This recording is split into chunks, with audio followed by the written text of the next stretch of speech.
Okay, we're back with another episode of this podcast. How are you? I have also been pooping in a cast. Oh man. Oh man. Has it been 3 weeks since? Um, nope, did it like right before we got on here. Oh, okay. Cast pooping all day. Poopcast. Uh Welcome to the Ice Spice cast. Nothing about all about poop. Fun. Um anyways, That's just so terrible. I'm sorry. it's okay. It's It's so alright. stupid. It's alright. What have you been up to? Um, Has it been 3 weeks at this point? Kind of? like I never remember honestly. But anyways. Um, hmm yeah, it's been some time. Doesn't feel like a lot of time. I don't know. Yeah, it's been Yeah. 1 week since you looked at me. Uh, uh, Joan has to watch Alien Protocol soon. So Oh yeah, you know. Romulus. Excuse you. All right, my bad. Um, what What do? Oh yeah, weeks, right? The thing. Yes. What we usually do. I'm gonna speed run this because I really didn't have a lot. Uh, watched season three of Of a uwu. Stranger Things with my friend yesterday. Oh, Um, how was that? it's fine.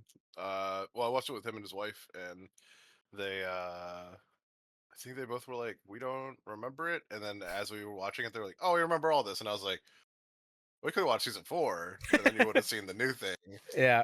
Although, like, there were like some parts where they were like, "Oh, I don't even remember this part," like right here, and I was like, it's good they caught up on the hmm thing." Then, I think we're gonna watch season 4 afterwards. But uh, I played a game called Wesley. um, a game called Dale. I Wow. can't remember the name of it. Something and Dale. I'm opening it up now because I can't remember. Something in Dale. But But I think speaking it of Dale, is. Wesley. Uh-huh. It's called Dale and Dawson's Stationary Supplies, and you know the game Among Us, right? I know Morgus. Yes. Where you have to like vote people off or whatever and hmm see who the bad guy is. So, Yes. and here you're basically in the TV show The Office, Mm. and you can have like a group of like 24 people playing, and your task is either to complete tasks in the office or to like put viruses on computers, start fires, throw supplies away.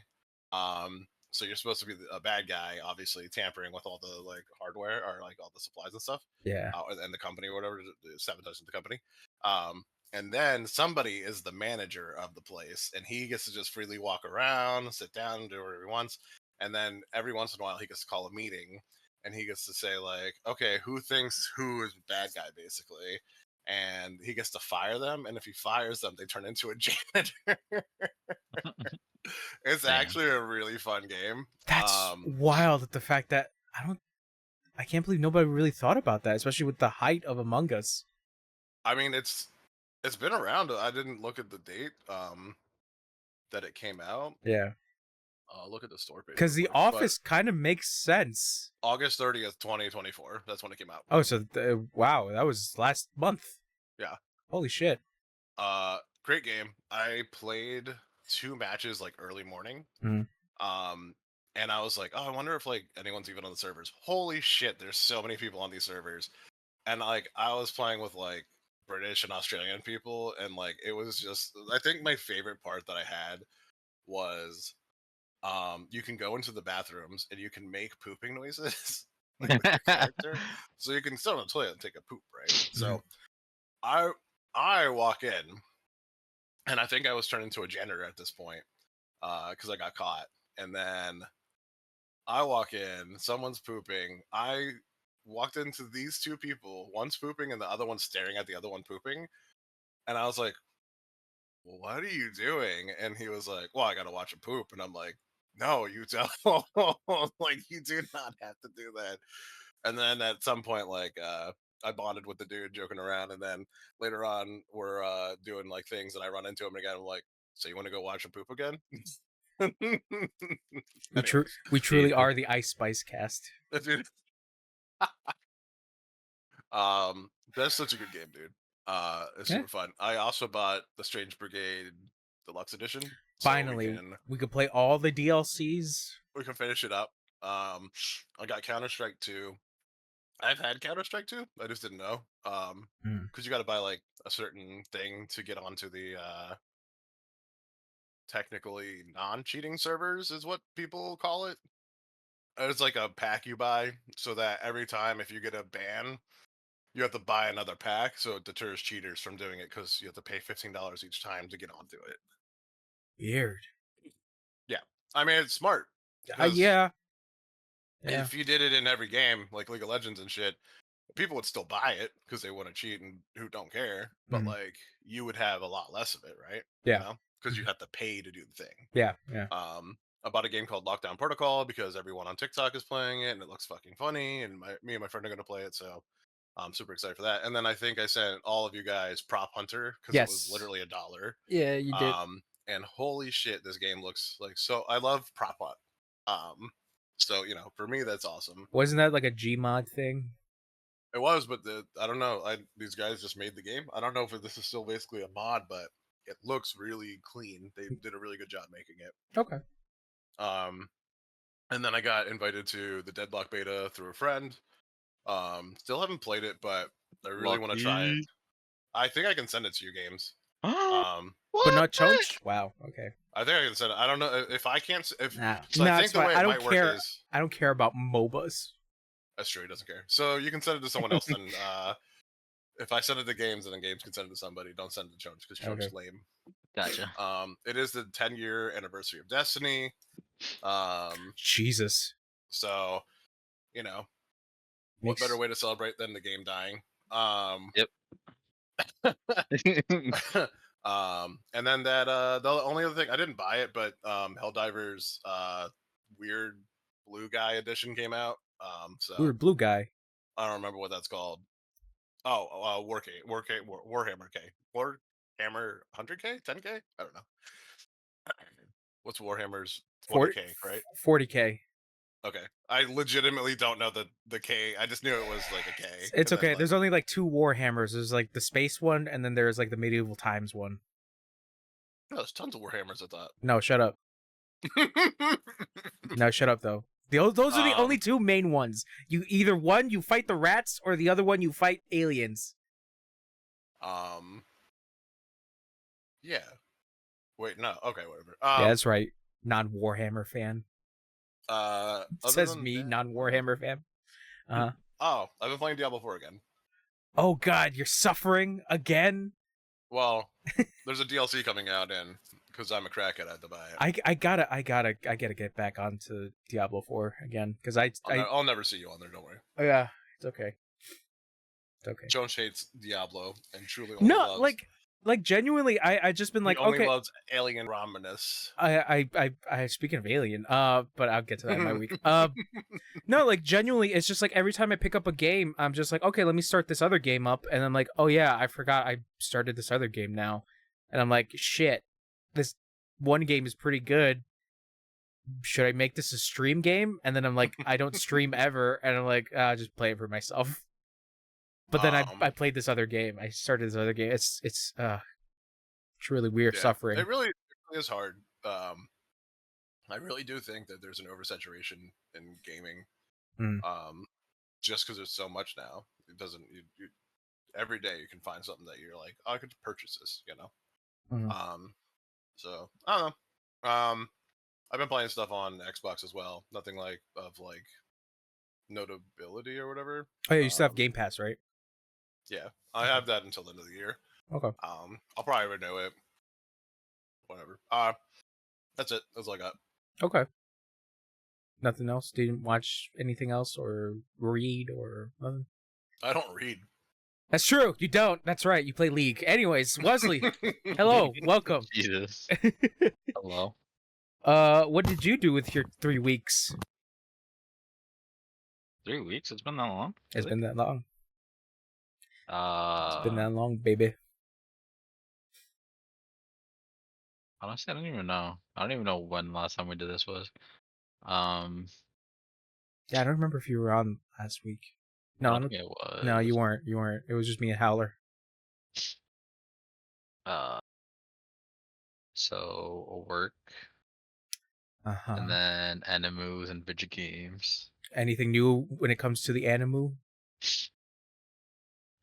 Just mainly still a bunch of isekais that I'm watching. Okay. Let me see.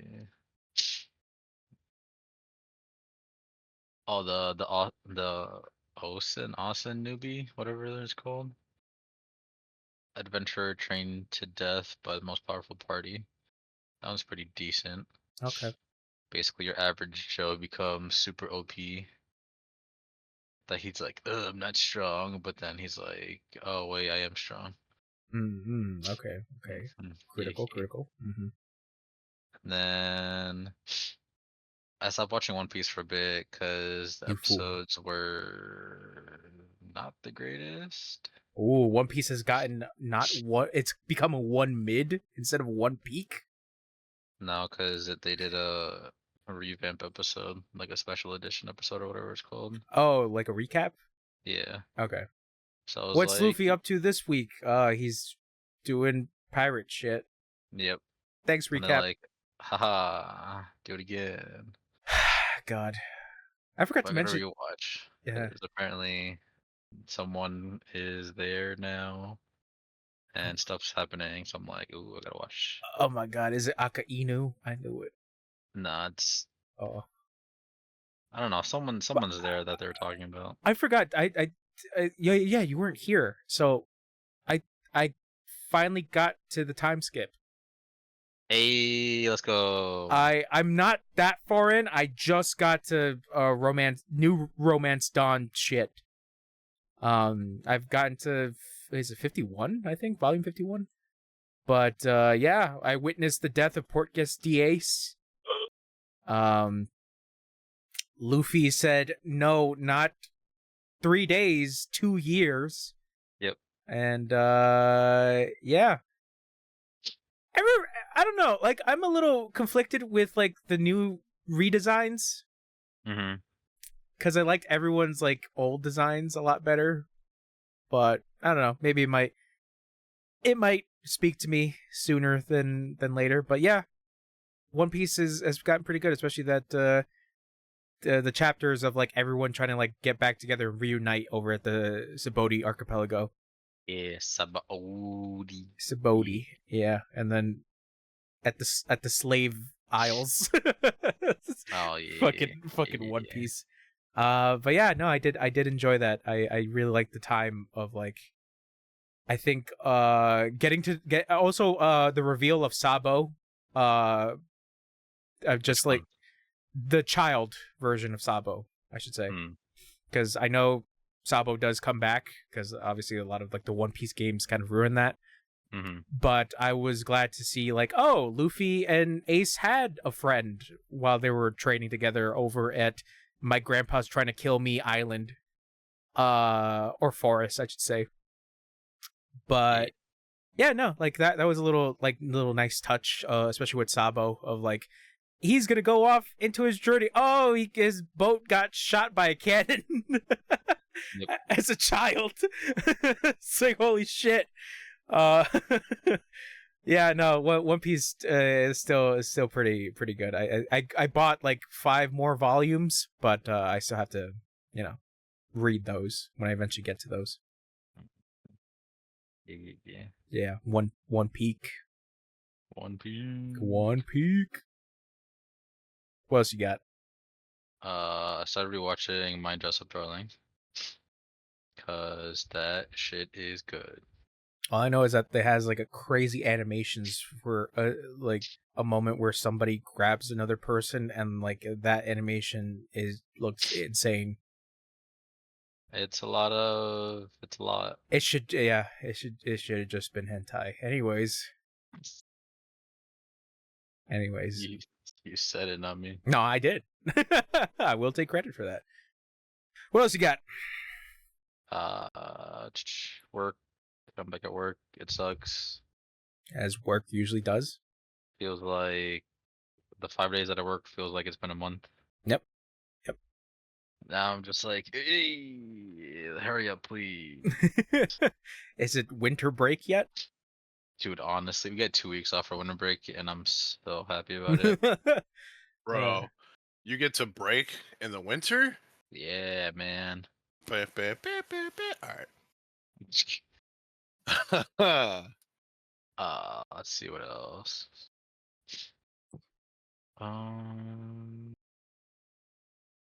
Have Oh you, no, not much. you haven't played a single video game? I mean, I played a lot, just nothing really notable. Not even the Wukong? I have played Wukong, but I haven't played it since the Release? 21st of August. Okay. Let's see. Oh, I started playing MLB, the show 24. How is that? It's not bad. It's like a basic baseball game. Okay.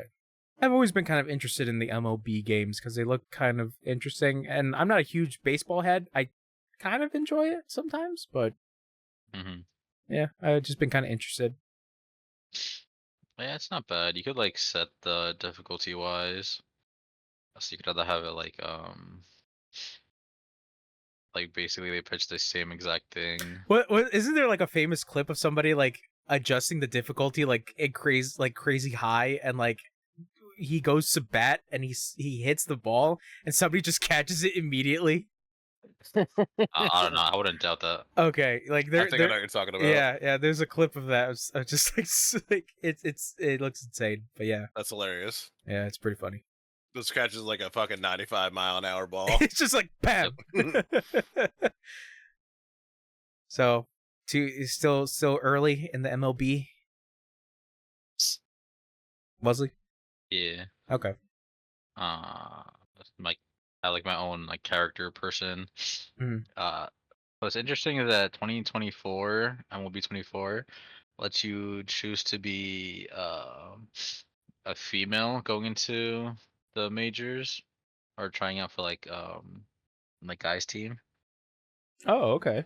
That's Yeah, interesting. so you could choose to be female or So you mean they've gone woke, sure. bro? No, the women still can't drive in the game. Okay. Oh, you're playing baseball. Okay. Yeah. Okay. And that means they can't drive. Oh, Okay. Okay. At least they haven't gone woke, bro. You Continue. can't. I got nipples, fucker. oh my god, Jesus. But what else? But yeah, so like when I played, I made a female obviously because I wanted to see what it was, and then Living the dream. eh. I mean after like the like practice and whatnot of like trying to be like scouted for your um for, like a spot, right? Uh-huh. I got into the majors like straight up, and I was like, oh, okay, cool. So if I do a dude, I should be put in majors too, like off the rip, right? I'm in minor league baseball. Oh, I'm in minors, double A minors. you're draking it up. I was about to say, so Dr. Disrespect is coaching? Damn. With Nah, he's That's co-coaching. funny. He's That's co-coaching funny. with Drake. Damn. I'm with the what's it called? The Naturals, Okay. whatever that is. Mm-hmm. I would recommend watching Moneyball, seeing how that shit works. Yeah. Yeah. Moneyball's pretty fun. Moneyball. It's a movie. Wait, I might be thinking of Money Pit. You're probably thinking Money Pit. Never No, 'cause Moneyball is a movie about like I watched this like I want to say this year, but it's a movie about how this minor league team it's like its coach was basically trying to use like statistics and stuff like that in order to like create like the not I wouldn't say the perfect team, but a pretty good team. No, they weren't minor. I think they were major league. Whatever. It was a baseball team that was trying to like use statistics from like players to kind of like make a good rounded team, so that it wouldn't necessarily have the team be so what's the word I'm looking for? Like One-sided. no, that the team wouldn't necessarily like rely on one specific member. So it would have different other team members that are good at something at least. So that's what kind of makes the team rounded, is that like, okay, we have this guy that's pretty good at pitching. We have another guy that's good at first base, another guy that's really good at outfield. And it's just like all these little things that they kind of took down from statistics, which at the time when this movie is talking about, because I think it's like 2000 something, at the time it was like nobody really thought of statistics as being anything. It's just like, oh, they're just numbers, and you can't really rely on numbers on like to define a player. Like either the player is like really nice and humble, or you look strong and this and that, but it's like at the end of the day, yeah, numbers kind of like value a person, which is kind of like the sad truth. Yep. So you're telling me numbers are for nerds? Basically, yeah, Jonah Hill was like the numbers nerd in that movie, and he was. Wait, Jonah Hill's in it? Did Yeah. you say that in the beginning? Yes. Well, no, I Oh. said this because you don't listen to me whenever I bring up movies, because you just phase out. Yeah, same. What'd you say? Yeah. Huh? No, it's a Yo, movie. chat, clip it. It's a movie. It's Got a, him. it's a movie that stars Brad Pitt, Jonah Hill, and Chris Pratt in like early roles before he got into. Holy shit, Pratt too? Yeah, before he got into like Marvel stuff. Like this was Before like he became Doctor Strange? yeah, before he became Benedict Cumberbatch. Cumberbatch. Before he cumbered his patch. Yeah, all over the Hey. the stars, Lord. Yeah, like it is a very interesting movie when you kind of want to like go into like how baseball kind of like changed after that, of just like how to make a rounded team in baseball. So Yeah. I would recommend it just to like see it's basically inside baseball. That's all it is. Dude, baseball Inside changed baseball so training. much. Weapon? Baseball changed so much, and it's so annoying. It's how it be. It's how it do. It's Howler it be. It's how it be. But yeah, you so you're telling me that you got women's privilege in MLB? Sure. Okay.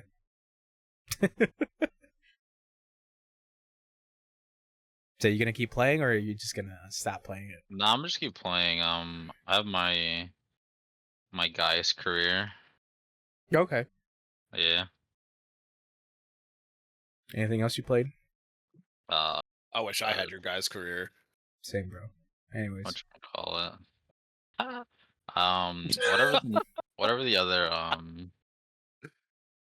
Oh, I did play some Xbox games. I played Space Trucker. That game was Oh, stupid. bro, as I creeped fuck. on you and saw you played that. I want to play it so bad. That was so bad, dude. Isn't No, it's bad?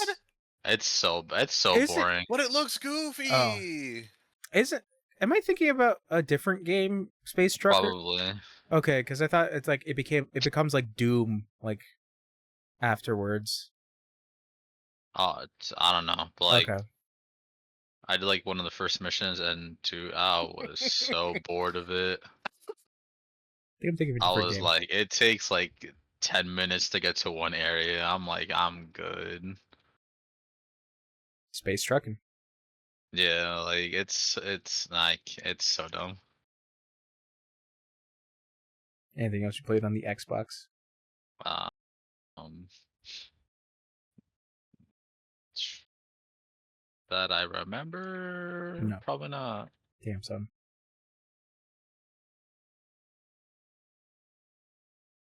I'm trying to think. Yeah, I don't really remember anything. Okay. Anything else worth mentioning, or that's it?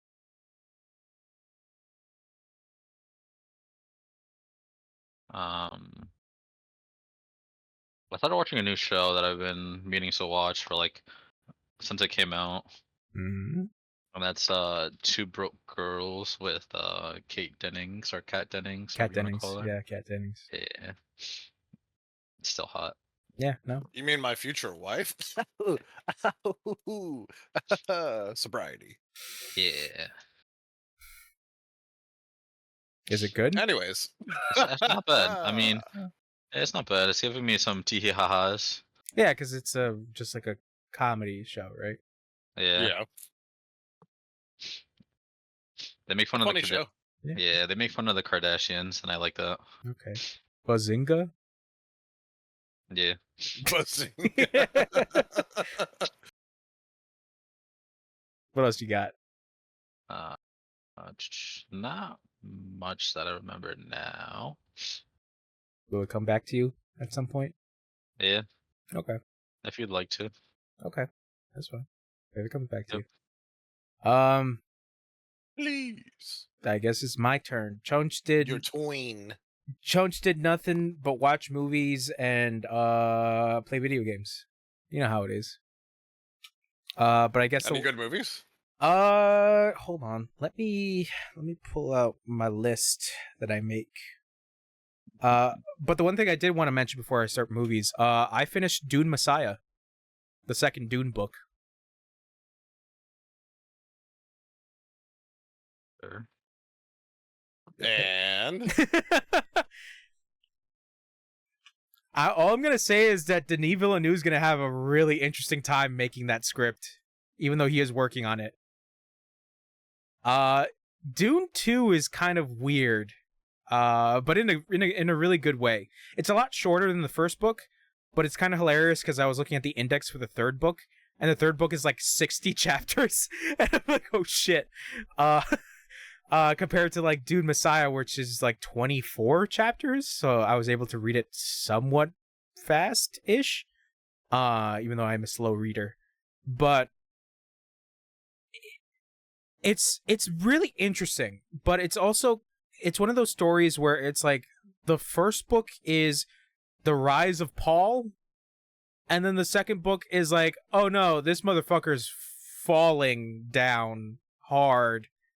this motherfucker's pawing down. He's pawing down. I don't know if you guys care about anything of Dune Messiah specifically, or are you guys are gonna watch the new movie if it comes out in 2026? I hate Dune with a fucking passion. Just because I talk about it. I honestly think you ruined it. Okay. After I went on my TED Talk? No, like dead serious. Before you said anything about Dune, I watched the first movie and was intrigued. I watched the second movie and fucking hate it now. Not that like it's a bad franchise, it's just boring to me. Like, Yeah, it's I would have to say like I mean anybody can say that the book is better than the movie, but even then the movie tries to do I would say it does a good job in trying to convey what the book is trying to tell. But that's where I kind of get into like this weird position, especially at the fact that like at the time I was reading Dune Messiah, it was announced that Denis Villeneuve, the director of the first two Dune movies, was like, yeah, I'm going to do Dune Messiah now. And I'm just like, what? Because like that book starts off insane. So yeah, I guess spoilers for Dune Messiah. So you remember Duncan Idaho, the Jason Momoa character? yeah. So in Dune Messiah, By the way, Duncan Idaho is a dumb name. it's such a stupid name. Like a lot of the names are really fucking dumb. I'm not gonna lie. Like as much as I really like the world of Dune, the names are fucking stupid. Oh, this is Johnny Blaze. This is Joe. Catherine Bates. This is Joe Smith. Yeah. Who is Joe Smith, the Emperor of Mars? And it's like, okay. He runs a Radio Shack. Yeah, runs the Space Radio Shack. No, so like the Jason Momoa character, so you remember in the movie he dies.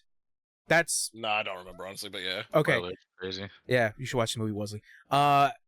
He dies, and then the second movie reveals that these aliens from another planet, that basically have no morals, are like, oh, we're gonna try to trick Paul into like giving up his throne. So what we're gonna do is basically we're gonna create a Gola. A Gola is essentially a golem, but a homunculus it's not quite a zombie, but it's a clone. I think I need you to define homunculus for me. Homunculus is like a living creation created by science. Okay. But it Have I heard Frankenstein called a homunculus before? well, technically he's undead, but anyways, semantics. No, but science is used to make him. Semantics. All I can say I'm is gonna cement all over your ticks, dude. yeah, do it. Hey, You won't. crazy. Do it. You won't. Mhm. But I'm sorry. but like basically these aliens took a piece of Duncan, Idaho and created a clone that they believe will be the downfall of Paul, because the entire book of Dune Messiah is there is a conspiracy that is out to get Paul because since he is now emperor, they want him to either die or join them in their conspiracy and be like, hey, I will do anything for you because you basically have my family hostage, essentially. But what is interesting about Dune Messiah is that Paul is kind of the reason why he gets into the downfall position of his emperor, of his reign, essentially. Because he is a slave to his fate. Because the whole gist is that like Paul can see the future, and with that, you kind of have the mental note that like, oh, Paul is essentially trapped by the visions that he keeps getting, because there's only certain ways that he can go within his visions to kind of like ensure that whether or not he will live through it. But at the end of at the end of the book, he realizes how much he fucked up and is like, I can't do this shit anymore. Like I genuinely can't. I'm not a good ruler. Like I fucked up so hard because of the fact that I've been so reliant on these visions that it's just it has left me blinded. And quite literally too, there's a moment in the book where it's kind of explained that Dune takes place like, I want to say like millions of years after Earth, because human expansion and shit like that. So nukes technically still exist, but obviously they're space nukes. So there was a moment where Paul Spooks. No, that's no Wesley. No. No, No. Wesley. It's No, Grandpa, stop. No. No, we can't say that word anymore. But it's spooky. The spooks. Anyways, so there's a moment where Paul finds he knows about the conspiracy that's out to get him, but he's trying to play it like a chess game. So there's a moment where he goes to a house of one of the conspirators to try to find out like, oh, what do they know or like what do they think I know that they know that I know that they know that I know. In which he leaves the house and a nuke goes off from the house and it leaves him blind. And he's just like, it leaves him blind, and then everybody's just like, can you see anything? And he's like, yeah, the visions will help me. Like, I'm fine. I could actually see where I'm going because of the visions. But what's interesting in the book is that the Fremen, the people that Paul freed in the first book, are like, in our tradition, like people who are usually blind are exiled because we can't help them. So that becomes the end of the book, is that Paul's like, I'm going to exile myself because it's just like, I'm not useful to anybody. I'm not, I can't do anything because these visions will keep fucking like torturing me, and I know for a fact that if I keep relying on them, it's just going to lead to more downfall. And what's interesting about Dune Messiah is that you kind of get a perspective of how Paul ruled as the emperor, because the Fremen who believed in him, there's obviously a subsect of Fremen that are like, we're done with Paul's shit. We don't want to continue his forever war, because he just keeps going to different planets and keeps conquering shit and for the greater good of his empire. And we're just like, nah, we're done. Like, we were fine when he freed Arrakis, but now that he's basically become like a fucking warlord, it's just like, nah, we don't want this shit. He's got to go. There's a really interesting part in the book as well where one of the guys that was like I want to say a key player in the first book, but helped Paul liberate the Fremen. He talks to one of the conspirators, and the conspirator asks him, he's like, why are you betraying him? Like, you were so close to him. Why this feeling now of like distrust in him? And he's like, well, he sent me and a bunch of other Fremens to go fight for a planet. It was a planet filled with water. And us Fremen have never seen water before, as an ocean. Like, we'd never seen an ocean before. And we were so mesmerized by it. But at the end of the day, I started to hate the ocean. And the reason why I started to hate the ocean is because it's endless. And this is what I started to realize that this war is. It's endless. And if we keep going under this guy's rule, this will never stop. This will go on for generations. So he has to go. And it's just like, damn, Paul fucking sucks. Mm-hmm. And what made Paul suck even more is that there's a moment where Stilgar, Paul's right-hand man, is just like, hey, like, there are people that are like really up against you. Do you have like any tactics on like how to like prevent people from like uprising? And Paul's like, I think I have an idea.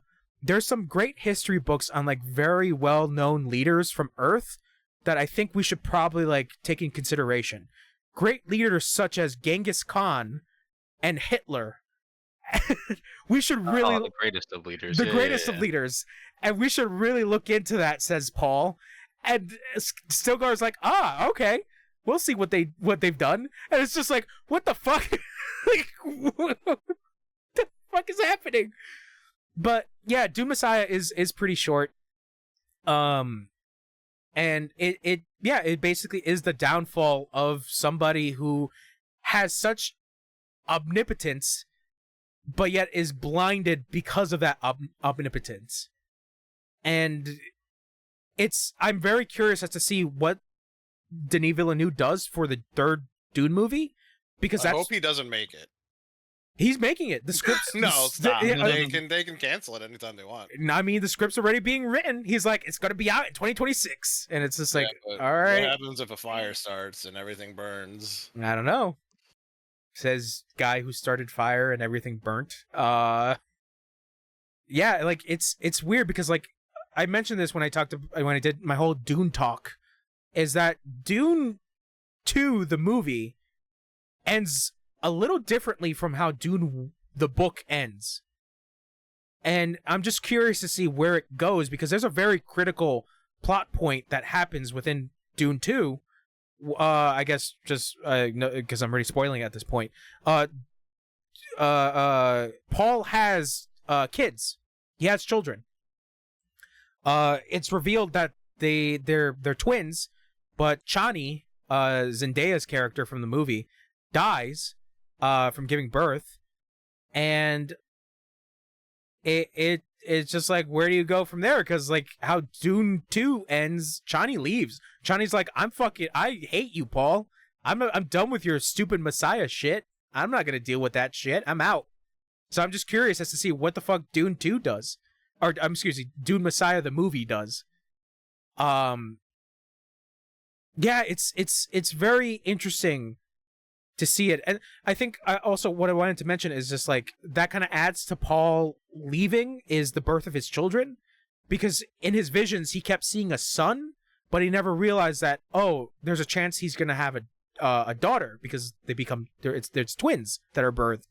So that kind of leads into it kind of digs into his brain a little bit, being like, these visions aren't gonna help me forever. They're wrong most of the time. So I can't rely on them, but I can't lead these people anymore. Because if I'm leading them with like a blind vision, what am I going to do then? So yeah, he's like, all right, I'm exiled forever, peace, and then he fades away. Yeah, Dune Messiah is very interesting, especially with like, it goes full science fiction, especially with the whole thing about Golas and this alien race that's able to like change their face, like basically being chameleons and shit like that. Yeah, it's good. It was good though. I really did enjoy it, because it's just like, it's not that many pieces of there's not that many pieces of fiction that I can think of that like have a main character who's like obviously the hero, but then in like the second thing that they're in, they're like the villain essentially, or they're becoming the villain. Like I don't really see that often, but I think that's why I really enjoyed Dune Messiah. I can only think of like maybe The Godfather Part 2 compared to The Godfather Part 1.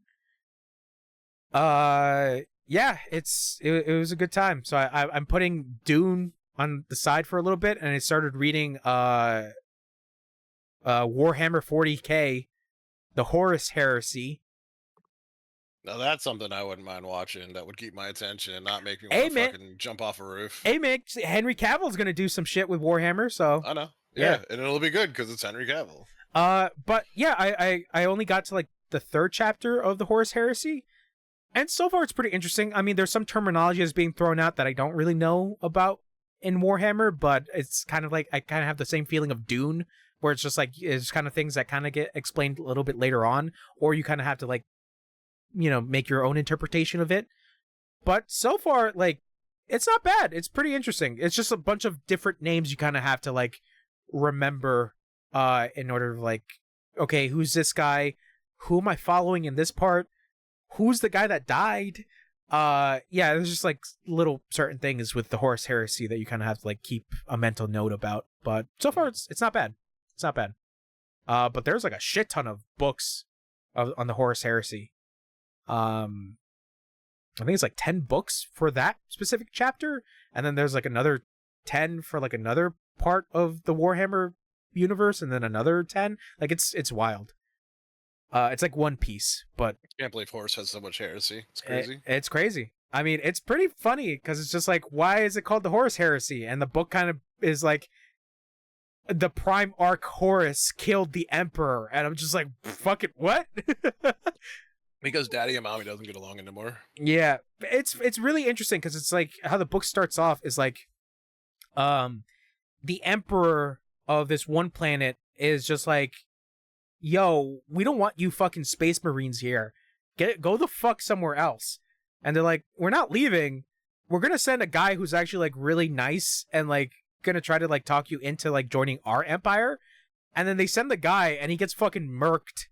And then they're like, oh, okay, you don't want to talk nicely? All right, I guess we're gonna fucking come to your planet and fucking shoot shit up because you were such an asshole. And then at the end of the day, the emperor of that planet is just like, couldn't you guys just fucking leave us alone? Like, do you really need to? No, you have space heroin. We need it. Give it to us right now. Yeah, just like Dune. I forgot Spice. Yeah, Spice Melange. Yeah, it's Yeah, Vulu Vugusheo Akwe Mawa. ce soit. Yeah. Yeah, so Warhammer's happening. Yeah. And I guess movie time, I guess. What the fuck did I watch this month? And technically the end of last month? Oh, one of the movies I forgot to mention was 1 Hour Photo with Robin Williams. Do you know anything about 1 Hour Photo? It took an hour to take. I don't know. This is a time capsule. This is a time capsule of a movie because fucking developing photos doesn't exist anymore. Unless you use like vintage shit. Unless you do. Yeah. Do it, yeah. Yeah, but like this is obviously this is the era of Robin Williams doing like evil characters. It's not the movie where like. Is it a documentary? No. All right, it's not the movie where like the dude. No, that's a different movie. I think there's a movie called Kodak or something where like the dad. I think it was more of like a documentary where the dad is was a filmmaker or something, and then the son is like took his dad's like last roll film or something, and I don't know if this is the same thing. That's what I thought it was. No, this is a suspense thriller. Basically, like I said, this is like the era of Robin Williams being the bad guy in movies. This and Insomnia was like another one, which is a very good movie as well. It's Al Pacino and Robin Williams, and he does a really good job in it. But 1 hour photo is basically Robin. You follow Robin Williams, and he works at a supermarket photo development. So you know how like supermarkets back in the day used to have like a little kiosk where you can get your photos that you took with your disposable camera done. Oh, the Kodak kiosks or whatever. Mm-hmm. Yeah. So like I said, this movie is like a fucking time capsule because that shit doesn't exist anymore. No. Over in supermarkets. And basically Robin Williams is just a lonely guy that works there, but he gets really obsessed with this one family to the point where like he starts like getting involved in their lives. It's a very interesting movie. It's kind of a character study of a lonely person that does a kind of job like that. But at the end, it kind of revealed a little bit more about like why he was so obsessed with this family. And overall, it is pretty good. Like he's not he doesn't become a villain up until like a certain point of the movie, which is like the interesting part. Because, like I said, he becomes really obsessed with these people to a degree where he has like photos of them that he keeps, and he's like looking at them at a diner eating by himself, and a waitress comes up to him and be like, "Oh, is that your family?" He's like, "Yeah, this is my nephew, and this is my sister, and this is my brother-in-law." And she's like, "Oh, that's a cute family." And he's like, "Yeah." He's like, "They're great." And it gets to a point where like even the manager of the supermarket is like, "Hey, the numbers don't add up for the amount of like paper stock that we're giving you for the printouts. Where is that going? Like, are you printing more pictures? Like, what is happening?" And then he gets offended and he's like, well, you know, maybe it could be the other guy that I'm working with. And the supermarket manager is just like, "We're gonna have to let you go." And he's like, "How fucking He's dare?" like, "No, all my families. How Yeah, will I ever look at he's them like, again?" he's like, "How fucking dare you?" And it's like, it gets crazy. But like, there's a certain point in the movie where he goes like full. Doesn't he like creep on people too though? Like people be in swimsuits or something, and he's like, "Oh yeah." I No, feel like I've seen this movie. no, not necessarily. He doesn't like creep out to the extent of like look, but he does like look at other people's pictures and it's just like, "Huh, that's weird." But then there's something. I think he starts jorking it. Does he jork it in the probably. movie? No, he doesn't jork it in the movie. He doesn't jork. He only feels sadness. But yeah, I would recommend it. If you're looking for Robin Williams trying to be bad guy, 1 hour photo is good, but Insomnia is where he's like really, really good in. Is that where he shines as good bad guy? Yeah, surprisingly, yeah. Yeah, especially with like Al Pacino on screen, and Robin Williams is just like, "You're an idiot, Al Pacino. You don't know the kind of evil shit that I'm up to." Yeah. So 1 hour photo. That I forgot to mention that last podcast. But Last podcast. last podcast. So I remember I told you that I watched Furiosa last podcast. Yeah. So I was like, all right, let me go see the Mad Max movies that I didn't watch. So the first Mad Max movie and the third Mad Max movie, Beyond the Thunderdome. First Mad Max is interesting because it's like, oh yeah, this is a world where gasoline has just run out. And it's like, how the fuck did we get from like everything is like kind of there to like straight up desert wasteland within like the second movie? But it just never explains that part. But it is kind of a good origin story for Mad Max. Because obviously of the whole thing that happens to Max. Yeah, the first Mad Max is pretty good, but it's not the Road Warrior. It's not the second movie, where the second movie is like praised beyond like anything of like action movies. And then you get to the third movie, which I believe Tina Turner is the bad guy in that. And it is, yes, Tina Turner. Okay. The singer. I didn't even know. So Beyond the Thunderdome is kind of interesting because it kind of like expands a little bit of the world of Mad Max, being like, yeah, there's a city out there that does like, it's called Barter Town. So like basically you barter anything and everything, even your life. So Max goes there, he fights in the Thunderdome. And like there's a lot of elements that kind of like feels very Mad Maxy. obviously. But like the second half of the movie goes in a really weird direction where it feels like I'm watching like an 80s family movie at a point. Oh wait, what? In Mad Max? In Mad Max, yeah, and that's what it feels weird. Like the only time where Wait, hold on, really quick. I'm sorry because I'm gonna lose my train of thought. If is that why Rick and Morty made an episode where basically they're in that world and they become like it's like a sitcom. They make it a sitcom basically. I don't know if it No goes. joke. I don't know if it goes that meta. Possibly. That would be Maybe? really cool if that's why they made that episode for Rick and Morty. Because I saw it and I was like, oh, this is like kind of funny, but it makes more sense if it's coming off of what you just said. Yeah. So the weird part is that like in the second half of the movie, it's like, oh, there is a tribe of like children that like have no adults or anything that believe Right. in like a sky god.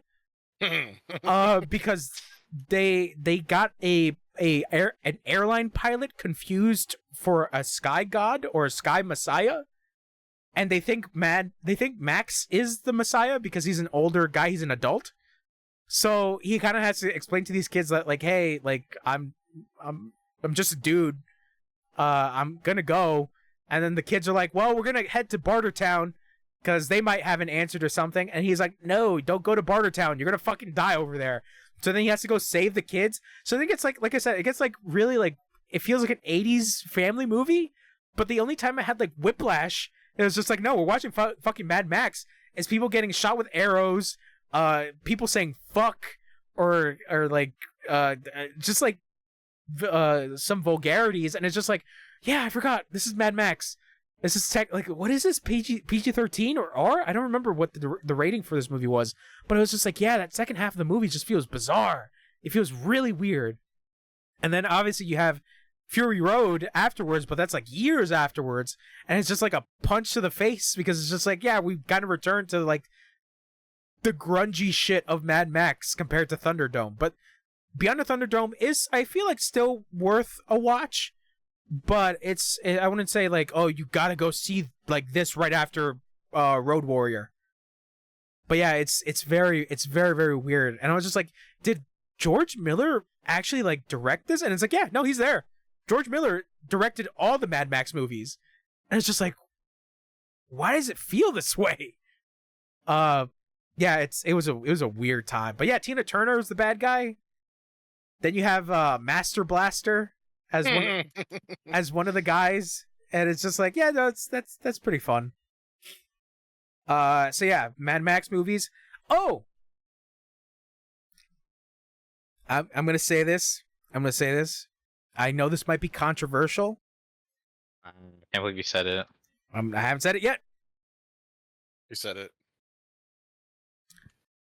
RoboCop is the perfect movie.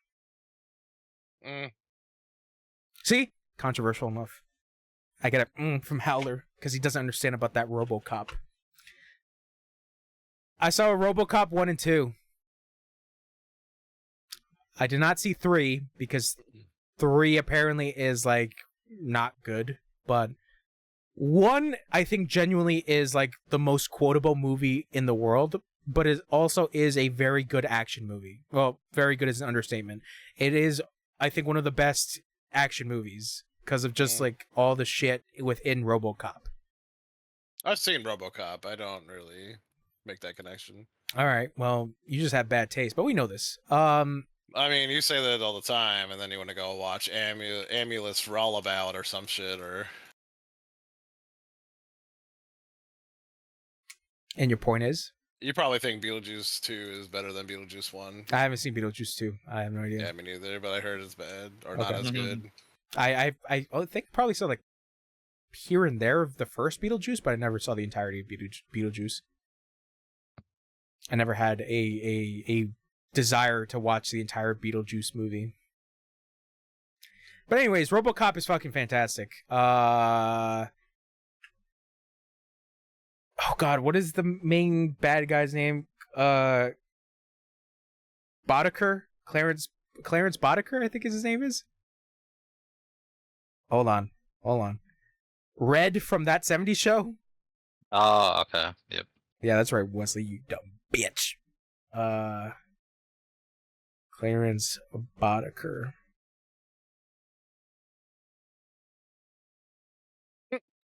Hold on. Agrees with challenge. Gets called a dumb bitch. That's No, right. yeah, no. That's Yeah. alright. That's right, you dumb bitch. Anyways, yeah, Clarence Boddicker. Clarence Boddicker is fucking great. Like, him being the villain is genuinely like, it's fun. He's having fun in the movie, which is really surprising. And the funny thing is, it's just like, this dude wears glasses, and he looks like he could be like a teacher, but he's like the crime kingpin. And it's just like the goofiest shit in the world. Where RoboCop is genuinely like incredible fun watching through it.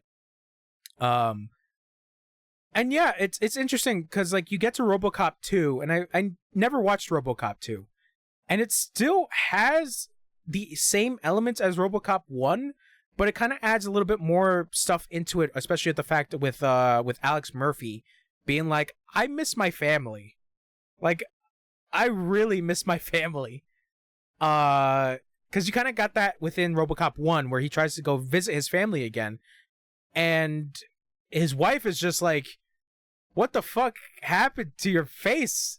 And not only your face, everything. And he's just like, I'm not your husband anymore. Like, I'm sorry. And like in the second movie, they're gone. Like they disappeared, but like he's just like sad. He's just sad that like his family is gone. He has no one.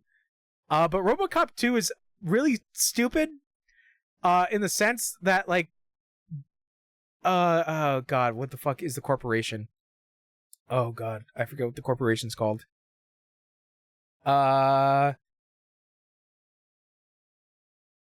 Omni Consumer Products. OCP, that's what it's called. They decided that so in RoboCop 2, OCP is like, okay, we made RoboCop, but he kind of has too much of a desire to be a human again. So we need a RoboCop that has no desire to be human. So we're going to try to make various versions of RoboCop and see what sticks. So we brought in the psychologist to like kind of like help us and figure out how to make a RoboCop that has no desire to be human. So let's let her figure that out. And what does this bitch do? This bitch is like, "Oh, we have a brain of a criminal junkie who's like super addicted to this super drug. Yeah, let's use his brain and put it in a fucking giant, massive walking tank." And it's just like, why? And it's her reasoning is like, oh, because he's so addicted to the drugs that he knows he needs these drugs, so we can give him the drugs if he does what we want him to do. And it was just like, Sounds legit. yeah, it sounds legit. And then RoboCop beats him, and it's just like, yeah, RoboCop good. So after watching those movies, I kind of had like an urge to play the RoboCop game, but I'll play that, I guess, on stream. That at some game point. looks amazing. The movies, you know, like, Why sucks. are your opinions so bad? But anyways, anyways, Why do I hate what you love? Yeah. Probably because what you love is bad. maybe you so- just like being a Hey, hater. got him. Maybe you just like being a hater. You ever thought about that? That's No? it. I'm gonna say Okay. it 3 times. Beetlejuice. No. Beetlejuice. No, stop it. Stop. Stephen Curry. Oh, okay. Oh my god, he said it. He said it. So yeah, after that, I watched Eastern Promises. You ever heard of this movie? Nope.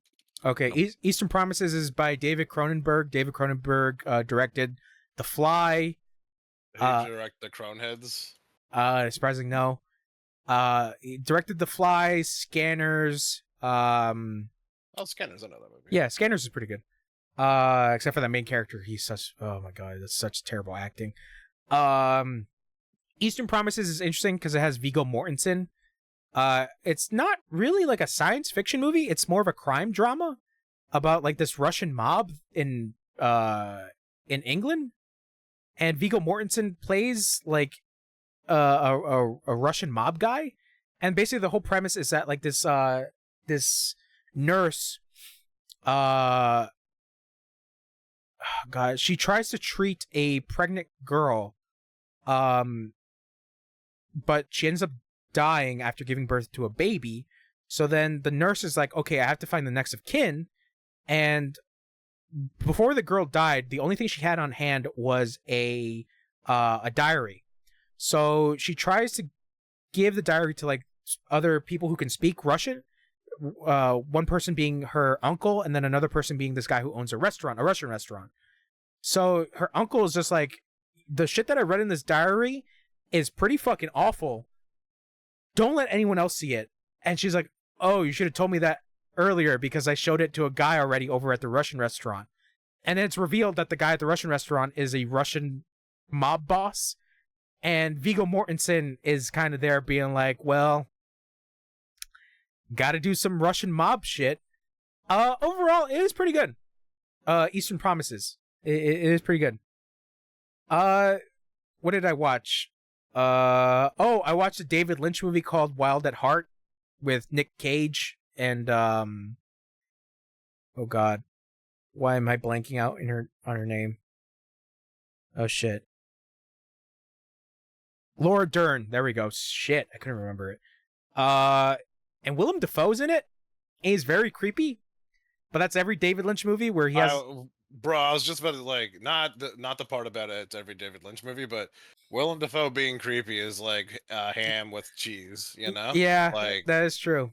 like, That is true. Willem Dafoe's creepy, bro. But it's like I wouldn't even say that's just Willem Dafoe. Like that's just how the man acts. I feel, you know, like yeah, because I think he found like what he's good at and just does it. Being now. weird and creepy. Yeah, because like Yeah. I'm thinking of Grand Budapest Hotel, where he plays like an assassin and he's very weird and creepy. And then I'm thinking about The Lighthouse, where he's in the lighthouse being weird and creepy. Didn't we get Mexican Willem Dafoe at one point or something? And then we got brown face Willem Dafoe, where he's also weird and creepy because it's brown face Willem Dafoe.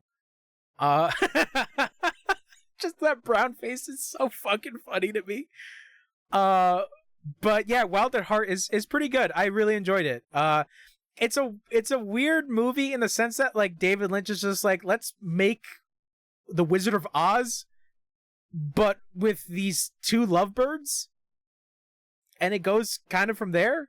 Because how that movie opens up is basically Nick Cage is the boyfriend to Laura Dern. They're at a party. Something happens where some guy stops Nick Cage, and he starts accusing him of trying to sleep with Laura Dern's mother. So Nick Cage is like, dude, I didn't do anything. Let me go. I'm trying to leave. And then the guy pulls out a knife, tries to stab Nick Cage, in which Nick Cage fucking like punches him to the ground and starts like beating his head against the ground. And eventually he goes to prison, and he goes to prison for I think like 5 years. So then it becomes like a whole thing where like Nick Cage is like, let's go on a adventure, Laura Dern, my girlfriend. And she's like, all right. And then they go on a little adventure together.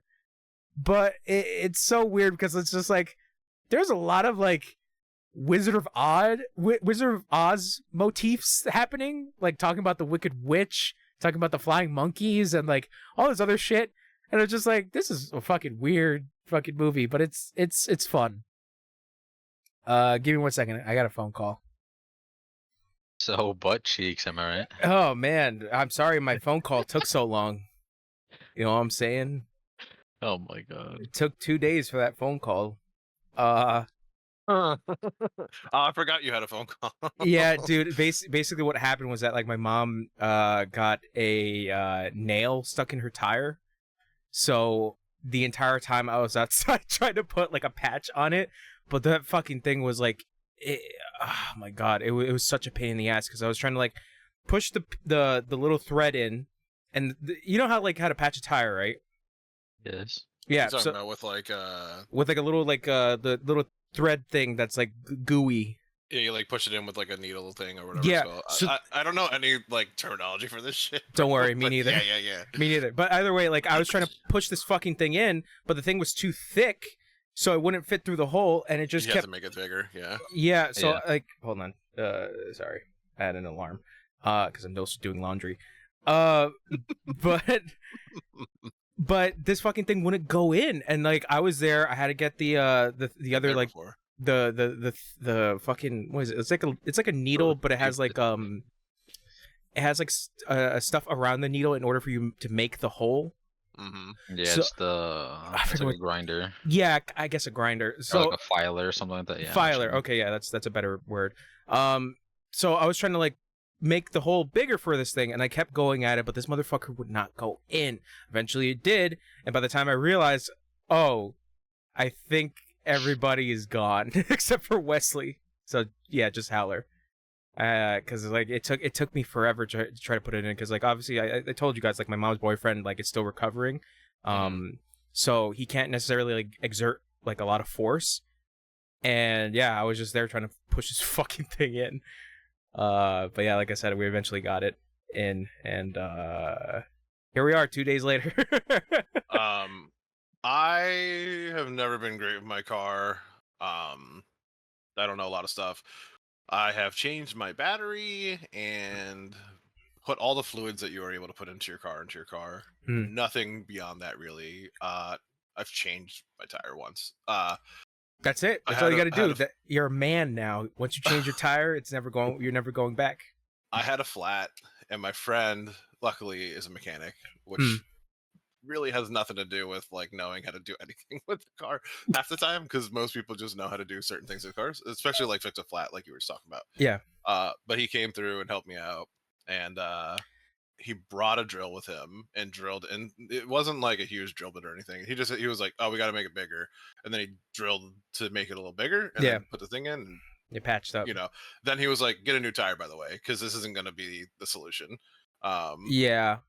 And the only other time I had to fix my car tire, I fucked up at work like a long time ago. Like something, I don't know, whatever, like needle was in there, or not needle, you know what I mean? A nail. And I was like, I called him up, and I was like, I don't know what to do. Like, I can drive on it, I guess, and fill it up, but it's only gonna make it home. And then he was like, yeah, if you like go to like a do you have like, is there like a gas station area? I'm like, yeah. He's like, go pick up Fix a Flat. I was like, oh, okay. Picked it up, shot it into the tire, and then afterwards he was like, by the way, you never want to use Fix a Flat because it's like fucking horrible for the tire. It's like, it's not fixing anything really. It's probably gonna last you like a week or something like that. I don't know. Yeah, I think everyone has their own opinion on how things work. Yeah, it depends, because it's like usually those things. It depends, because like if your tires are old, obviously you're gonna have to change them, especially with the threads on your tire. But yeah, I'm really bad with like maintaining my car. Like now I have to use my mom's car to go to work, because I forgot that like, oh, it's time to change the oil in my car. Oh my god. So like I just got the oil today. But I have a long ass day tomorrow at work, so I'm probably gonna have to leave it on the weekend and just do it. But that's the one good thing, is that like I do know how to change oil and change my brakes. But like remembering to do those things is one of the things that I'm really bad at. I know how to change oil. I refuse to change my fucking oil because it's so time consuming. It is. It's just so not worth it. That's what I'm saying, is that like I'm gonna leave it to the weekend, because obviously it's Wait, the weekend's gonna come change your oil for you? Oh my god, what? I didn't tell you guys that. He's gonna tell me about season 2 of The Idol. No, please. What a terrible show. Did you know it won an Emmy? I shit you not. Someone named Emmy is gonna let the anyway. Yeah, so, yeah. Anyways, the Emmys. The Emmys happen. What a terrible. It won an Emmy. I'm not joking. Like, it did. Like, the Emmys were this week or last week. I don't remember, but like a bunch of shows like were getting it. I think. Oh god, did the Lord of the Rings show get one? I forget if it did or not. But The Idol got one. I forget for what. Even though I think we talked about this, that show got like canned afterwards. But it's funny to think that Better Call Saul never got an Emmy.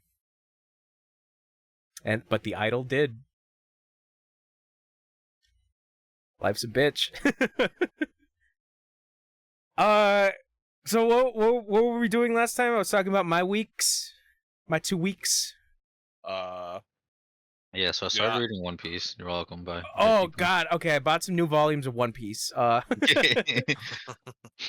I forget. I was talking about like I think of Wild at Heart, the David Lynch movie that I saw. It was good. I overall I just want to say, and one thing I forgot to mention last podcast is apparently there was news about David Lynch saying that he has emphysema, so he's not going to be directing like in person.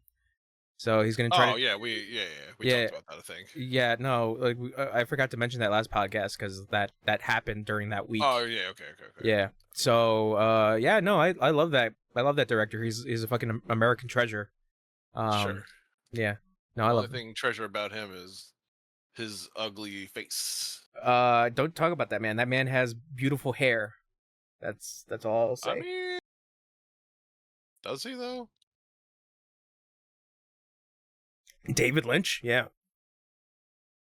David Lynch, yes. David Lynch has David Lynch. David? David. Gaben? Yes, Gaben. Gaben Lynch. Gaben Lynch.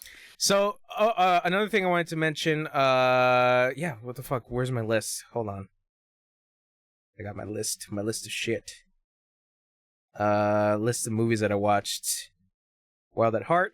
The Terror. Have you guys, did you guys ever keep up with like AMC shows and shit like that? Besides like Breaking Bad and Walking Dead? Nope. No. There's some good shit on AMC, like genuinely, and I'm surprised that it came to Netflix, like the most of them. So like if you go on Netflix, you see that like a bunch of AMC shows just came onto it. So like Preacher's on there. This other show called Monsieur Spade with Clive Owens on there. I heard Preacher was fine. I got to read the comics. I have the comics, but I never read them. I heard the comics are genuinely I heard that they say Gassa Abalim or some shit. Yeah, they do say that in Preacher. But no, because I wanted to mention this because this one show called The Terror was something that I heard that AMC did. It's like an anthology series, and it's I watched the entire thing, and it's actually really, really good. The whole premise is it's all fictional, but like there is real elements to it historically, where two ships in like the 1800s, late 1800s, from the Britain, the England, went to Antarctica to basically find like a route to get to specific spots, or no, basically to kind of lay out a map of Antarctica. And this expedition team, like something happened where they all disappeared somehow, and the show kind of like takes those real events and kind of fictionalizes it. It was pretty good. I really liked it. Everyone in that show that's the main character, like they really do shine, which I'm surprised. I'm bright like a diamond. Yeah, they actually do. Like there's a really interesting character by the name of what's his name again? James something? James like Wood? No, it was like his name was James, but like his last name was like a first name. And it's like the most English name you heard, but there's actually like a backstory that's to like why his name is like that, which was like, oh, that's sad. That's pretty sad. But no, I recommend it if you guys still have Netflix. I would recommend the Terror. It's really good. How about you give me your Netflix? How about I give you these nuts? Anyways, I'll take both. Got 'em. Oh damn, he's got me there. He got me there. He got me there. I've been gotten. So what else did I watch? I finally watched Godzilla Cross Kong New Empire. Yo man, that's a fucking great movie. If you want dumb action, holy shit, that was really fun. Is that the new one that came out? Yeah, it's a new one. Oh, okay. It's where Kong gets a fucking metal gauntlet. A metal arm. Metal arm. Sorry. It's sick. It's sick. It's a fucking. You know what? Yeah, it's a prosthetic. It's cool. Yeah, it's cool as fuck. Don't make fun of the disabled. I mean, if the disabled had a fucking like rocket arm, that like I'm thinking of disabled Kong, just this monster that's like on disability or something. Yeah, and everybody's like, poor Kong, he'll never be the same. Oh wait, is that a sick rocket arm? Anyways, So yeah, Oh my god, is that a sick rocket arm? so Disabled Kong is so cool. he's better than ever. So I watched the Alien movies. I watched Prometheus, Alien Covenant, Alien, and then Aliens. Because I was anticipating and watching Alien Romulus, which I did. Wait, did you see the announcement about Alien though? The TV show. They made an announcement like. Well, is there a TV show coming? They're planning on calling it Alien Earth, I think it's called. That might have been it, but they had said, have you seen Alien D's Nuts? Ah, I got him. you do not look happy. I'm trying to drink my ginger ale, all right? I'm trying to talk about Alien. I'm trying I'm trying to have a podcast. I'm trying to have a civil conversation, but it keeps coming back to D's nuts. You started this monster. I know. I did. Yeah. So shut up. Anyways, Alien. Back to Romuli. So you know what's a weird thing that I found out? Every James Cameron movie that came out to 4K has gone through an AI restoration thing, which I did. Yeah. Cameron? James Cameron. So it's like the dude that made Walking Water or whatever, Avatar? Yes, Avatar, Terminator 2, Abyss, Aliens. Oh, he made Abyss. Yeah, True Lies is also another one. That's the one where they were like underwater, right? Yeah. Mm-hmm.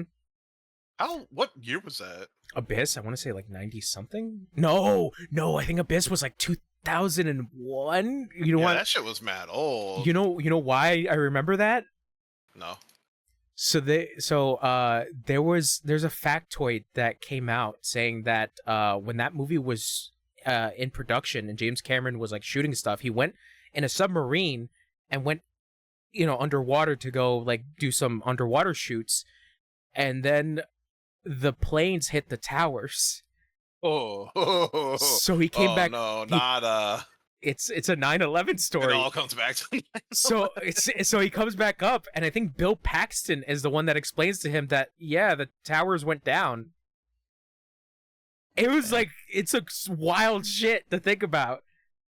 That's crazy, dude, for real though. Yeah. So but James Cameron did True Lies, Terminator 2, Aliens. The classics. I didn't know he did Terminator. Okay. Terminator 2 specifically. Terminator 1, yeah. I forget who directed it. They're like, we don't want this man for the first one, but we do need him for the second one. I mean, Terminator 2 is a fucking awesome movie. It's so good. But like I was mentioning, is that like I didn't realize that like he did a whole thing where for the 4K restorations of his movies, it went through an AI processing of like getting everything like cleared up for 4K. But it led into weird complications because the movie heads who like really love those movies started to point out really weird problems with the AI. The company that used the AI was also the same company that worked with Peter Jackson for a movie that I talked about in the podcast called They Shall Never Grow Old, which was a World War I documentary movie. They used the AI in order to clear up old film and old pictures to kind of like... Okay. Oh, yeah, okay. So they worked with Peter Jackson to do that. They also did like another movie for, I think, the Beatles, which was a documentary of like when the Beatles got back together and like started doing more music around like the 70s and 80s. But yeah, James Cameron used this company. He basically in a statement he promised that they're going to do a really great job with the movies. They're going to make the movies look very clear and like basically make it feel the same but better. So like I was mentioning, because of the fact that I buy a bunch of physical releases and I'm like, I'm very excited to get Aliens.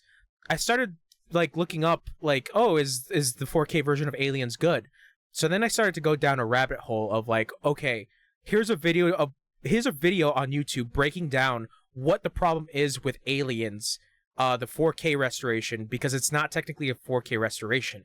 It is just an AI upscaling that basically made the movie look really fucking weird. And if you haven't seen Aliens in forever, you're not going to notice it, which I was having an issue because the 4K restoration version of Aliens is on Disney Plus. It's on Hulu.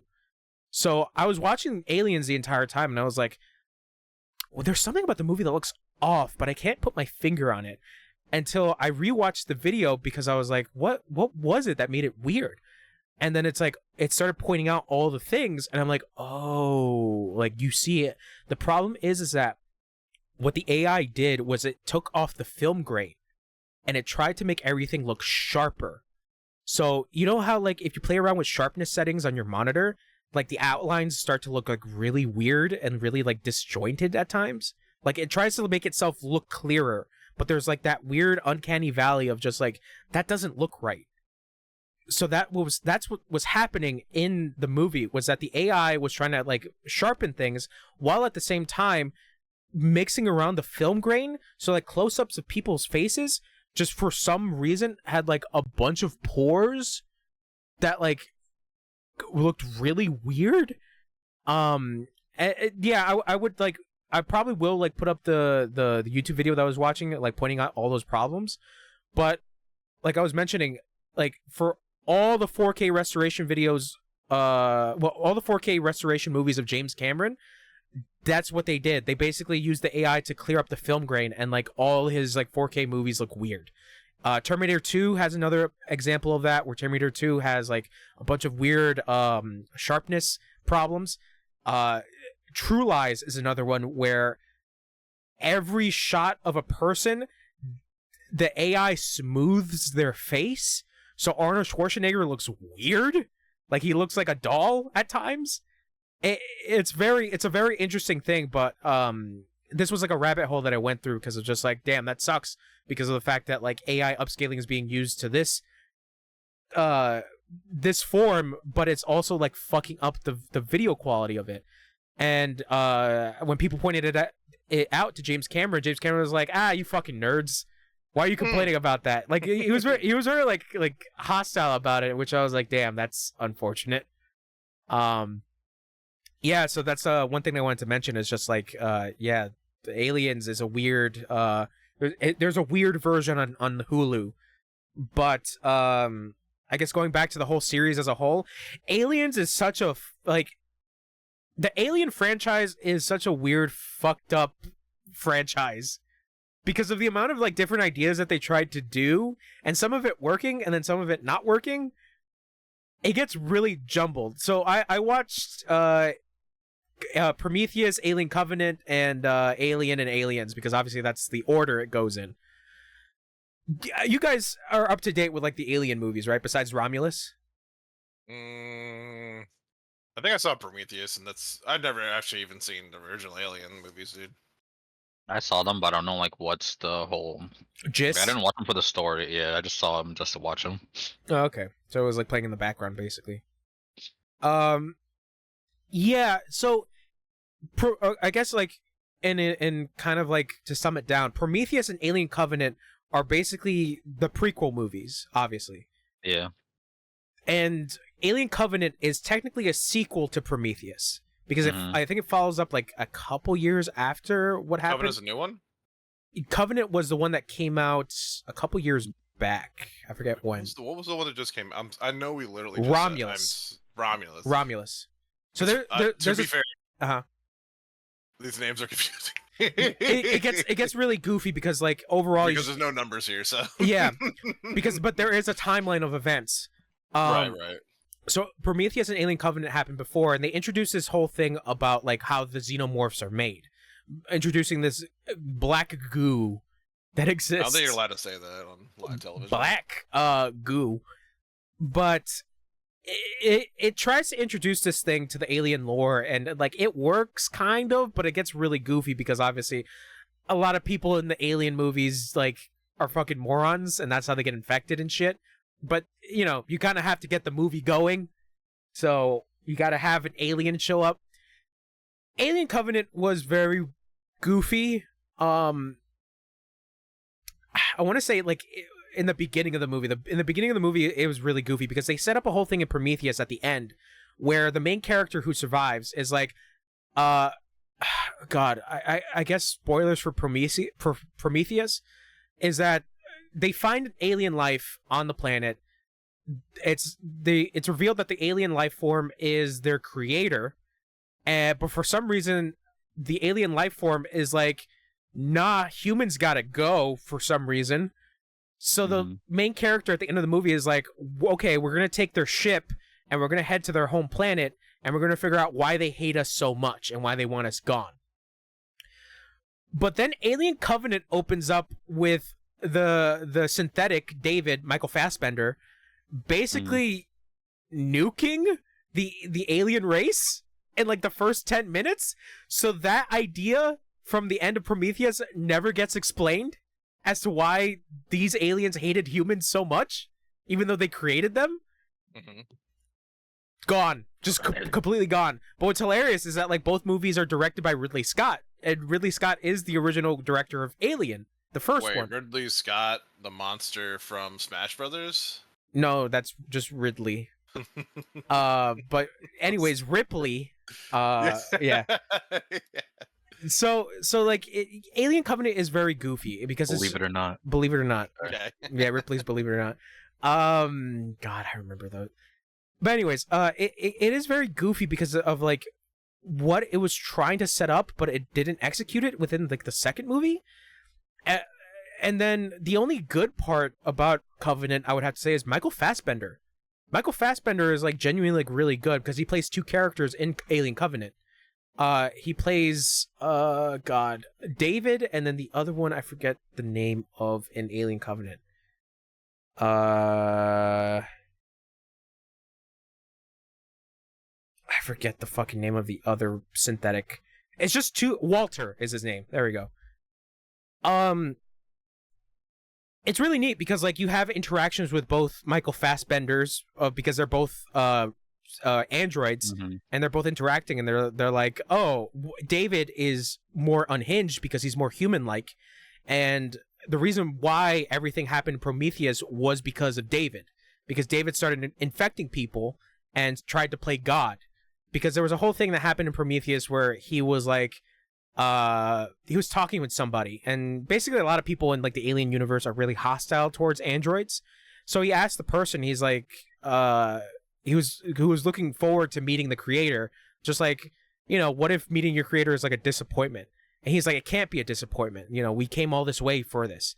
And he's like, David was like, yeah, but you know, why did humans make me? And it's like, because we could. And David just looks at him and he's like, what if your creator gave you the same answer? Like, you're going to be disappointed regardless. Yeah. So... Sorry. Wow, I can't believe you burp farted. No, I cleared my throat. Okay. Burp farted. So that kind of like leads into Alien Covenant, where David, after surviving the events of Prometheus, started experimenting and started creating more xenomorphs and shit, and it got to a point where like he started developing a god complex, which leads to like the ending of Alien Covenant being kind of horrific.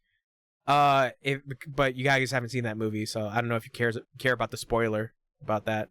No, do it. Okay. I mean, unless Games does. Hold on. No, I'm gonna watch it. It's not Okay. good. Okay. All right. For real? Yeah. Okay. Yeah.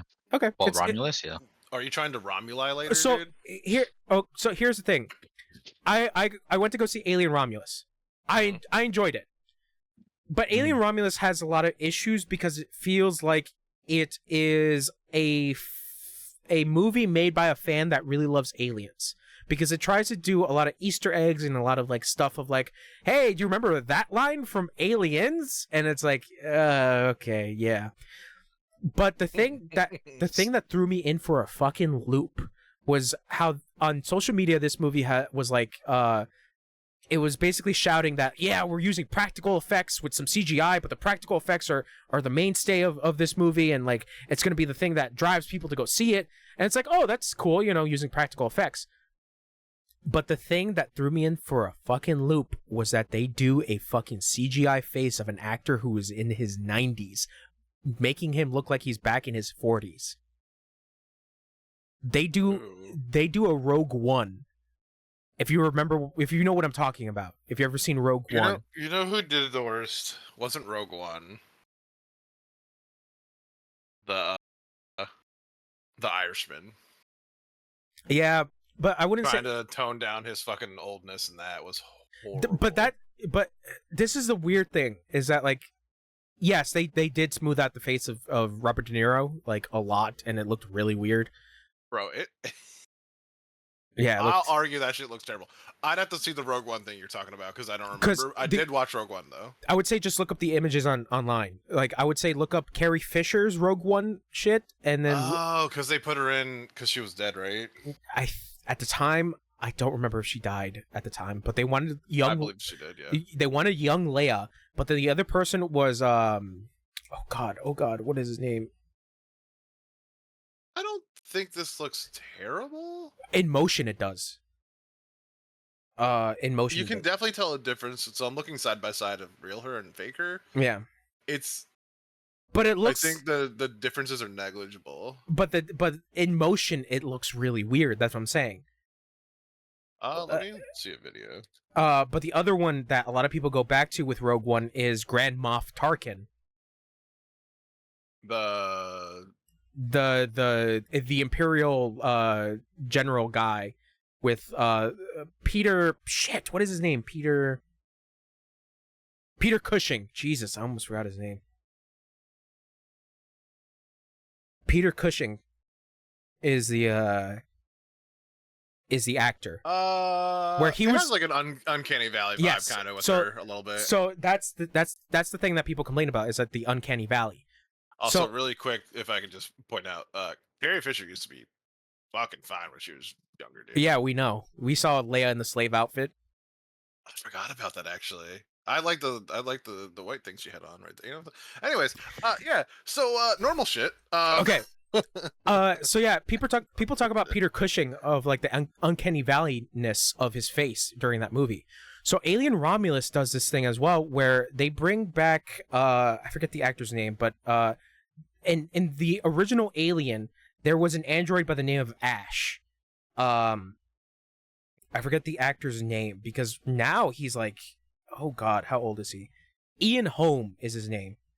Oh, he died. Never mind. He died 2020. But yeah, they do a thing in Alien Romulus where it's like, there's an android on the station.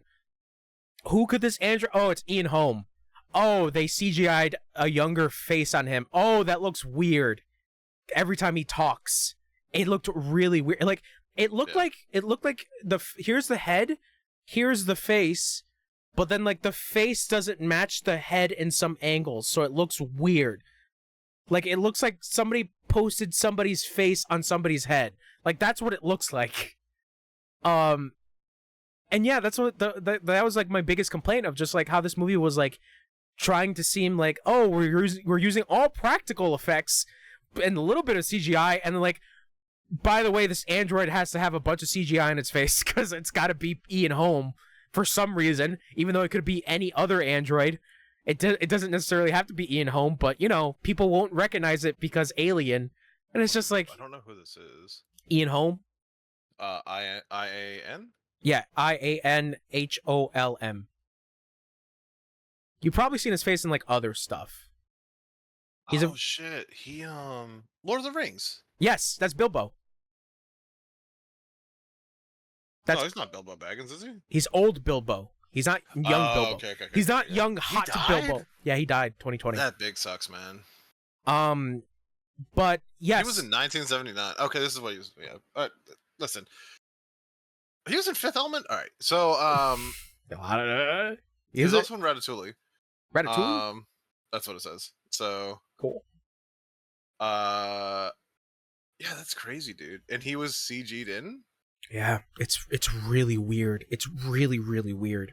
Yeah, it had to be then because he died, because they had to make up for that. Yeah, but the other thing is that like by the time he died, he was like in his 90s, I want to say. I mean, so like you just have like you don't like CGing dead people? I have a problem when the CGI it doesn't look right, and it leads to the uncanny valley face. My personal thing is that like I would have just preferred a different actor of it being a different android, because it's supposed to be a different android. It's not supposed to be the same android from Alien.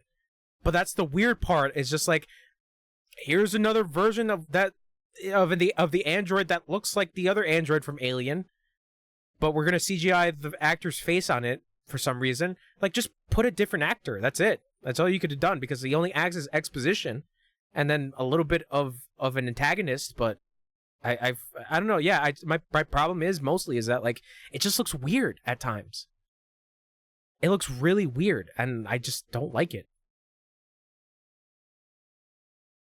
I know you love the Uncanny Valley. I know you love them PS3 graphics. There's I love it when there's you. some really bizarre ones that like to me are unsettling. I know all I heard about is the Flash. If you remember that. I heard people again, like I don't really notice it all the time. Mhm. I also really fucking don't give a fuck about DC. Holy shit, people eat that shit up for fucking stupid ass reasons. But the Snyderverse, though. Yeah, I was on like a side of Twitter for a long time where all I saw was Snyderverse, which sounds really weird because how am I there? Mm. But I started diving into it because I was like, this is such like this to me is like infiltrating a cult. Yeah, Because it's like bad. those people with the Snyderverse were like, it's like You know it's what? almost like You know what it the feels media like? will never show you this, and I'm like, Yeah, what? Like, no, your movies are bad. Just Like- know, like Marvel's better than you. I You don't know know- what to tell you. you know the whole thing with like Snyderverse and like James Gunn. It feels like the console wars all over again. That's what it feels like. People trolling each other, and then like people. Oh yeah, because people are upset about James Gunn taking over. Yeah, and then people legitimately hating James Gunn, and it's just like, what are we doing? Listen, I'm on James Gunn's side. I like James his Gunn. shit. I like his movies. I think he does good work. I don't think Zack Snyder has done anything significant that I think I would like. The only movie I liked from him was the Day of the Dead remake. I never watched it. So It's maybe. good, but like other than that, like Man of Steel, like I remember the first time I watched it, and then by the end of it, I was just like, was that good? Like I want to say I was like a teenager when I watched it, and I was like, was that considered a good movie? And then like I just never watched anything else after that. No, Army of the Dead was the other thing that I saw. The one with Batista, where they're in Vegas. Yeah, That again, movie was I just didn't like watch it. Yeah, that movie was not good. And people were like, "Oh man, it's so good because there's a bunch of action and it gets killed zombies." And I'm like, "This is a terrible movie. Like it's pretty bad." it's almost like anything with Dave Bautista. People think is really good. Not that he's not a good actor. I think he's fine for what he does. He's able to grow. I feel like if you give him the right role, he's able to do good things with it. I think he has a very clear ceiling. I would say John Cena has that. Right. I would assume. I think Yes. The Rock also has that though. Like, Oh. I think all these wrestling people are like kind of capped. I would say for me personally, I would say like between the three, Rock, Cena, and Batista, I would say Batista's higher than John Cena, but The Rock Alright, is so lower. if we took all three of them and made a serious role, Mhm. I don't think I would care about any of them. I only think I would like John Cena more because I'm more attached to that guy. I guess, yeah. And I think that's kind of maybe what would be the differentiating factor for people. I- Would be like, oh, I enjoy this person more. I would say Batista's able to do serious roles pretty well. I would like to see it, and then I would be able to determine whether or not I like it, basically. Because in not Cabin in the Woods. What the fuck was it? Oh, that cabin movie. And Yeah, the M. Night Shyamalan movie. I watched that. I didn't really like it, but I would say Batista has that personality where he's able to pull off somebody who is caring, who is basically a father figure, because he tries to pull that off, which he does relatively well. But that like you mentioned before is that like all these guys are wrestlers, so it's like most Hollywood studios are going to try to put them in like action roles, and that's the problem, is that like they never get any room to grow. You know, John Cena grew a little bit because he was able to pull off comedy well, obviously. But for the most part, they just wanted John Cena to do action roles. And then The Rock is just The Rock. Like, he's so formulaic at this point where it's like every... Yeah. It's i5 750, I think. So oh no, that. Okay. I started recording. Yeah, go ahead. What's your address Nice. No, again, Wesley? he's telling me what his yes. his thing is. Does he? You have Ryzen or you have Intel? I have Intel. Oh, okay. I've always had Intel. Dude, I don't know. He hates Ryzen, even though his GPU is Ryzen, but he hates it. No, if I want Ryzen, I have to get a new motherboard. Motherboard, yeah. Yeah. Which, by the way, just want to put it out there. That's so fucking lame that they haven't figured out that they could just like they could for all like an all That's competition, baby. That's yeah, competition. For sure. But it does suck for the consumer for sure. You know? Yeah. Nah, yeah, 100%. Especially if you're like you don't know what the fuck is what. Especially that, because you will get confused of like, why doesn't my CPU fit on my motherboard? Gotta buy a different motherboard. Why doesn't my motherboard fit with my motherboard? Why doesn't my motherboard love me? Why doesn't they love me? But anyways, Alien Romulus. Back to the rom-com. Romulus, yeah, Alien Romulus was good. There's like last 10 minutes that people kept talking about on social media of like, what the fuck is that thing? It was pretty cool. It was pretty cool. I would have to admit that. But the highlight of that movie, I would say, is the actor that plays the android Andy. He's really good. I don't think I've seen that actor in like anything else, but he's genuinely like really, really good. That's the surprising thing about like Alien as a franchise is like the most interesting person are usually the androids, which is kind of funny. But yeah, so I watched Alien. I watched Alien Romulus. Had a good time, but I would say like if you are desperate to watch an Alien thing, I would say hold off a little bit. Yeah, because it's like it's not really like something you got to see right now. But like, the good thing to do, I would say, before you watch Romulus is to kind of have a refresher and watch Prometheus and Alien Covenant and Alien and Aliens, because it's just like that's the good refresher. I remember earlier I was mentioning that like Aliens does have like a timeline of events and shit. I believe Alien Romulus takes place before Aliens. So it takes place right after Alien, because there's a huge thing that happens in the beginning where it's like, oh, that's the thing from Alien. So yeah, there are a timeline of events of like what happened. But we mentioned earlier that like there is a planned TV series for Alien called Alien Earth. So I think that's coming to Fox. Oh no, not Fox, FX. Excuse me. It will be scheduled right after It's Always Sunny in Philadelphia season 18. That's like for real? I have no idea. Oh, okay, because I was like, hey, it will star Glenn Howerton. Oh man, Glenn Howerton as a fucking android? That would be sick. He would be perfect as a oh god, that is so good. What a fucking weirdo. Yeah, he's great. I still gotta finish. I actually gotta like watch through It's Always Sunny. It's such a I will never not say that show's good. What a great show. Yeah. Damn, FX pay me. There's an episode called D-Day that got, I think they did blackface, and Isn't they that, like, had to take it the fuck off. Wasn't that like the Lethal Weapon thing? No.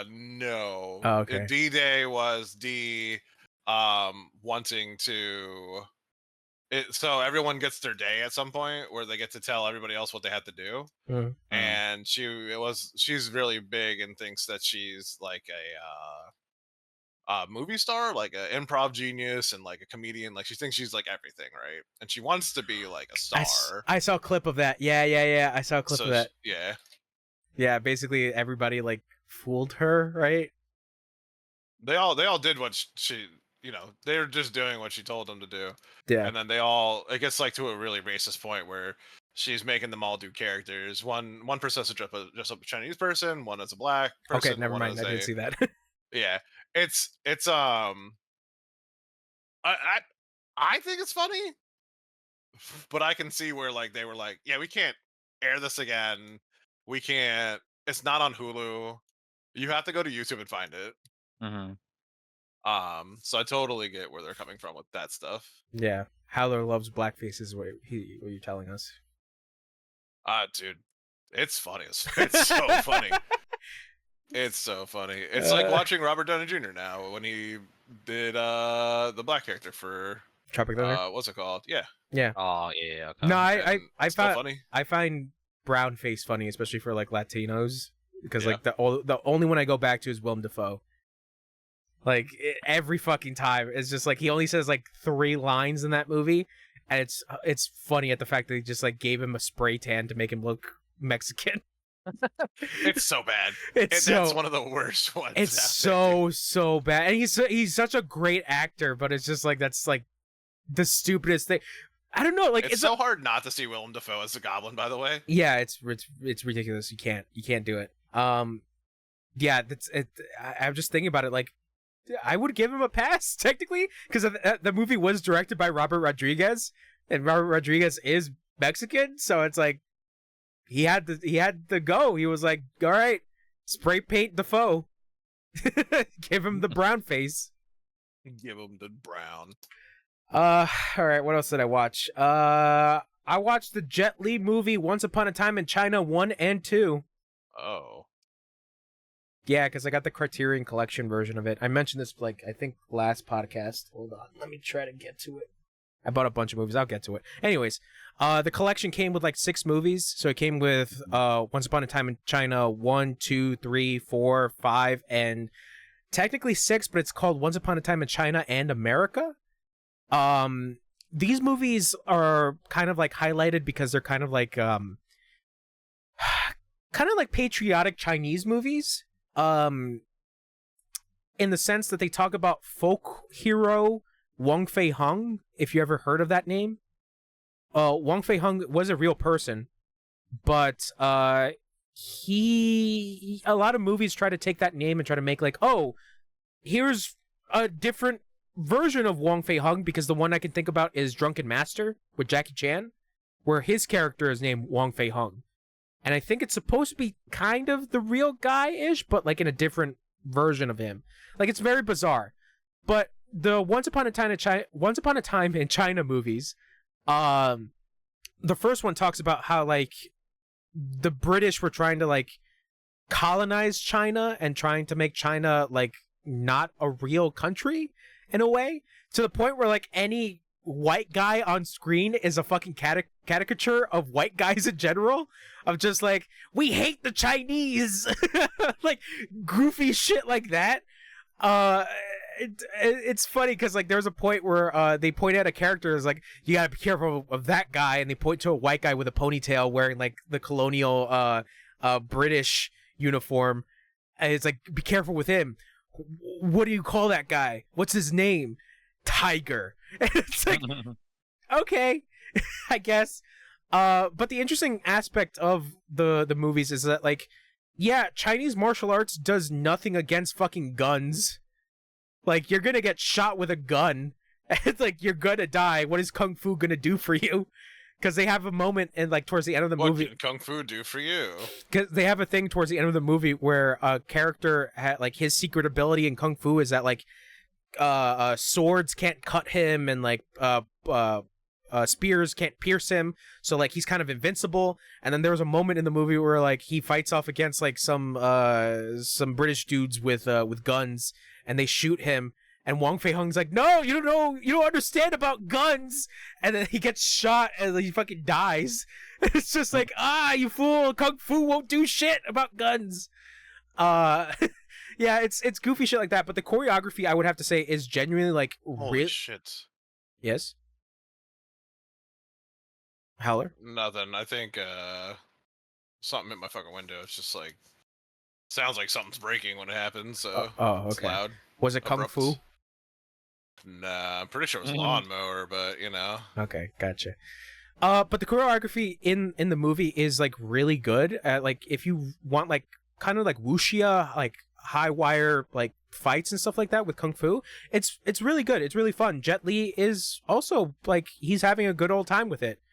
So like I said, the first movie is good, but the second movie is a fucking banger. And Wesley, you want to know why it's a fucking banger? Donnie Yen, baby. Donnie Yen is in there. He plays the bad guy that fights Jet Li in at the end of the movie, and like the choreography in the second movie is like really really good. But it's funny because there's a character that the actor doesn't come back, and it's a very well known martial artist by the name of Yuan Biao. If you don't know that name, he was actually one of the guys that graduated with Jackie Chan and Sammo Hung back in the day. And he does like more choreography stuff, but when he like on screen, he's also like very like athletic, and he's really good. Like a lot of people would say he's like on par with Jackie Chan, but his career never really like skyrocketed as Jackie's. So yeah, he was in Once Upon a Time in China 1, but he didn't come back for the second one, unfortunately. But as for the story of Once Upon a Time in China 2, it's really interesting because there's a whole idea of like, you know how like in some Asian countries they don't really well, most countries I would have to say don't really take the ideas of Western culture like at value, so they view as like Western culture as like basically a parasite and like something that they have to get rid of, they have to eradicate it. So the premise of the second movie is the White Lotus clan, these religious this religious cult is like anything involving Western culture we got to get rid of for the greater good of China, whether it be fucking people dressing up like colonialists, cameras that came from the West, even like teaching the English language is like the worst thing you could do. It's the greatest offender. So these people are radicals, and like they tried to like burn down like exchange schools or like colleges that have like foreign people in it. Like they do like the most heinous shit, but in their mind they believe, oh, it's for the greater good of China, and this will bring back spiritualism and shit like that. So Wang Fei Hung in the movie is like, yeah, my technically not his aunt, but he calls her his aunt, even though like they're related through like a marriage. It's very goofy, but he calls her 13th aunt. And in the first movie, she kind of has to like tell him, hey, we're not related, you know, just want to like keep that in mind. You don't have to keep calling me your aunt. And she kind of becomes a love interest. But anyways, like she went to like the Western world. She went to England and started learning all these things of like English and like all the culture there, and like she cares for it, and she wants to introduce it to Wang Fei Hung and be like, hey, like, you know, there's some good stuff about like the West, like, you know, you can kind of grow from that. You don't have to necessarily like take it and change your whole lifestyle, but you can adapt to it because eventually this is going to become the future of it. But like I said, Wang Fei Hung takes on the Lotus clan, and it becomes this whole thing where like these religious zealots are like, you love the white people. How dare you? You betray China, and it's just like, all right, Wang Fei Hung is gonna do some sick ass kung fu. But where Donnie Yen appears, Donnie Yen plays a government official, and it's revealed that he's doing like heinous shit as he's working with like the White Lotus clan to be like, hey, we need the Chinese government to look good. On top of that, these revolutionaries that want to create the People's Republic of China are like, we can't let that happen because like China has to work under this specific government, so we need to stop that shit. Wang Fei Hung, you're helping them? All right, you're a fucking criminal. We're gonna send out our best martial artist, Donnie Yen, go get him. So Donnie Yen goes to get him, and there's a really cool thing where obviously it's fantasy, where Donnie Yen is like, okay, what's my weapon? Not a bow staff, not a sword, not even nunchaku. It's a fucking watered covered piece of cloth. And I'm just like, what? But then you really think about it of just like, oh, how he uses it is basically the cloth. It's a long piece of cloth that's covered in liquid, covered in water. And it, because of it being so dense, it basically he's hurling it like a fucking like ball and chain kind of. And it's like, I never really thought about it that way. And obviously, you know, it's a fantasy thing, so it's like, you know, he does like crazy shit of like breaking bamboo with it and like like hurting somebody with it. But it genuinely, like, that last fight scene was like really, really good. Yeah, I'm anticipating and watching like the rest of the movies. The only thing I came to learn was that 4 and 5, Jet Li never came back for them, so it's completely different actor. Except for the last movie, Jet Li comes back, where he goes to America. But yeah, overall, I would recommend watching Once Upon a Time in China, especially Once Upon a Time in China 2. That shit was awesome. Yeah, man, I love kung fu movies. I genuinely like wish I bought the Shaw Brothers collection that came out, because it has like one of my favorite movies on there, or two of my favorite movies on there. Crippled Avengers and the 5 Deadly Venoms. Crippled Avengers. Bro, Crippled Avengers is such a stupid name, but genuinely, it like the choreography in that movie is insane. It is insane, but this is like 1960s like Hong Kong shit, so it kind of makes sense because these guys were like fucking working their asses off to make some money at least. Yeah, the Shaw Brothers like movie collection I wish I had, but like the first one is like out of print. Like it's hard to find like the North American version. The second one got more prints, so like it's easier to find the second one. There's a third volume coming out I think in next month or 2 months from now. And yeah, it's just like I said, I wish I got the first one because I kind of want to watch more kung fu movies. But the good part is that like Amazon Prime kind of has some kung fu movies on there, so I'll probably be watching some of those because that's how I watched 36 Chambers of Shaolin and Disciples of 36 Chambers and Return to the 36 Chambers. Like good shit, like very good shit. What else did I watch? What else did I watch? Oh, speaking of martial arts movie, I finally saw a movie called Throwdown. This is another Chinese movie. It's specifically about judo. If you guys know the martial arts form of judo. Do you guys know anything about judo? Kind of. Nope. Okay. It's a grapple. It's a grappling-based martial arts, yeah. Yes. Came from Japan. Throwdown was a pretty like interesting movie. It's very stylistic. It is also a love letter to an Akira Kurosawa movie called Sagata Sanshiro, which is another movie about judo. But the overall story and the overall message is basically life is gonna hit you with some bullshit. All you gotta do is just pick yourself back up and dust yourself off and just try again, basically. It's very good. I really enjoyed it. Like I said, it is very stylistic because a lot of the lighting that they use with a bunch of like the neon signs, which was like really impressive. But the overall story is that these three people kind of like meet each other by chance. One guy is an owner of a bar. Apparently he has like some ties and connections to some mob guys. But back in his day, he used to be like one of the best judo competitors. But he kind of fell from grace and started developing a drinking problem. And yeah, basically is down on his luck. The second guy that you meet, he is like kind of like, I guess for the term that Wesley can understand, he's kind of like Baki, where he just like wants to go around and fight dudes. Yeah. So he wants to fight like better judo competitors.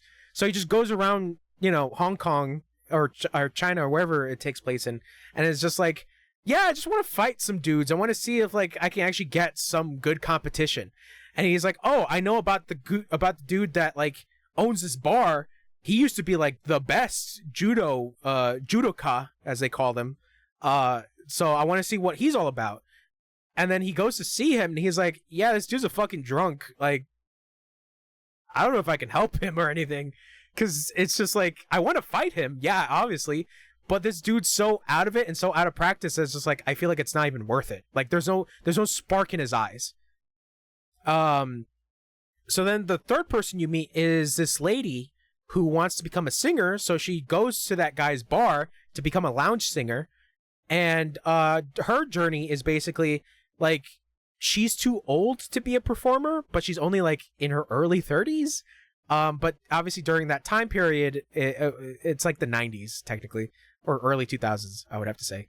But during that time, you know, most entertainment industries are looking for people like in their 20s or like in their really early 20s. So every time she goes to like an audition and something, she always gets turned down, and they keep telling her, they're like, hey, like, you're too old. Like, nobody's really going to appeal to you. So her journey is basically like trying to continue to follow her dream. And that's, like I said, the whole theme of that movie is just like, shit's going to be thrown at your face. You can always try again. There's always a brighter side to things. But the interesting part of the movie is that it keeps making like references to the Akira Kurosawa movie called Segata Sanshiro. And funny enough, it's on the Criterion app. I've yet to see the movie, but yeah, basically the whole movie is about like judo, and that judo can help you become a better person, essentially. Yeah, Throwdown, it was really good. I really liked the interaction of the main crew that you follow. It was really nice. I really enjoyed it.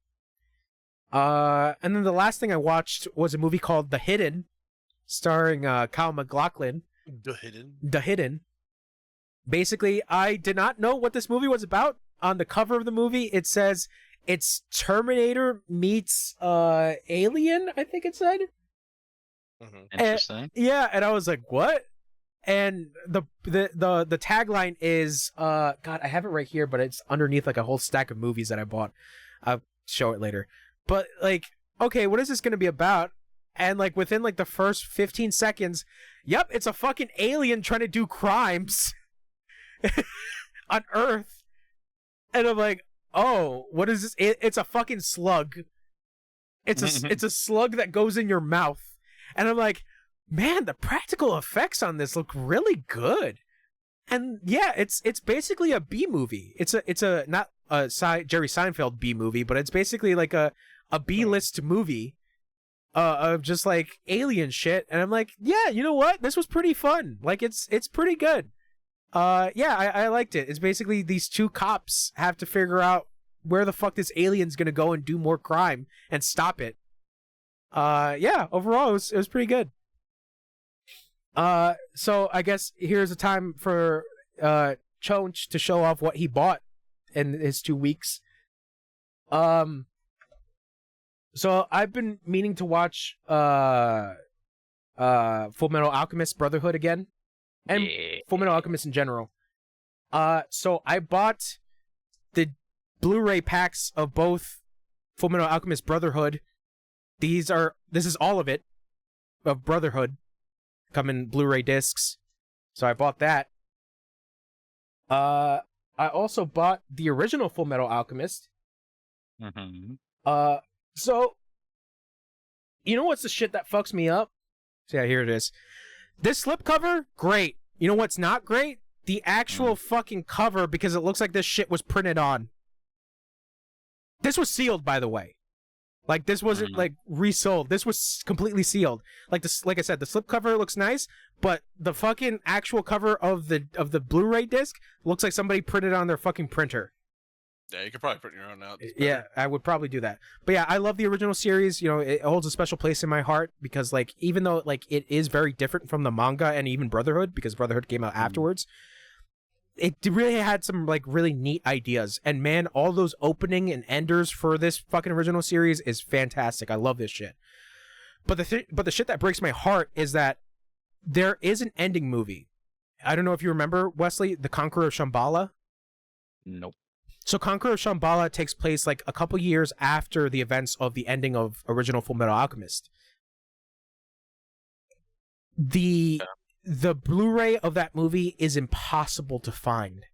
You can only find pre-owned versions of it on like online, and people are like asking for like $500 or like $100 for it because it's out of print. Jesus, yeah. And it's like, that sucks. But the only way you can kind of watch Conqueror of Shambhala is obviously online through special means or on Crunchyroll. Crunchyroll surprisingly has Conqueror of Shambhala, but it doesn't have the original Full Metal Alchemist on there. Yeah. It's only Brotherhood, which is like, that's weird. That's really weird. But I guess it's through some legal rights and shit like that, so I have no clue. But yeah, Fullmetal Alchemist, I love the series. It's obviously I got a fucking tattoo of it, so it means a lot to me. But I'm glad I'm able to have the physical versions of these things. Speaking about anime, yo, you know what shit I really liked? I really liked Hunter x Hunter, but I finished Hunter x Hunter. So, what's something by Togashi that I've never seen before? Yu Yu Hakusho, baby. Terrible. Yu Yu Hakusho is interesting. Nope. I started watching it. It's fun. I enjoy it, but it's because I have a bias because I like Hunter x Hunter. Yeah. But the only thing I feel like people would agree upon is that the opening and the endings are fucking bops. The opening for Yu Yu Hakusho is, oh my god, I love to hear it. Same thing with the ending. The ending for Yu Yu Hakusho is fucking great. They're bangers. But yeah, this is the complete set, Blu-ray, and apparently distributed by Crunchyroll, surprisingly. But so far I'm having fun with it. I finished the first disc. It was only like 10 episodes. There's a bunch of more because obviously it goes up to like 4, and then the OVAs. And yeah, I'm looking forward to finishing it, which I was surprised to see because I wanted to know whether or not the manga goes in a different direction compared to the anime. Apparently, the anime is a better adaptation than the of the story, because if you don't really know about Togashi, he gets sick a lot, and during the run of Yu Yu Hakusho towards the end, he got really sick. So the art style like started to degrade a lot, and even the story pacing started to degrade. So I kept hearing that the show itself does a better job kind of like fleshing out what was happening towards the end. Same thing with Hunter x Hunter. Hunter x Hunter has that problem where like there's a bunch of chapters that like the art looks really like it just looks like doodles. Like he just doodled it on a napkin and was just like, yeah, that's volume 88. That's it. I'm done. I'm fucking dying over here. But it's sad too because like if you look at Togashi's art now, holy shit has he grown as an artist, as a mangaka. Like it's like the transition of Hirohiko Araki with JoJo, like how you see at the beginning of JoJo and what it is, what it's gotten to now art wise. It's like a crazy progression. And then you see Togashi stuff where it's like Hunter x Hunter and Yu Yu Hakusho, like they look very like, oh, you know, they look very 80s anime-esque. And then you see his art now and it's like, holy shit, did he grow as an artist? Like, oh my god, these character drawings look amazing. But yeah, that's the only thing. I guess just a little update with him is that like he's coming back. He's writing more Hunter x Hunter because where he kind of left off. Kurapika is on a fucking boat. Like some like crazy shit is happening in Hunter x Hunter, but you know, like I said, we'll have to wait how that fucking ends. Which by the way, Wesley, have you been hearing shit about Jujutsu Kaisen? No. Okay, I don't want to ruin anything for you then. Yeah, Jujutsu Kaisen is it's ending. Yeah. Say, oh yeah, My Hero Academia finished too. Yep. Yeah. Powerless Deku who got fucked over by everybody. And now works at McDonald's. Yep. He'll become the best general manager.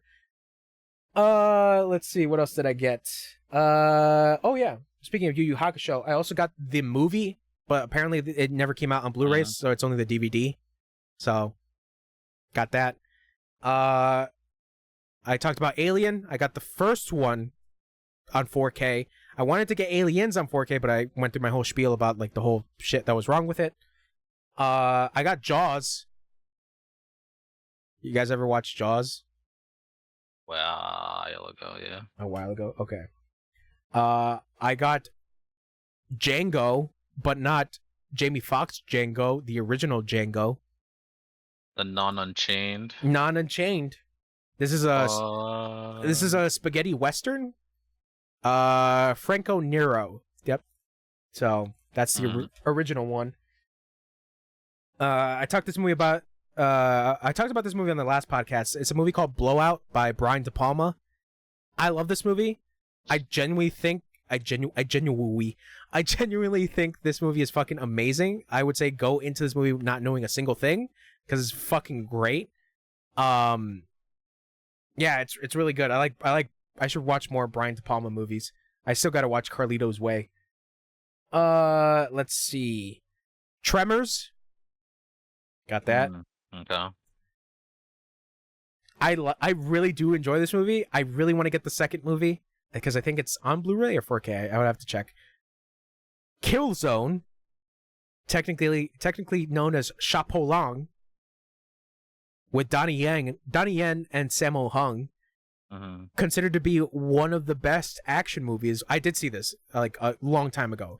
It's fucking great. The choreography in this is great. I think the only thing that a lot of people go back to when watching this is Donnie Yen versus Wu Jing, and it's one of the best fights you can see because like it's basically them like winging it. They're winging the whole fight.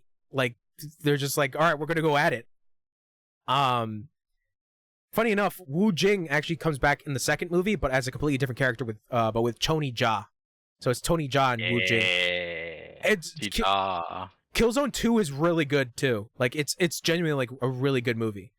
But yeah, the first one is also really good. It's very dark as well.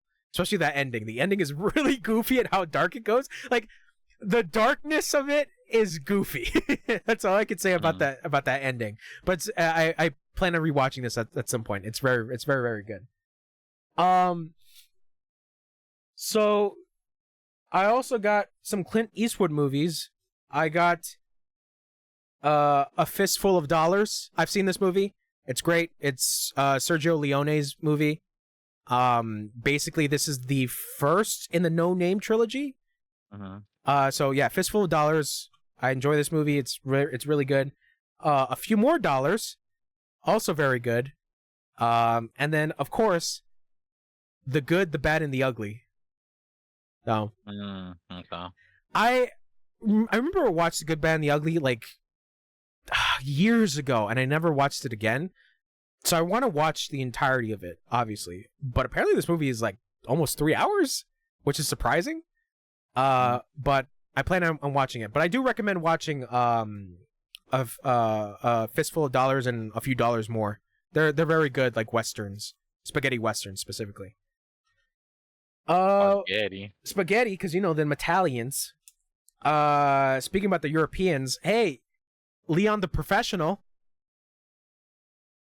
You ever heard of this movie? Nope. No, it's Jean Reno and Natalie Portman, a very young Natalie Portman. Nope. It's great. It's a very good movie. Jean Reno plays an assassin, and he kind of like takes this girl under his wing. And yeah, I love this movie. I remember watching this movie like twice, and I really loved it. So I got the 4K version of it because I'm like, I'm gonna watch it again in the higher quality. Yep. Oh, here it is. The Once Upon a Time in China box set from Criterion. So this big old boy. Massive big boy. The Hidden. So what's the tagline of this? It's hiding. It's hiding. Okay, so it's killed 37 people, robbed 6 banks, 2 liquor stores, a record shop, and stole 2 Ferraris. Now the fun starts. It just took over a police station. A new breed of criminal. Wow, nice. So yeah, what does it say? Oh, okay. A cross between Invasion of the Body Snatchers and Terminator. Yeah, this was a fun movie. This was pretty fun. The Hidden. What else did I get? I've been meaning to read this manga. I got the movie, but I want to read this. The First Slam Dunk. Slam Dunk is a manga series by Takahito Inoue. Inoue did Vagabond. So Slam Dunk was his first series that he did for Shonen Jump, which is basically a basketball series, which I hear genuinely is actually like really good. Yeah, I I want to read the manga first, and then I want to see this. Even though a lot of people say that you can watch the movie first, even though you have no like account of the manga, like it's actually still a genuinely good movie. But yeah, the first slam dunk. I got the 1997 version of Berserk. Yeah, that's all I can say.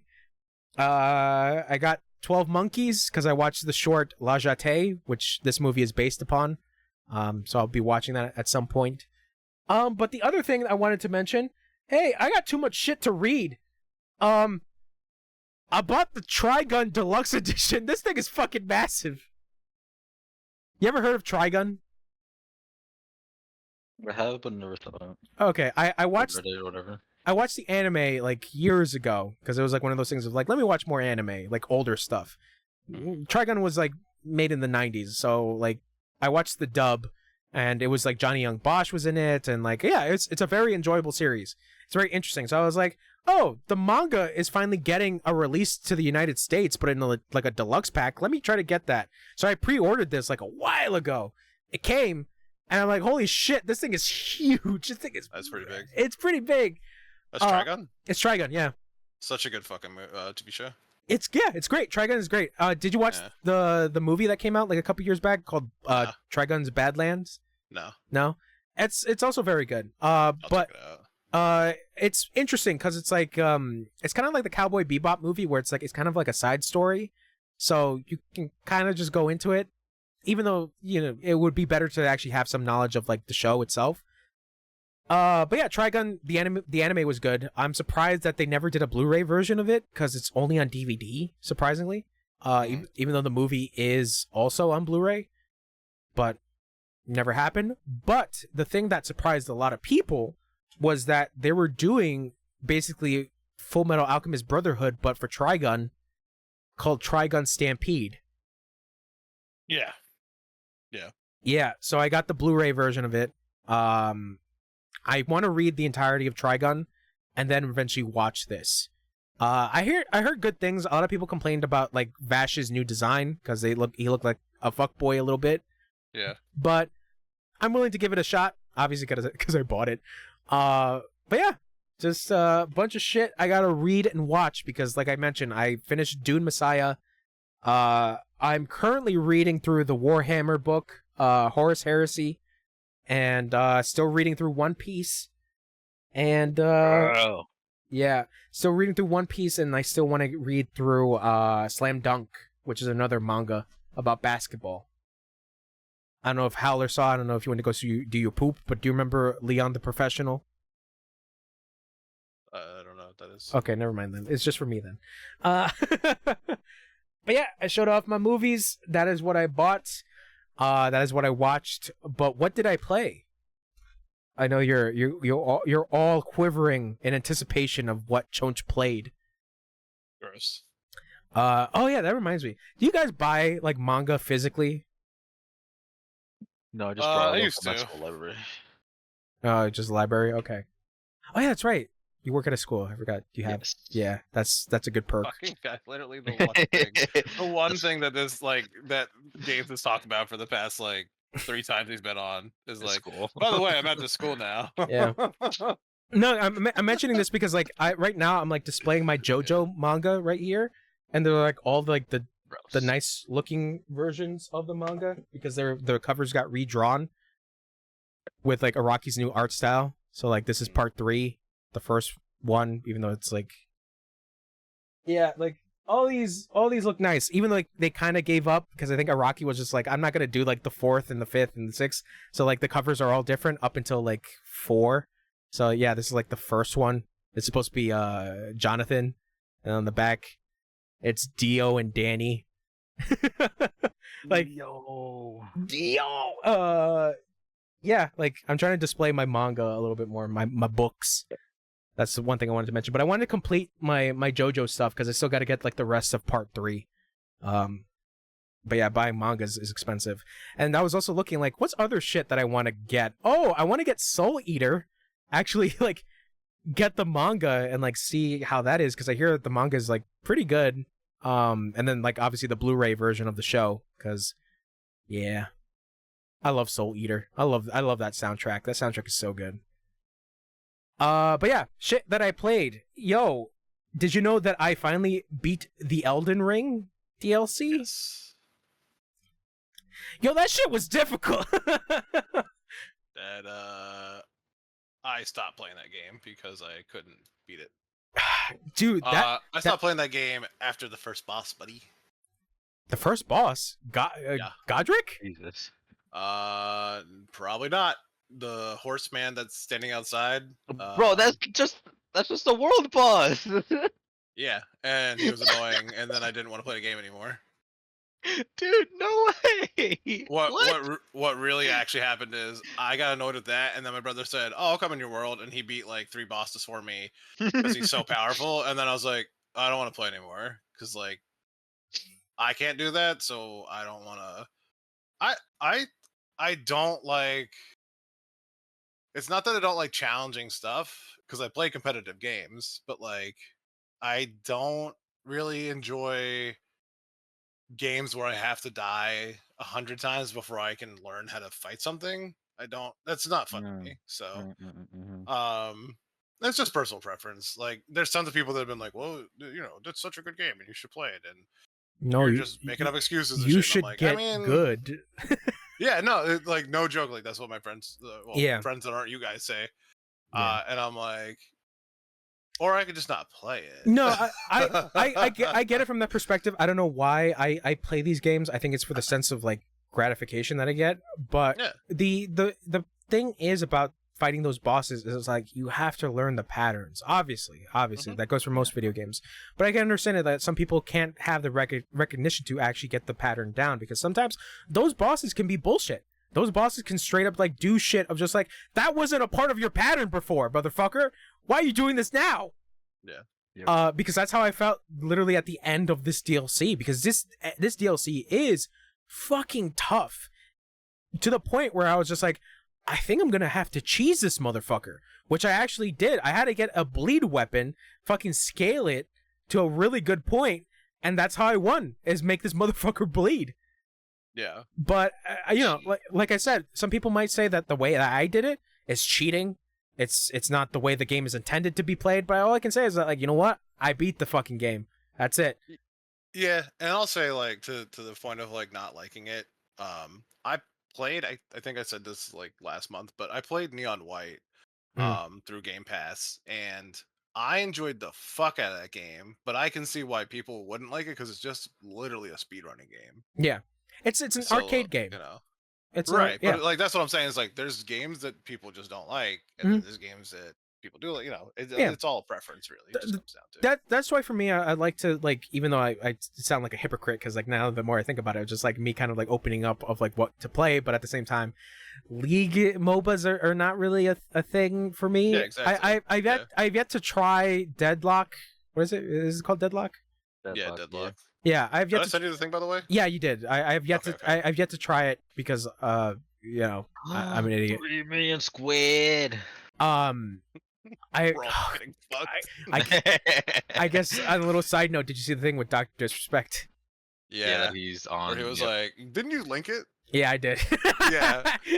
I immediately read that and I was like, "Come on, man." And then What I find funny is that the game devs or whatever, or like the game Twitter page, yeah, was like, "Oh yeah, little avoid kids, him." don't gank you. Yep. Avoid him. And then what was hilarious is that somebody posted up like how his stream was going. All his team members left him. Damn. Jesus. It was just like, holy shit. But anyways, yeah, like I was saying, it's just like I kind of want to like give out more like of get more of an idea of how like different games like play, obviously. Mm-hmm. And that's how like this year I got like really into RTSs because it's just like, oh shit, RTSs are actually pretty fun, like doing the whole micromanaging shit or city building. Mhm. Like I played Frostpunk and I'm like, Bro. Frostpunk is really fun. The children will have to work to survive. I can't city build, bro. My brain just like goes like, well, I could just watch TV now. Yeah, no, it's a lot of trial and error with that stuff because like Yeah. I had to do another run again and again because like it got to a point where like people were getting pissed off at me, and we're like, you gotta fucking go, you gotta leave. Like, if we die, we die, but we're not dying with you. The funny thing is like you talked about city building simulator, or city building sims. Sorry. Yeah. Or 4X games, because like Total War is another one. So like, yeah. See, I like Total War. I like games where like, kind of like what is it called? Age of Empires. Yeah. Like that type of stuff where you build and you fight and so try more to conquer on the RTS side of it. And so anyways, the city building portion, right? Like I would way rather go play Roller Coaster Tycoon. I don't know, I just love it because it also has a nostalgia factor where like I was a kid and I did a lot of that when I was a kid. Yeah. So yeah, I would play, like right now, I would just go play the fuck out of that game if they made a decent remake, but I looked into it and they're bad. But so I could see like again like kind of like a middle ground of like understanding why you like it, Yeah. and why they're good. Yeah. Yeah. But, you know, like I said, me being a hypocrite because like I'm not really into MOBAs and stuff like that. So I think it's because of the fact that like League gets a really bad rep, and I just like That's not being a hypocrite. That's like you didn't say anything about like you should like every game. Nobody likes every game. Nobody likes every movie. Everybody has tastes. Yeah. Everybody has tastes, or not all games would be the same. Which kind of getting to a melting point, but that's a different conversation for a different day. I did try to get into almost every single Dark Souls. I tried every single Dark Soul and I tried Demon Soul, the first one. And every time I tried, I would get stuck at like the second part. The only one I got even decently far into was Bloodborne. I think halfway through. Yeah. Bloodborne, I think, is what one of the easiest Souls games. No, don't say that. Say it's so hard. Be like, it's so hard. You're so good at the game. Bloodborne is great because it's so different. That's why I really love Bloodborne, because it's just like it's faster. It's more like grittier and like. Too many British people though, for sure. Yeah, especially when they're like, "Oi, hunter," and it's just like, all right, we're just in Britain land. What is the dude's name from that one I hate? Ruby? Which guy? Remember the oh my god, Xenoblade? Rudy? Every character? No, the little like Tora or the little rat thing. Yeah. Tora was the second one. I forget the other one. Oh god. Ruby. You keep saying Ruby. I can't remember his name. Shit. God, what is his name? Ricky. There we go. Ricky. He refers to himself in the third person. Bro. What is it, like a Pon or Papon? His fucking race. Yeah. I love Ricky. Ricky's so cute. Ricky's adorable. How could you hate Ricky? No Pon, that's what they're called. He also fucks. He's also 40 years old? Yeah. Dino Dad had pointed it out. Yeah, he fucks. How old he is. Because he has kids, yeah. I love him. So fucking insane. No, like, yeah, Bloodborne is fucking great. I don't know. You guys beat Sekiro, right? No, not yet. You guys did not beat Sekiro. I beat Sekiro. Well, you guys might have. I beat it 3 times. Again, that's another one that I really wanted to play. I got all the bitches. Surprisingly, I think I'm close to beating it. Because I got way further than I originally did when I first played it. Like I said, those games, like there's a feeling of like gratification and satisfaction that you get from it. It's just like, I did it. I fucking did it. Sekiro is fun, but like I was going ham on that shit, especially when my second and third run was just like, I want to see all the endings. I want to see where it goes. But the problem with the Souls games is that like sometimes it could be archaic in like the way that you progress in certain things, or how you get weapons or armor and stuff like that, where I can see that turns off a lot of people of just like, here's this secret. How the fuck was I ever going to find out about this unless I actually like trialed and errored it somehow? And you find a video that tells you how to do it. That's where I usually go. It's just like, how the fuck do you do this? And it's like, here's a video of how fucking archaic this is. And I'm like, oh, Oh, if I was like somebody who wasn't obsessed with this shit, I would have fucking hated this thing. But like I said, I was so far in deep that I'm just like, I don't care. I'll just watch the video and like get through this, and I got through it, and yeah, Sekiro is genuinely fun. Like the parry shit and just learning more cool shit you can do and how you can cheese certain opponents. The one cool fight overall is like, I guess there's like a couple, but like the one I can think about is the owl fight. You remember that, Wesley? Oh, and when you choose to save the prince. Yeah, when you're in the tower. Right. Yep. And Owl's like, all right, show me what you got. And he does like the same shit you do, but like times 10. And there's like a really cool moment where like he tries to trick you. And it's just like, damn, this is a fucking cool ass boss fight. And then like the Genichiro one where like you have to learn the new move that you got, where I'm just like, he's gonna do a lightning move, so you jump in the air and you take his lightning move away. Like it's cool shit like that makes Sekiro really fun. Like a lot of set piece stuff those games do really well, the From Software games. But yeah, Elden Ring I can understand that people can hate.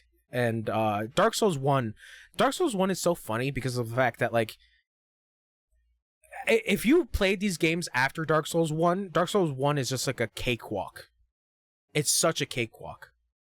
But obviously it's because of the amount of knowledge that you've gained throughout the years. And I remember it's funny at the fact that like it took me up until like I was like 18 or 19 to actually beat Dark Souls 1, even though I bought it for the PS3 like years ago. But because fucking George gave away my copy, thanks George. Yeah. I remember that. Fucking who the fuck told you to give away my copy, dickhead? Give it to who? He gave it to a friend of his, and I'm like, okay, where's your friend live now? Oh, he went to the army. So where's my copy?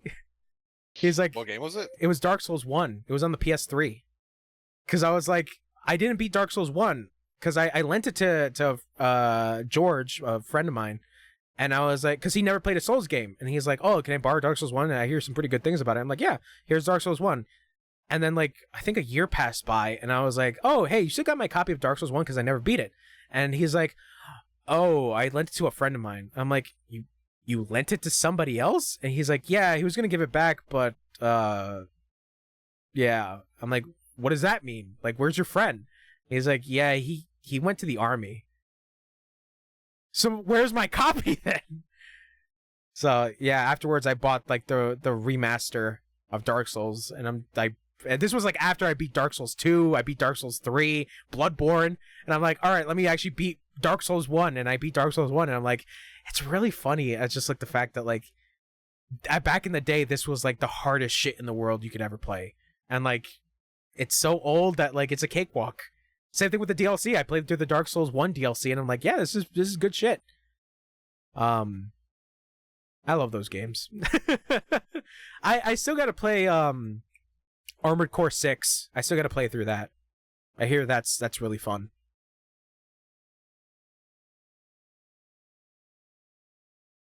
So everybody loves the Souls games. I'm currently playing one kind of ish right now. Dark Souls? Nah, Monkey Man's out. I'm playing Wukong? Wukong, yeah. Yeah, I guess. Yeah, I was like kind of ish. Anyways, besides Dark Souls that I beat, I beat the entirety of Callisto Protocol. Oh yeah, I still have to beat that. It's not a bad game. I was expecting worse. It's not terrible. The only thing that is kind of bad and janky is the combat. Yeah. The combat is really weird. I feel like it was not fleshed out enough. Like, it seemed good on paper, but like in execution, it is really jank. So like, I don't know if you remember that one little like obviously you're going through like the whole like beginning area ish, Mm-hmm. and then you have to like squeeze through that small like in between boxes because there's some like enemy dude that you have to like bob and weave behind boxes to like avoid. Yeah. Yeah. How the hell are you supposed to do that? Apparently, this was the thing, is that like, I completely forgot that the game has stealth kills. Mm-hmm. Did you know that the game has stealth? Yeah. Yeah, so I think that's how the game wanted you to go at it, with like stealth. I genuinely don't remember. I'm trying to think about the sequence that you're talking about, but like I don't know if I'm misremembering it. But I mean, I played this game recently, so I don't know. But yeah, the actual combat itself is really janky because like because you have to use the analog sticks to move out the way. Like it's Punch Out. It's basically Punch Out. But it I don't know, like multiple enemies makes it feel really not great at times. I don't know, like there's a bunch of problems, but what really killed the game was the fact that like Dead Space Remake was coming out in like a month or two away. If you remember that, the timing of Callisto Protocol, it was basically, Dead Space Remake is coming out in like February. Good luck, I guess. And then people played Callisto Protocol on PC, and everybody was just like, yeah, this shit sucks on PC. It is a fucking buggy-ass mess. I think the clip that I think about a lot is the Maximilian dude one, where like he plays Callisto Protocol for like, I think like half an hour, and then like a weird bug happens, and he's just like, nope. And you see him like uninstall the game off his PC. He's like, no, it's not for me. Jesus. But I finished it. It obviously got patched. I wasn't really running into like that many bugs. I can't really think of like one or two at the moment, but I probably did run into them, but like not to the extent of like release of like how that was a mess. But overall I did enjoy it. I liked the story, but it made me also realize that like Dead Space meant a lot to these people because obviously this is the ex-Visceral team. So they wanted to bring Dead Space back. In some way. In some way, in like a spiritual successor kind of way. So that was the thing that like the entirety of the game was just like, yeah, this is basically Dead Space again. But with like some different elements. And then I get to the end of the game and I'm just like, okay, like it leaves in a cliffhanger. But then I played through the final transmission, which is the final DLC. And I'm like, ooh, that was probably not a good idea to leave the game in a cliffhanger or in order for a DLC to be the actual ending. The only thing I could think about that did that I dislike, but I can't hate it, is Asura's Wrath. Asura's Wrath did the exact same thing, and I love all the set pieces of that game, even though it's just a QTE fest. But but the problem is that like the real ending is you got to pay for it. You got to pay like $5. What's a QTE fest? Quick time event. Okay. Yeah, you ever play Asura's Wrath? Nope. No. I think I watched you play it. I could have, yeah, maybe. Pretty sure you played it on stream. Maybe I'll think about it. So Callisto Protocol ends, and it's like you got to pay, either get the season pass or pay us to play the final mission. So I played through it, and I'm like, oh, okay, this is cool. Oh, your main character's name is Jacob? He's going down a ladder? Oh. If you understand that reference, you'll get it. If you don't, I'll just leave it right there. Jacob's Ladder. Oh no. Oh no. Oh no. Overall, like I said, I did enjoy my time, but like I would say in a rating from like 1 to 10, I would give it like a 6.5. Like it could be fun at times, but like overall the janky shit, the combat itself is the stuff that like rubs me the wrong way a little bit. But yeah, the story was fine. I think what is his name? Josh Duhamel, the main guy. He's good. He's good in it. Karen Fukuhara is also in there. You know, I like Karen Fukuhara. I think she's cool. But and Sam Witwer is in there. He's also very good. Star Killer from Force Unleashed. He's good. I like him. But yeah, overall it's like it's a very meh experience. The only thing I haven't done is play through the other game modes, because there's like a horde mode, there's like a one-hit kill mode. Like there's a bunch of shit that they added on like later on. But Yeah, I would have to go back and play through it. Right now, I'm gonna probably play through it on my Steam Deck just to like have it there rather than like use my PC because I already know how the story goes. But yeah, the other thing that rubs me the wrong way is the fact that like this game got patched while Dead Space Remake on PC hasn't been patched like at all. It still has a bunch of like CPU spiking, like a lot. And it's unfortunate because I like Dead Space Remake, but the performance for that shit is just like it's tough. It's fucking tough. Other than that, I finished Stories Path of Destinies. Yes. There you go. I did it. Fuck that rabbit. You know the one I'm talking about. Your so-called friend. Is that the good storyline? Yes. That's the main one. Yeah, yeah. Where he betrays you. Yeah, where he betrays me, and then like, yeah. I haven't played it in like 5 years, so I really don't remember well. But fucking, how does he betray you? Basically, he was in cahoots with the king. So when you go save him, he was already like in cahoots, and it's revealed like the main guy. What is his name? Not Rodrigo. What the fuck is the Fox character's name? Your main guy. Rodrigo. Rodriguez? Roger? I don't know. Roderick? Oh, God. Again, I haven't. It's been a long time. Yeah, it's been a while for you. It's only been like a couple days for me. But anyways. Yeah, it's like he starts to piece things together. Like every time they do like a thing together, he always starts to realize that like somehow he comes out in like the better end, the rabbit guy. And he's just like, and he starts piecing things together. He's like, oh, he is working with the king. Like that's how he gets out of situations. That's how he lives through shit. He's that cunning. So yeah, I really like the whole thing of the game being like, okay, your character knows this shit. Let's see how it plays out in like the rest of the story of like of him rewinding shit.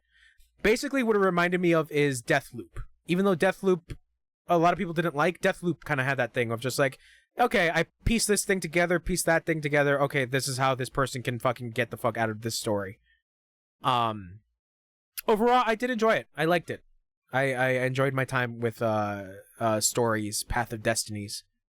Did I get all the endings? I did not. I feel like that's gonna take some time to do that. You said you didn't get all the endings? I didn't do like all the endings. Like yeah. I think I told you before I did half of it, then didn't corrupt my data file, but like got hard locked on something. Ooh. Because there was a glitch in one of the areas, and I think I saved or like an auto saved right there, and I like refreshed trying to go back and I couldn't get out, so I had to restart the entire thing over again. But I did finish all the pathways because I wanted the platinum on PlayStation, and honestly, man, like I didn't go back to it because of that hard lock for a long time. But when I did go back and do all of it, it is a lot of fun to see all the different outcomes, and I think that game is one of the best to ever do that. I'm trying to think of another game that did it really well. Deathloop, I can't remember if it's Chrono Trigger or one of the Final Fantasies, maybe. I'd have to ask my brother because he remembers all that stuff way better than I do. But one of those games, Chrono Trigger or Final Fantasy or something. It might have been Chrono Trigger because I know a lot of people praise Chrono Trigger like a lot because of the time travel shit. One of those older games had like 4 outcomes. Chrono Cross? No. Okay. And it's just like was for its time like what a cool idea to be able to do this, you know? Like the time shit? Not just time shit, but the multiple storylines, right? Because it gives you such replayability. It gives you a ton of more like what if scenarios. It gives a lot more story to you so that like if they did decide to make a future game, they could branch technically into all those like scenarios and make you go through all this as well. Yeah, they could do that. It's just like, oh, here's. I mean, not that they would, but there's a possibility, right? So, yeah, because the developer did another game similar to Stories Path of Destiny. Did they? Yeah, there's like another game that they did. I forget the name of it, but it kind of looks. The art style looks pretty cool. I mean, if it's good, then I'll fucking play it. Yeah. But yeah, overall, I enjoyed my time with it. I thought it was pretty fun. Yeah, it's a very good game. Yeah. And the last thing that I beat is Inside. You guys know? Huh? It's the like side crawler, right? Yeah. Not crawler, but like side It's by the people that did Limbo. Yeah. I know what you're talking about. Yeah. Good. Really good. That's it. Sean said good. It's over. That's it. Good game. You guys will never play it. Everyone buy. I'll never play it. Yeah. Yeah, It was fun. The last hour, well, not last hour, but like the final level was like, holy shit! I can't believe it went in this direction. Yeah. Overall, really, really fun. I like the world itself because it's just like, what the fuck is happening? And then you get to like the later levels, and you're like, what is happening? What is there any explanation for this? And it's like, no, kind of have to get through it. And then like the final like 10 minutes of the game is just like, oh, like, oof, not in a bad way, but just like, holy shit, like what I'm seeing is like, god damn. Yeah. So those are 3 games that I beat. As for stuff that I'm playing, obviously Wukong is one of the games that I'm playing. Wukong's pretty good. I have not gotten that far into it. I'm only in like the second act. I'm in the I'm in the desert. Okay. yeah, I'm in the desert level. I beat the Rat King boss and the tiger. So I still got to go to like the other Rat King. The other You beat 6-9. Yeah, I beat 6-9. Yes. I got to get to the other branching locations, so I got to do that in there. But overall, Wukong is pretty interesting. Holy shit, every time I look at OBS, every time I'm playing that game, it's like the CPU percentage scales up. And I'm like, you gotta calm down, Wukong. Fucking about to kill my PC. But overall, yeah, it is pretty interesting. I do like the Chinese mythology. It is pretty fun.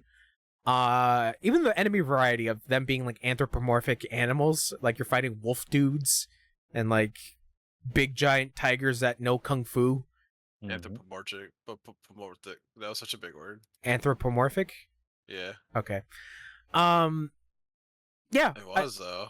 What? Don't fucking just fucking nonchalant fucking walk away from that shit. Anyways, Wukong is pretty good. I still gotta. World 4 is the reason why Heller will never play it. Oh, now I'm interested. Is Promise Consort Radon there? Can I say something about this that neither of you are gonna probably like? The game looks bad.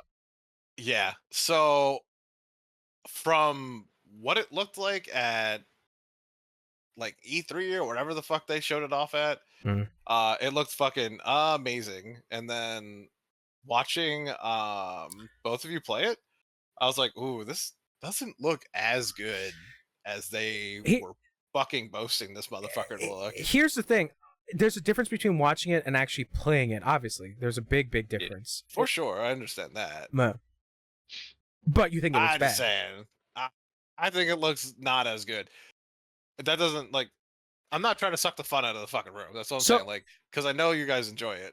But, like, for me, and I really am, like, I know all the time, I'm always the guy that's like, I don't like this thing. I think it's dumb. Yeah, many times I fucking said I hate a game that people love, and I'm just like, it's hard not to hate on shit when I expect more from it, though, you know? So even things I love, Diablo, man, like, terrible fucking games that they've been putting out. So, just, you know, but, you know, still the scale of like the bosses and stuff is kind of crazy. The powers look cool. I just think maybe I do have to play it on my own PC and see it for my own, because like seeing people stream it doesn't, you know, you get it at 1080 or something like that. I would say like there is the benchmark demo. I would say just like, oh, they have a demo for it? Yeah, but it's just a benchmark. It's not necessarily like actual game demo. How do I get that? It's on the Steam page. You know, show me later. I don't see it, but okay. It's fine. I don't know if they took it off, but that would be weird. But I'm sure I could find another way to get it. yeah, you could find it. Yeah, like no, I am enjoying it. I do like it. Visually, it is kind of impressive of what they try to do. But overall, I think I've seen a lot of people talk about Black Myth Wukong as being like a nicer looking PS2 game because of how it plays, and it's like kind of yeah, I could see it. Yeah, I just like the interesting stuff around it. Like I said, the Chinese mythology, the names I cannot get down because I don't know Chinese. So the pronunciation of names, I'm trying to say it, and I'm like, okay, that's how I pronounce it. And then the game is like, nope, this is how you pronounce it. And I'm like, oh, sorry. Yeah, that's why I have the game in Chinese. Yeah. Because it's like Ling Jutsie. I'm like, oh, that's not how I said it before. Yep. But yeah, overall, I do like it. I will eventually get back to it. But the other thing that I streamed was fucking Space Marine 2. Because that game also looks very pretty. It feels... Did you buy it? Yeah, I bought it. Let me know. Have you played already? I streamed it. Dude, I wasn't there. I don't know. Yeah, I know, bro. I was alone. There was a couple people that came in and be like, you like Warhammer? And I'm like, yeah. I'm very... You like Warhammer? He's like, I don't know. I'm reading the book, like, I guess. He's like, I read sometimes. And then people came in being like, do you want more subs? Like, not sandwiches, but like subscriptions? And I'm like, no, thank you. What about substitute teachers? No, not even that. Okay. What about subs as wink wink nudge subs? Sexual subs. Anyways. Anyways. So, yeah, so what? You like it? Space Marine 2? Yeah. Yeah, no, it's... Are you playing story first? I'm doing the story, yeah. Okay. So... But I made a mistake because I put it on the hard mode, and now I'm just like, oh, I'm getting swarmed. Oh, I'm dying a lot. Do you know anything about the the differences / the similarities between the first game and the second game? No, between the story and multiplayer? No. All right, we'll talk about that later then. Is it? I watched the thing about it. Is it completely different campaign? Well, your campaign's your campaign. Then it's multiplayer. Well, I went through the multiplayer screens and like they were talking like there's like tutorial boxes that come up being like, okay, in this game mode, this is how this works and this and that. And I'm like, oh, that seems interesting. And then like multiplayer stuff like I think like PvP stuff. I'm like, oh, that seems cool. And I saw some clips for PvP stuff. I'm like, yeah. That looks cool. I think it's the co-op stuff. So I mean, it's not ruining anything. So the co-op stuff is I'm ruined now. Like while you're playing the storyline, you're obviously going through the storyline. The co-op stuff is going to be what's it called? Like you're the B team, right? So the A team's doing something in the storyline, and then the B team is the multiplayer part. Oh, that's so cool. Like, so yeah, and that's like I don't know the guy's name on he's a dude that worked with Blizzard. And now he's doing other stuff. He made his own game or whatever. The dude on YouTube. Oh, Thor. Yeah, Thor. He talked Pirate about Software. This. Yeah. Yeah, and he was saying, yeah. And he was saying like, it's so cool that a company does this. He's like, it's been done before, but he was like, this is really well done. And he basically is like shitting on Helldivers and saying this is better. And like, I don't disagree. I don't think I'm ever gonna play this because I don't really like Warhammer, but. If but bro, if I see if the multiplayer is good enough, and if Chonch would actually play with us, then maybe I get it. Yeah, that's true. Oh, yeah. Maybe if Chonch played more than one session on Helldivers, I'd play more. You know? What do you mean? I did 2 sessions with you guys. That's more than one. The first one, no. That's the first more than one was one. you trying to get into the game. The second session was you getting into the game. No, we did another session where I was just like, yeah, this is cool, but I haven't done the updates of like now updates.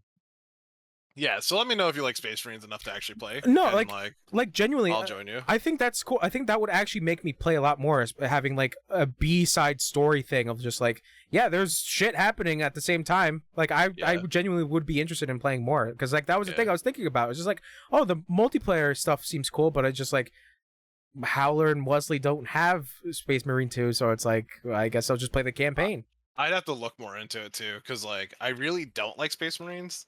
More specifically, that one that we played together that was like medieval. Oh, I don't like that shit at all. So yeah, I think that we talked about this like 2 days ago. Of like Warhammer is split into two different things. It's just like the medieval stuff and then like the space stuff. A lot of people tend to go for the space stuff because of it being different, even though it is technically fantasy space. It's still different enough that like people like it a lot more, because even in the world of Space Marine, it's just like, what the fuck is going on? Oh, humanity has basically like collapsed itself with its progression of like believing in an omni messiah, which is like Jesus, but what if robot though? What if cyborg Jesus? And it's very interesting, the whole like idea of that, because like Space Marine 1, the one that I played on stream, is a good, like game wise it is good.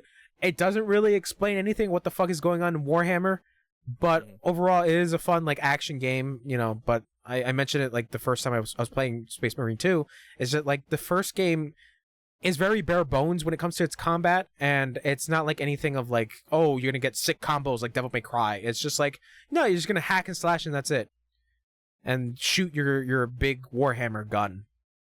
But Space Marine 2 does a pretty good job of like taking what it was doing in the first game and kind of expanding on that, because you get parries and shit like that. You get a parry and then shoot your gun and like do executions like Doom style. Well, I mean the first game kind of had executions, but like it does like really, really neat stuff.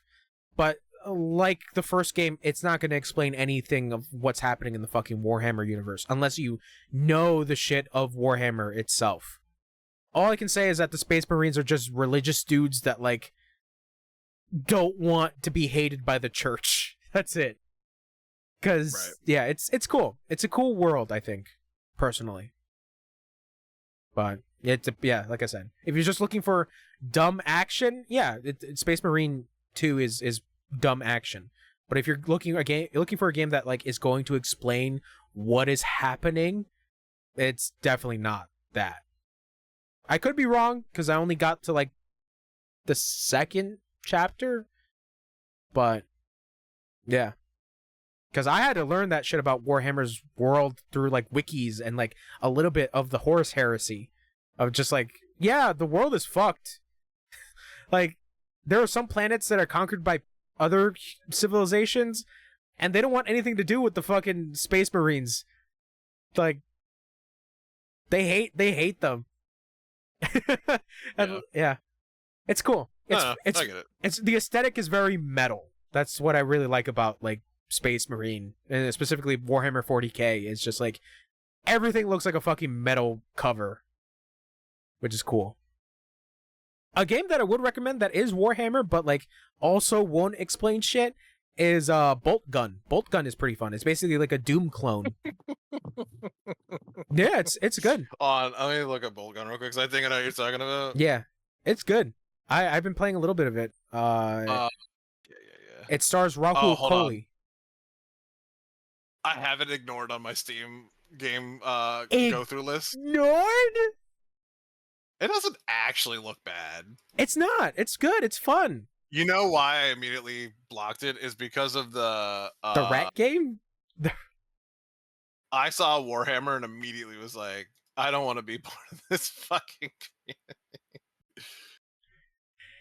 It's fun. Bolt Gun. It's probably a good game. Bolt Gun I would recommend, because it's basically Doom.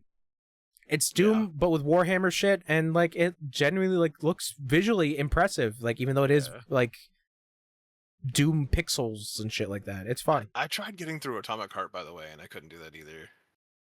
That got boring to me. Atomic Heart is very weird, because it's like I got through it, I liked it for the most part, but the story was just like nonsense to me.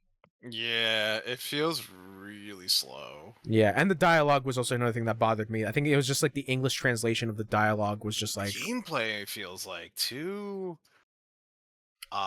it feels like there's not enough weight to your weapons, which is a weird thing. It feels like you're not quick enough. That yeah, especially with the melee stuff. The melee stuff, it feels like I feel like I'm just constantly getting fucking smacked, dude. the feel of the hammer and the saw that you have does not feel great. The feel of the guns. That's I hate you so no. But like I think that was like the one game that I agree with you about. Like the feel of the guns was Atomic Heart. Of just like there's something about the guns that don't feel right. So me, so right finally. Yeah, this one bitch. time. This one time that you're right. But anyways, Russian BioShock.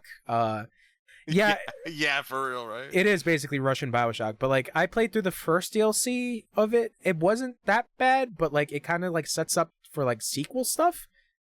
And then the second DLC came out, but like I don't really have the urge to go back to it, to be honest. And I know they're going to do like a third DLC, but yeah, it's just weird. Atomic Heart was like something I was anticipating, but like at the end of the day, I was just like, especially when I beat it, I was just like, The only thing that sucks is that there's no new game plus. Yeah, that's the thing that like disheartened me. Do they have a like, new game minus? Essentially, that's what it feels like, because you got to start again. That's the thing that sucks. It's just like I upgraded all these fucking weapons and I can't use them. Yeah. Like and if I want to get a different ending, the game auto saves and you have to like redo the whole game in order to get a different ending. But what's funny is that the DLC relies on one specific ending, so it's just like I don't know where this is gonna go. But yeah, overall, Atomic Heart was very weird. But I would, like I said, I recommend Bolt Gun. I recommend Space Marine 2. It is pretty fun. I would have to get back into it streaming wise. But this is unfortunate because a bunch of other shit is coming out like this week. Lollipop Chainsaw came out with its re-release. So there's that. Have you guys ever played Lollipop Chainsaw? No. No. No, I've seen a bunch of stuff for it. Because speaking about James Gunn wrote that game. James Gunn wrote that game, and Grasshopper Manufacturer was like, we'll take it, because Suda51 loves weird shit. Did he goon? He did goon. But yeah. So Lollipop Chainsaw I want to play through again. I bought some other stuff that doesn't come to mind right now. Yes, Your Grace, and oh god, what is the other one? Oh, Dragon Quest Monsters, I think it's called. Dragon Quest. Okay, Dragon Quest Monsters: The Dark Prince. That's what it is. It's basically like a Pokemon clone, but with Dragon Quest shit. And then something else. I don't remember what else I got. Lollipop Chainsaw. Monster, not Monster Hunter. Fucking. Oh, Watchmen, the Watchmen game. The End Is Nigh. That was what the thing that I got. Yeah, Yes, Your Grace, Watchmen, Dragon Quest, and Lollipop Chainsaw. So yeah, that shit released. Next week, the Dead Rising remaster is coming out, and Final Fantasy 16 is releasing on PC. So keep that in mind. Final Fantasy 16? 16. Final Fantasy 16 is coming to PC. But the other shit that I played, that I'm currently playing through. Do you guys remember? Speaking about aliens, do you guys remember Aliens Colonial Marines? Yes. Yeah. Yeah. So I bought this on Steam like a while ago. Because I remember that there was that whole thing we talked about, how like there was a misspelling in the game's code. So I did that on my Steam Deck. I went to fix the misspelling. It took me a while to find that fucking file, but I found it. It's goofy because like I said, it's still there. Gearbox never went back to do anything with it. Well, 2K never went back to do anything with it. But I actually learned that somebody did like a whole overhaul mod for that game, where they fix like a lot of the models of the game, like specifically for the xenomorphs and like environments. They also did like some AI stuff where the xenomorph acts like more aggressive and it's able to use its environment a lot more. Your NPC characters that you go with are actually really useful, because I'm playing through the game just with that one fixed misspelling, and it is really goofy, because like your AI companions are just like standing there not doing anything, and I'm like, motherfucker, help me, and then I'm getting swarmed by a bunch of aliens, and I'm like, this feels true to life kind of with the movies, but it's like they just stand there watching me get fucking mauled, because that's kind of the whole thing with the aliens. It's like they just run up to you and they start clawing you, and that's it.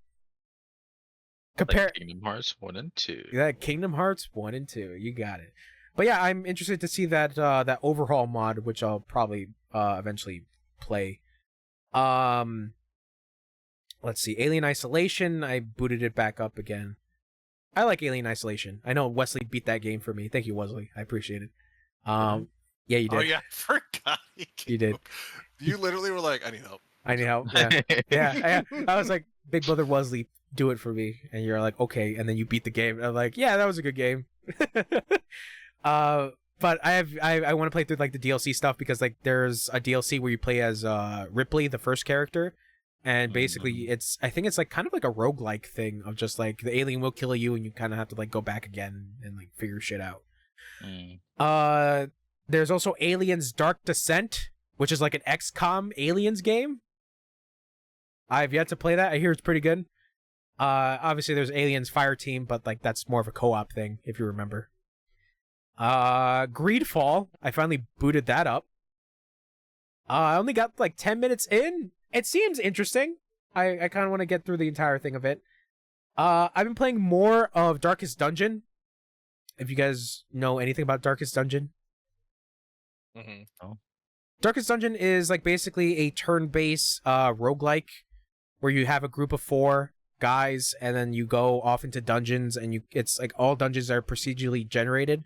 So you just like move from like different rooms, and the thing that like the game is tough in a way, in the sense that like your characters are getting debuffed as you go along each room.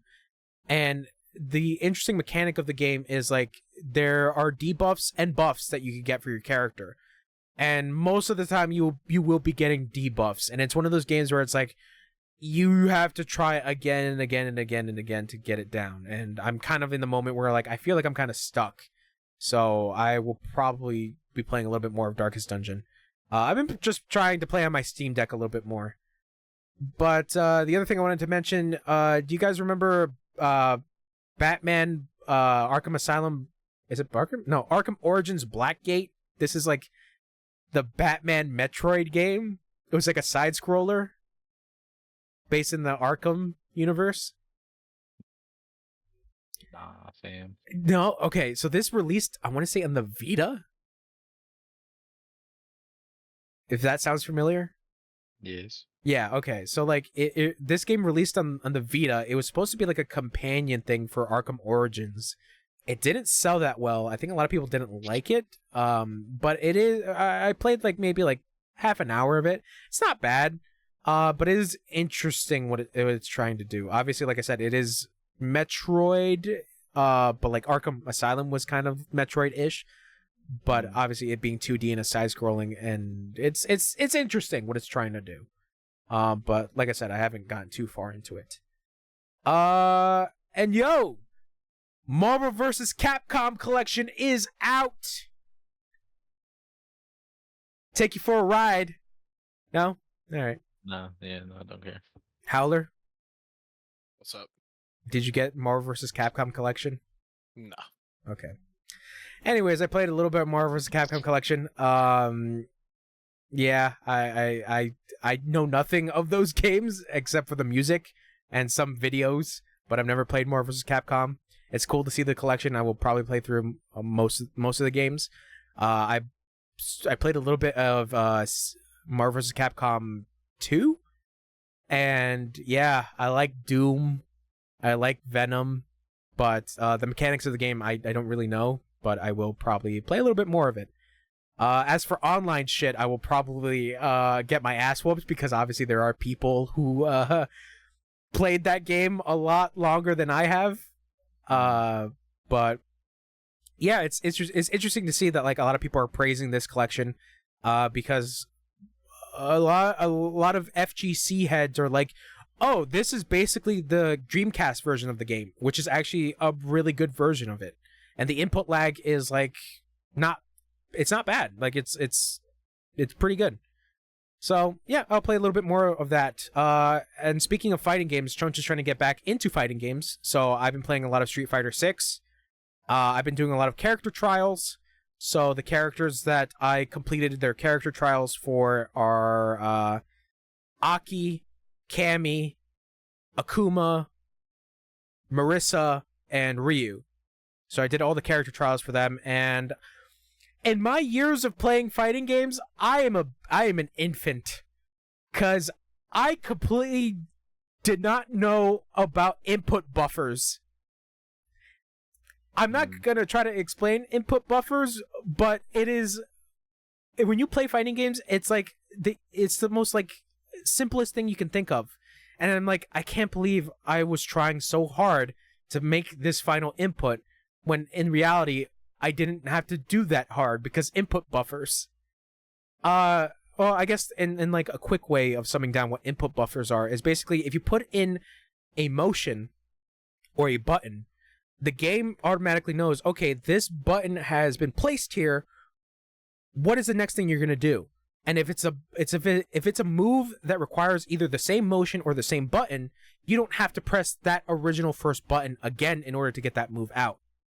So it's like dumb shit like that where it's just like for Cammy's thing was like really goofy because I remember the first time I was doing it, I was having a really hard time with it. But it's basically the input buffer is like I need to do a light crouching punch, but I need to get her level 3 out. Oh, the movement for the down, for her down light punch is already there. So all I got to do is do I got to do the quarter circle motion in order to do her level 3, but I just need to do it like one more time and that's it. So it's like stupid shit like that where it's just like I'm an infant when it comes to fighting games. But yeah, I felt so satisfied getting all those character trials down, and I was doing it on my hitbox. Where are you? Got it. Oh god. I did it on my hitbox. I love Cammy. I love Cammy. I wish I got the Chun-Li one, but I don't know if I'm willing to put down enough money for Chun-Li. Yeah, and I kind of want to get back into fighting games. Like I said, I have to do online shit, but that's just me. I don't know if I'm ever going to stream myself playing online with Street Fighter because nobody comes to see me play video games anymore, so no point. Anyways, but yeah, that's basically shit that I've been playing. You're truly a player. Oh, I almost forgot. Pathfinder, Kingmaker. I played a little bit of that. I didn't get too far. And some King. Yeah, and some of the Castlevania games, because the new Castlevania collection came out, Dominus, I think it's called, with like some of the DS Castlevania games. So that's cool to see. And I played a little bit of Midnight Suns, the Marvel game. It's cool. I dig it. I haven't gotten that far in it, but it's cool. Yeah. Yeah. Dope. And yeah, that's basically it. It took us 2 days for Choach to explain what the fuck he was doing. All right. You guys want to take a break, or do you guys want to just run through the news? News. All right, news. All right, so let's talk about the Nintendo Direct. So, Yakuza Kiwami is coming to the Switch in October. Dope. Rune Factory Guardians of Ozma was announced for Switch. Legend of Heroes Trails in the Sky 1 remake is coming. Castlevania Dominus is the thing that I mentioned before. It's the DS games all in the collection. Suikoden 1 and 2, it will be coming out in March 2025.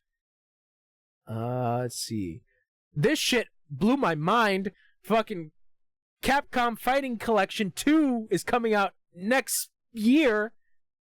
And it's got fucking Capcom vs. SNK 1 and 2, Project Justice, Street Fighter Alpha 3, and Power Stone 1 and 2. Power Stone. And Plasma Blade, I think is the other one. But yeah, a bunch of Capcom games, but the one that obviously a lot of people are excited about is CVS 2, Capcom vs. SNK 2, because that shit is awesome. It's gonna be good. Oh my god, that shit is so fucking... I'm just thinking about like playing that shit, but I played the GameCube version, EO, I think it was called. And man, I really like that shit. Yeah. Yeah. I love it. SNK versus Capcom. I maybe I'm wrong. Maybe it's like niche, but I think underrated because a lot of people like Capcom versus Marvel, obviously. But I think Capcom versus SNK was really just like a solid game, just like Marvel versus Capcom. Yeah, no, like it from what I'm trying to remember is that like obviously a lot of people who played fighting games were really like active about making CVS 3, but it never happened because Capcom was just like, I don't know, depends on SNK. And SNK was at a weird time because like some SNK games that were coming out, this was before they got bought by Saudi Arabia, so it's just like they were kind of going bankrupt. The entirety of Saudi Arabia bought them? Yeah, a Saudi Arabian group bought SNK, yes. No, the entire Saudi Arabia bought them, dude? I think so. The entire? Okay. So but CVS, other things that had happened. but CVS 2 is genuinely like really fun, and like that was one of the games. That was one of the cross fighting games that like a lot of people praise because of the interactions that happen before the match starts. Like you think about like Ken and Ryu like fist bumping, but then you got like Ken and Terry, where Terry's hat is on the ground and Ken picks it up and he throws it at him, and Terry like catches it. And then you got like shit with like Mai and Chun-Li, where Mai puts on like a costume that looks like Chun-Li's and takes off the costume and just like, ha, I'm having fun. And Chun-Li's like, oh, you crazy girl. And then it's just like, yeah. But overall, as like a fighting game, it's very interesting playing it. But the cool part also is like the character selection screen. It's just like there's art by Nishimura, and there's also Shinkiro art, which is really cool, where Kinu Nishimura is just like, oh, I'll do SNK, while Shinkiro's like, I'll do Capcom, because funny enough, they do respectively like the others like companies art. So Kinu Nishimura is known for doing Capcom art, and Shinkiro is known for doing SNK art. So it's just cool to see that character selection screen of just like crossing art styles, and it's just like, that's cool. That's really, really cool. But yeah, I'm very excited to play this collection because obviously I never played Project Justice or Plasma Sword, these other weird Capcom games, so like it seems really interesting. It seems really cool. But hopefully down the line, you know, with SNK getting back in with King of Fighters 15 and Garo, you know, maybe there might be a chance of CVS 3. Maybe. And on top of that, fucking King of Fighters characters coming to Street Fighter. Terry's coming out in like 2 weeks. So, and then at the end of like, I want to say towards like the midway point of 2025, Mai is coming to Street Fighter 6. So it's just like there's SNK shit already in Capcom shit. We'll see. Anyways. My Sims My Sims for the Switch is coming out. Tales of Grace's F remastered comes to the Switch and everything else in January. I remember this because I got kind of into the Tales of series. I think this was a Vita game, if I remember correctly. No, it was a PS3 game and then it got released on the Vita. That's what it was. Let's see. Balatro is teaming up with The Witcher 3, Vampire Survivors, and Amorgus. Neva gets an October release. Civ 7 is coming to the Switch. Power Wash Simulator revealed that they're doing a collaboration with Shrek. Let's see. Sea of Stars devs show off a DLC that they're planning. Dragon Quest III HD 2D remake gets a gameplay trailer. Let's see. Atelier Yumiya, the Alchemist of Memories, gets a reveal. Let's see. Fitness Boxing 3 coming to the Switch. SpongeBob and Patrick. Wait, no. Patrick gets his own game. The Patrick Star game. I know Wesley's excited for that. Yeah, that's right. Goat Simulator 3 came out. Star Overdrive revealed for 2025. Tetris has a celebration collection. So 40 years of Tetris. Pizza Tower is coming to the Switch. Actually, by this point, it's already out on Switch. Metal Slug Tactics gets some more shit. On Your Tail arrives in November. Cuisinier is a game that's coming to the Switch in 2025. Europa demo is coming. Oh no, it came out. Shovel Knight, Shovel of Hope DX announced for 2025. Damn, Shovel Knight. Pico Park 2. Wobbly Life. Pangolin. Oh god, my eyes. So much video games. Date Everything. Top Down. Oh, Morsels is the name. Top Down roguelike Morsels announced for the Switch. Moth Cubit. Coffee Talk Tokyo. And that's basically it. That was showed at the Nintendo Direct. And then we got everything at Gamescom Opening Night Live. Reveal for Borderlands 4. I just hope it's good. I hope it's good. I just hope it's good. I hope Handsome Jack doesn't come back and be like, "It's me again!" Because you can't do good villains anymore. And it's just like, oh. Yeah, it really can. Kind of sad. Yeah. No, it's not. Anyways, Call of Duty Black Ops 6 got shown a little bit more. I've seen some stuff of the alpha. People doing fucking dives and back shots to people. What a terrible game. Oh my god, the back shots is so stupid. The back shot system. Get back shotted everywhere. The back shot everywhere system. I got corkscrewed. Yeah. Don't we all? Anyways. Let's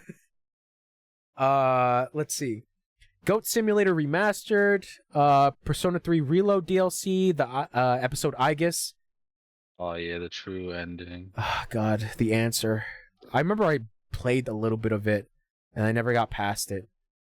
Because obviously it's just like... I heard not good things about the answer. But we'll see. Dying Light the Beast, which is another Dying Light game because I think everybody that was working on Dead Island 2 kind of gave up on that shit. No, they gave up on the fucking Dying Light 2 DLC. That was a thing that came out on social media. That they were like, yeah, we're not doing the Dying Light 2 DLC anymore. We're going to be working on this other game. Let's see. Yeah, Gamescom Opening Night Live was like a while ago, so they showed a little bit more stuff for Wukong, even though the game's out. Dragon Ball Sparking Zero, King of Meat, Linked, Banner of the Spark, Lost Record, Bloomin' Rage, No More Room in Hell 2, Arc Raiders, Infinity Nikki. Oh yeah, that's right. This is like the game that looks kind of uncanny. Anyways, Warhammer 40k, Space Marine 2, yeah. Predecessor. I don't know what the fuck that is. Oh, it's a MOBA shooter. That's what it is. Path of Exile 2. Dune Awakening, where they say Lisan al-Gaib. Reanimal. Genshin Impact. I was muted. Lisa Agalim, bro. Like, yeah, Lisan al-Gaib. every time you talk about that, Oh, I bought the Dune game. Not Spice Wars. No. I didn't mean to talk more about Dune. Go away. Not Imperium. What the fuck is it? No, I don't want I bought like a Dune game that was like the fucking. It's like a city builder. It's like an RTS city builder. I forget what's it called. But anyways, they showed a little bit more about Monster Hunter Wilds. I'm very excited. You get to dress up your Monster Hunter character in any armor, male or female. So I think that's cool. Some more stuff for Fatal Fury City of the Wolves, Garo 2. This shit looks cool. Mecha Break, Monument Valley 3, Civ 7, Starfield Shattered Space, the DLC for Starfield, Marvel Rivals, Secret. Oh, that's right, Secret Level, which is a Amazon Prime Video video game themed anthology series. We'll talk about that a little bit more in one of the news things. Age of Mythology Retold, which is the Age of Mythology remake. Towerborn, Delta Force Hawk Ops, Kingdom Come Deliverance 2, Zenless Zone 0, because they showed off that rat bitch with the big butt. You know which one I'm talking about. Anyways, Honkai Star Rail, Batman Arkham Shadow, Little Nightmares 3, Herdling, Masters of Albion, some shit like that. Anyways, Squid Game Unleashed. God, Squid Game Unleashed. Unknown 9 Awakening, Arena Breakout Infinite, Diablo 4 Vessel of Hatred, the first Berserker Kazan, which I want to say congratulations, Ben Starr, on just playing Clive again. Aura History Untold, Dark and Darker, a mobile game, Floatopia, Indiana Jones and the Great Circle, and they finished it up with Mafia, the Old Country. Mafia. Hey, it's a me, the Mafia. You know, that's how that game will go. Anyways, so I don't know which one to start off first. But I will say, hey, did you guys get really invested in Concord? No. Yeah, I love this story, by the way. So Concord gets shut down. The servers are going offline. Not really saying whether or not it's gone for good. They're just saying it's going off for the moment. But Sony is offering refunds to anybody who purchased Concord. So they're not forcing the refunds? You have to contact them? I think you have to contact them, yes. That's no. And it should just be given. And I think also on top of that, it's like, I think you also have to contact your if you bought the game physically, you have to contact physical retailers. But I'm pretty sure some places don't do the refunds. Yeah, GameStop's probably gonna be like, oh, you gotta contact the people at Sony. Yep. Yep. So. And it's funny because there was a thing I saw on Twitter where some guy was like, "Oh, cool! I can't wait to play this game. I just bought it," and then GameStop was like, "Too bad, haha." And then the dude was like, "But you sold me the game." Thanks, GameStop.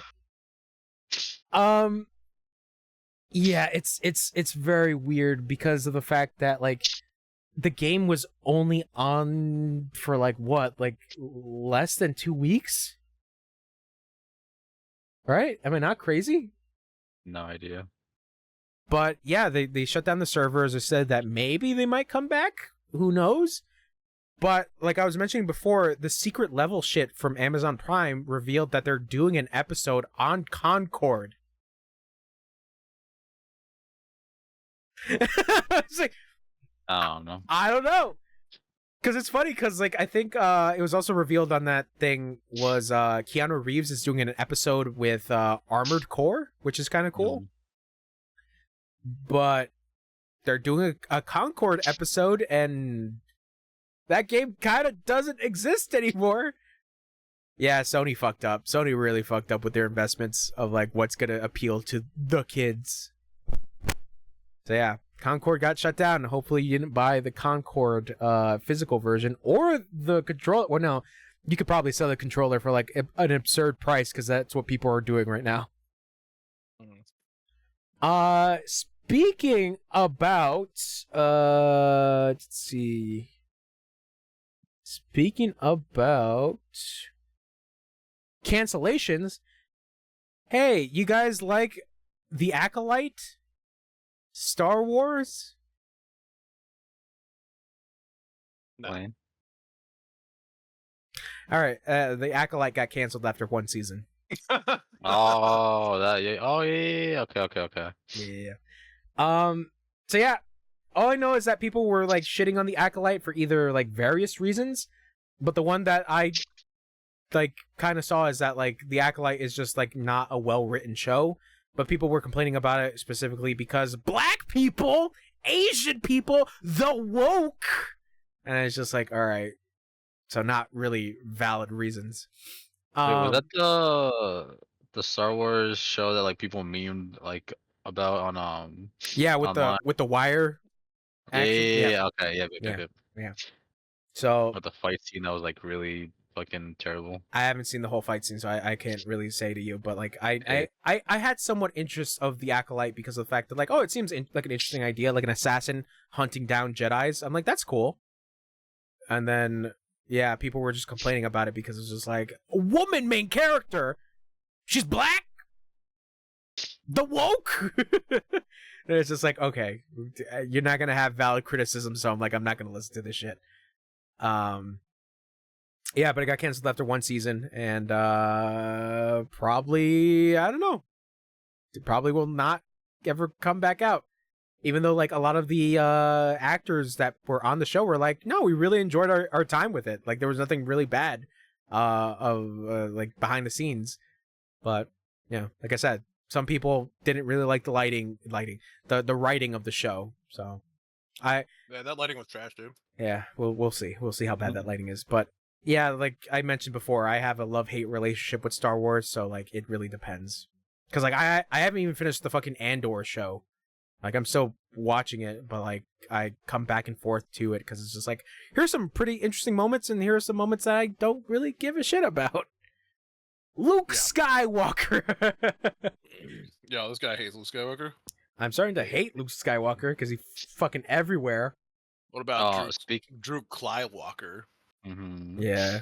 Go on. Speaking of Star Wars, R.I.P. Darth Vader. Oh yeah, rest in peace. James Earl Jones. James Earl Jones. Yeah. I'll never miss I was him. about to. I was about to say. I'll never miss him. He was a bad guy. I was about to say Ernie Hudson, but I'm like, no, that's the Ghostbuster. Yeah, you're welcome. Thanks, James Earl Jones. Yeah, it's sad, but yeah, 93. It's fucking lived a long ass life. Hell yeah. Hell yeah. Hey man, he has a fucking golden voice. Can't blame him for that. But rest in hell, because he was a bad guy. No, I'm kidding. He was Mufasa. Yeah, he's not gonna be in Mufasa 2, the Mufasaning. Bro, I was watching Alien Romulus, and then the fucking trailer for the Mufasa movie came out, and I'm like, God damn it. There's actually a Mufasa movie coming out? Yes. It's the origin stories of Mufasa and Scar, and apparently Mufasa is an usurper king. It's so dumb. Lovely. It's so dumb. And then I found out that like Disney had like a whole expo. I think this was already in the works, that the fucking Lilo and Stitch live action is happening. Yeah, that actually looks cool, dude. Yep. Did you see the little thing? Yeah, I saw the little goober. Look at this guy.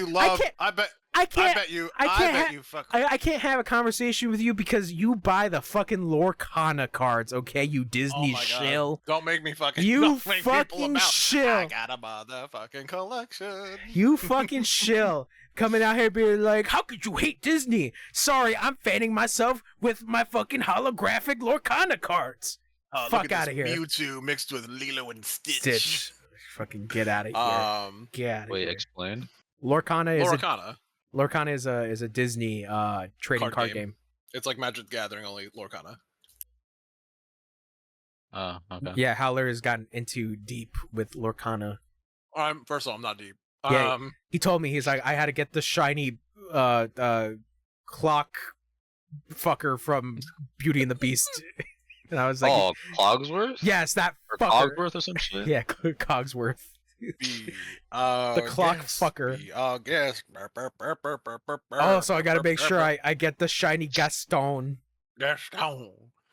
Yeah. No, first of all, I want shiny Aladdin, and that's worth almost like $400. So Jesus probably Christ. not. Jesus Christ. Elsa, this like perfect Elsa card is like $1,000-$2,000. You have it in your possession? No, if I had it, I would sell it. Okay. I thought you were gonna say if I had it, I wouldn't be here anymore. No, I'm not gonna change my life over 2K, bro. But I really do like Lorcana. I bought one box of cards. Box, yeah. So that's like 32 packs or whatever.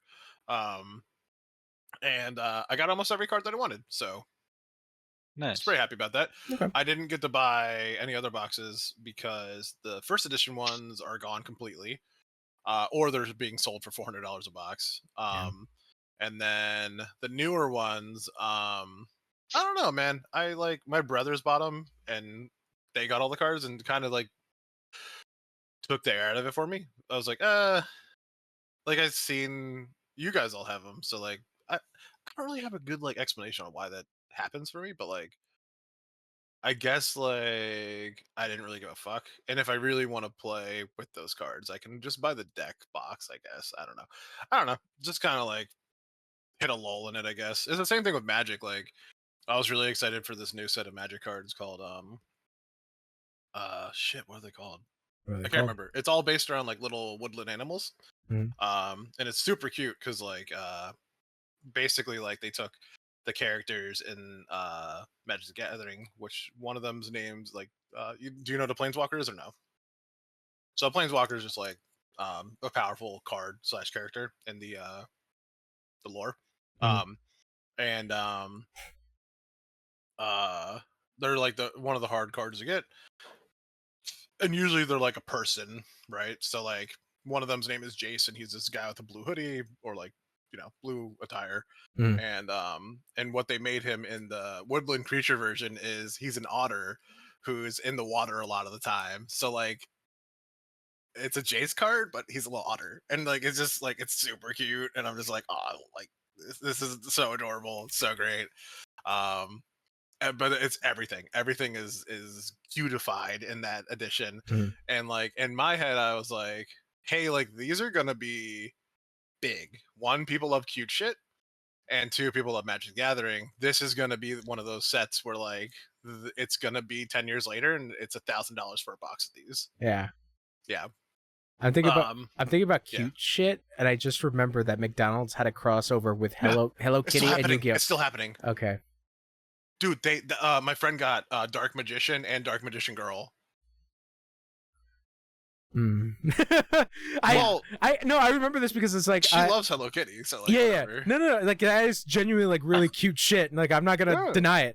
No, but the funny thing, the reason why I remembered that was because I was helping my cousin with like this thing for her high school, and my aunt and my uncle were there, so they were like, hey, like we haven't eaten anything, it's like, you guys want McDonald's because it's like the closest thing nearby? And I was just like, yeah, okay. So my cousin didn't really specify as like what she wanted, and I just told my aunt and uncle like, you can get me like any kind of like combo meal, I'm fine with it. So they're like, okay. So then they came back, they got me a meal, and then they give my cousin, who is 17 years old, a kid's meal, and she's like, you guys got me a kid's meal? And they're like, yeah, because we don't know what you want. And she's like, but like I kind of wanted more food. So then she opens the kids meal box and she takes out like the fries and like the nuggets, and she's like, there's like 4 nuggets and like a really small fry. And she digs deeper in. She's like, oh, there's apples. Oh, they don't have the skin on? I'm like, yeah, a lot of fast food places take off the skin for the apples. She's like, what? That's crazy. I'm like, what? Why is that exciting to you? And she's like, I've never seen that before. Like prepackaged apple slices with no skin on. I'm like, yeah, that's how that works. And then she digs in and she's like, what's the toy? And like and I'm like, oh, it's the Yu-Gi-Oh! Cross Hello Kitty thing. And she just looks at me confused as to like, what words just came out of your mouth? Do you know which one she got? She got Dark Magician, I think. Okay. I love the blue eyes. The blue eyes one. Or Exodia. Yeah. So I saw them. I was like, oh, like I remember seeing it online. I'm like, these are actually kind of cute. Like they're cute little plushies. But that's such like a little cute like cross thing that they're doing of like Yu-Gi-Oh and Hello Kitty. When I saw it, I was like, oh, this is only Japan. And then I saw America, and I was like, yeah. what? Which apparently I think like the packaging in Japan is a lot better. Which, from what I understand, for the little for sure. for the little toys, yeah. And then like in America, they just throw it in a fucking like vacuum sealed plastic thing. Which, to be fair, like, at least it's safe. Yeah, at least it's safe. At least it's not getting fry sauce all over it. Yeah, but yeah, I thought that was cute. I thought that I gotta go look them up because I want to see all of them. Yeah. Which one is Cinema Roll? Where's Cinema Roll? Shut the fuck up. All right. So what was the next part we're on? Because I fucking just absolutely derailed. I'm sorry. We're talking about like shilling and shit. But anyways, I guess moving on because Acolyte got canceled. No, it's fine because I was thinking about Cinema Roll. Sad news: Hideaki Atsuno leaves Capcom because he's looking to make a new game in a new environment. So, creator of DMC 3 through 5 and Dragon's Dogma 1 and 2 is gone. Sad to see, but oh well. Oh well. Hopefully his new game, Demons Possibly Weep, will be good. Think about it. Marinate in it. I think he'll make some good content wherever he goes. I mean, yeah, DMC 3 was fucking great. DMC 2, he was technically director on, and DMC 2 has its problems. DMC 4 was okay, and then DMC 5 was a fucking banger. And Dragon's Dogma 1 it's a pretty janky game, but overall it is pretty interesting. And then Dragon's Dogma 2 I hear is pretty good, but I haven't played it yet. And funny enough, Dragon's Dogma is the shit that he's been wanting to make for years, because he loves the fucking high fantasy shit. But yeah, we'll see what he works on next, because it's the same thing with like Shinji Mikami. Shinji Mikami left and is like, I want to work on new shit, and you know, like unfortunately, Tango got fucking shut down like a year or two after he left. But yeah, we'll see. I mean, Shinji Mikami now is like working with Suda51 to make that Hotel Barcelona game. No, that's a lie. That's Swery 65. Or what the fuck? Mm-hmm. That's Swery and Suda51 that are doing Hotel Barcelona. Yeah. Shinji Mikami is just like, I'm gonna try to do a game at some point that's not Resident Evil, because I want to do that shit anymore. I'm done. I'm tired. I was like, okay. Even though Resident Evil 4 is a fucking banger. Acolyte sucks. Yeah, Acolyte sucks. But anyways, Resident Evil 4. All right. Did you guys know that Microsoft is laying off more people? Always, baby. Do that. Always lay off everyone. So Microsoft laid off about 3% of its global workforce, about 650 people, in additional post-Activision Blizzard cuts. From where? I don't think it necessarily says which studio, but yes, more layoffs are happening, of course, even though this is like after them fucking closing down Tango. So that is still happening. Let's see. More closures. Oka Studio, the developers for Visions of Mana, which released like last week. Yeah, last week. Yeah. Closed down because NetEase was like, yeah, we gotta close. Sucks, by the way. Great game. Visions of Mana? Yeah. Did you play the demo for it? Yep. Did you like it? Yes. Okay. Yeah, no, I heard good things I don't have a lot of thoughts on it, sorry. It just genuinely good JRPG. Yeah, no, a lot of people said that like the full game, like the demo was not like a good version of the game, but like the actual full game itself is actually really good, which is It's literally a tutorial. So I don't know, you man. get what you get. With Yeah, it, you know. yeah. I don't. They're not going to give you a ton of shit. You know? Yeah. But it does kind of remind me of It's not really like it, but what is that game? Genshin. Genshin. Kind of like the open worldness of that, how that feels. Yeah. I mean, but I'm assuming the story is very linear somewhere. Yeah, the mana games are like known games that are in. I guess they're kind of technically called like the Final Fantasy Saga or like side story kind of. Mm-hmm. But like there's Trials of Mana, there's Secret of Mana, and Yep. this one's the new one, Visions of Mana. So obviously the they went. mana games are good. Yeah. In general. So they went in a different direction of just like, okay, it's gonna be more actiony, Mhm. which is cool. And like I said, like a lot of people have praised it, saying that like it is a good game. Like they didn't get too far into it, but like it's fun. And then within like 2 days, NetEase was just like, all right, we're shutting down the studio that made it. So yeah, that's unfortunate A because little Concordy, you know. a little Concordy, but like the fucked up part is this other thing of another like statement from Tencent and NetEase is basically they're rethinking their Japanese investment because there hasn't been any like big hits from both companies. So they're trying to figure out what the fuck to do before they spend more money on Japanese studios. So like I said, that's an unfortunate like byproduct of Oka Studios of like Tencent owned them, or excuse me, NetEase owned them, and they got shut down because they don't know how to fucking properly distribute the money because they keep buying too much shit.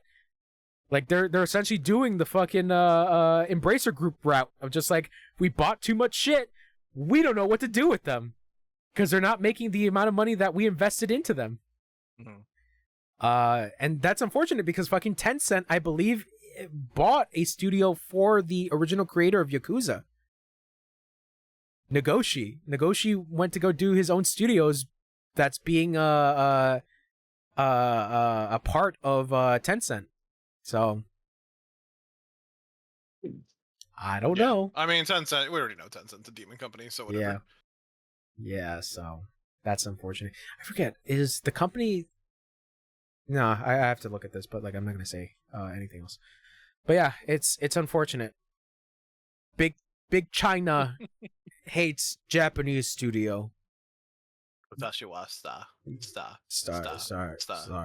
Killa Watashi wa star. Anyways, so yeah, unfortunate for Oka Studios because like I said, it looks like a really good game, and it's just unfortunate that they got shut down.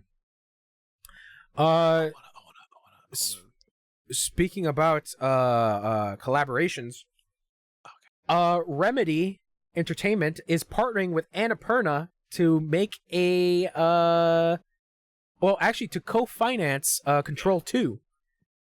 There's also a TV series possibly expanding the world of Control and Alan Wake into TV or film. So that's what I'm more excited about. I won't play these games probably. I know you suggest them highly. I love, but watching you play them has been enough for me to get the gist of what's going on. I love Alan Wake too. Yes. One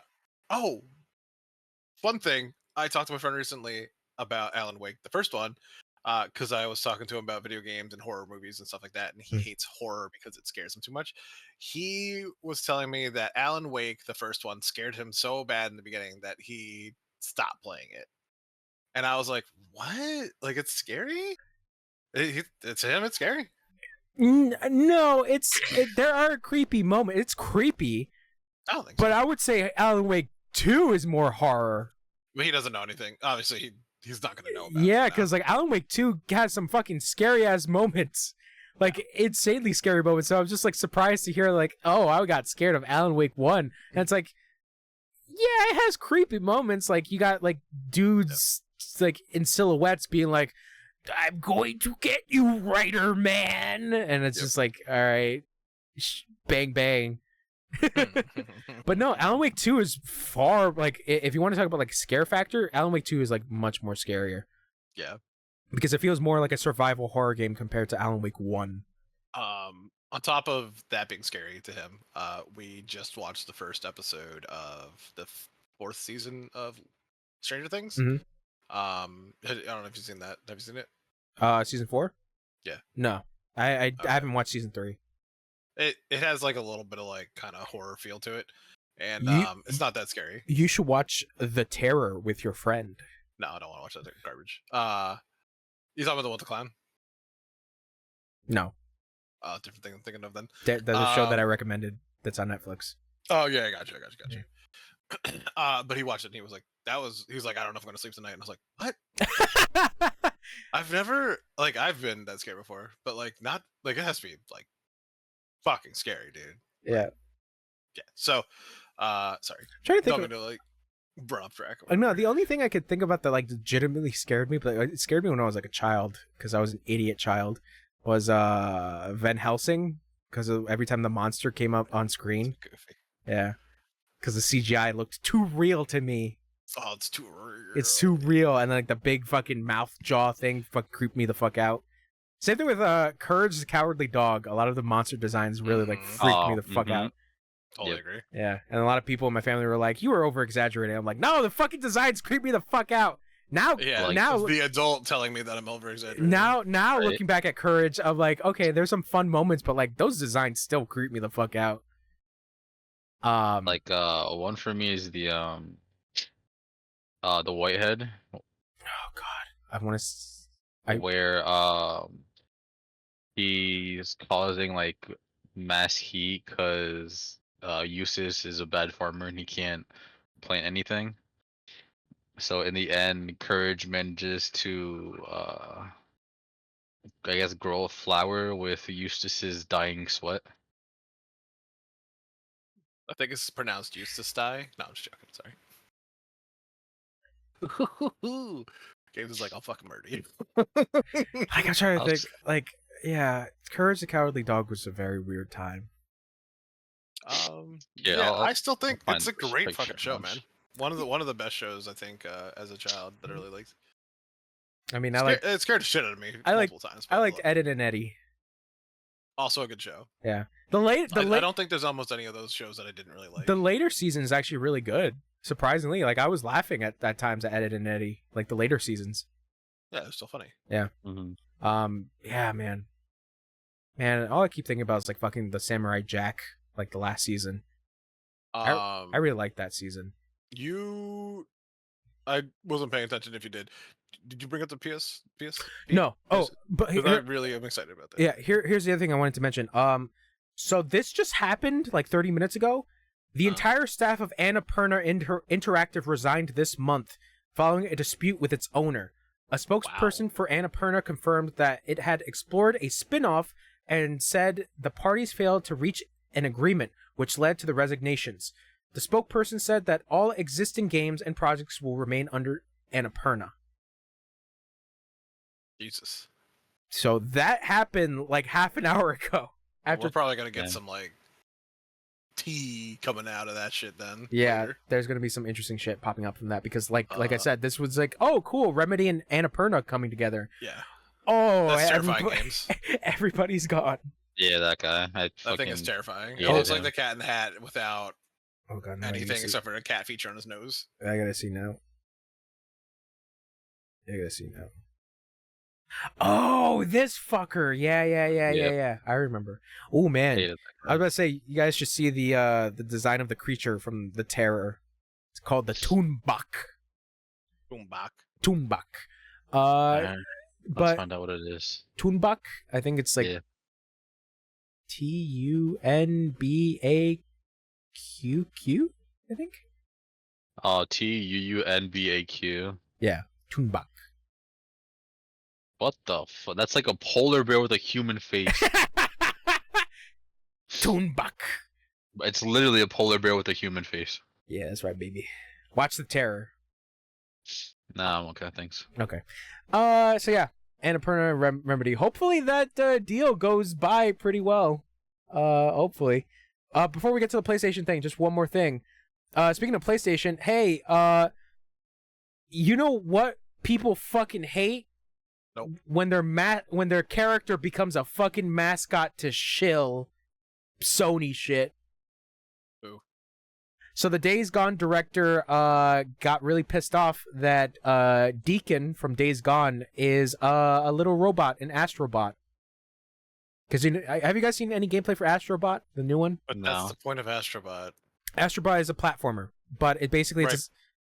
it's a celebration of like a bunch of Sony like games. So like Right. so like Yep. the robots in there are characters from other Sony stuff. So like you got So he's being an asshole. he's basically being an asshole.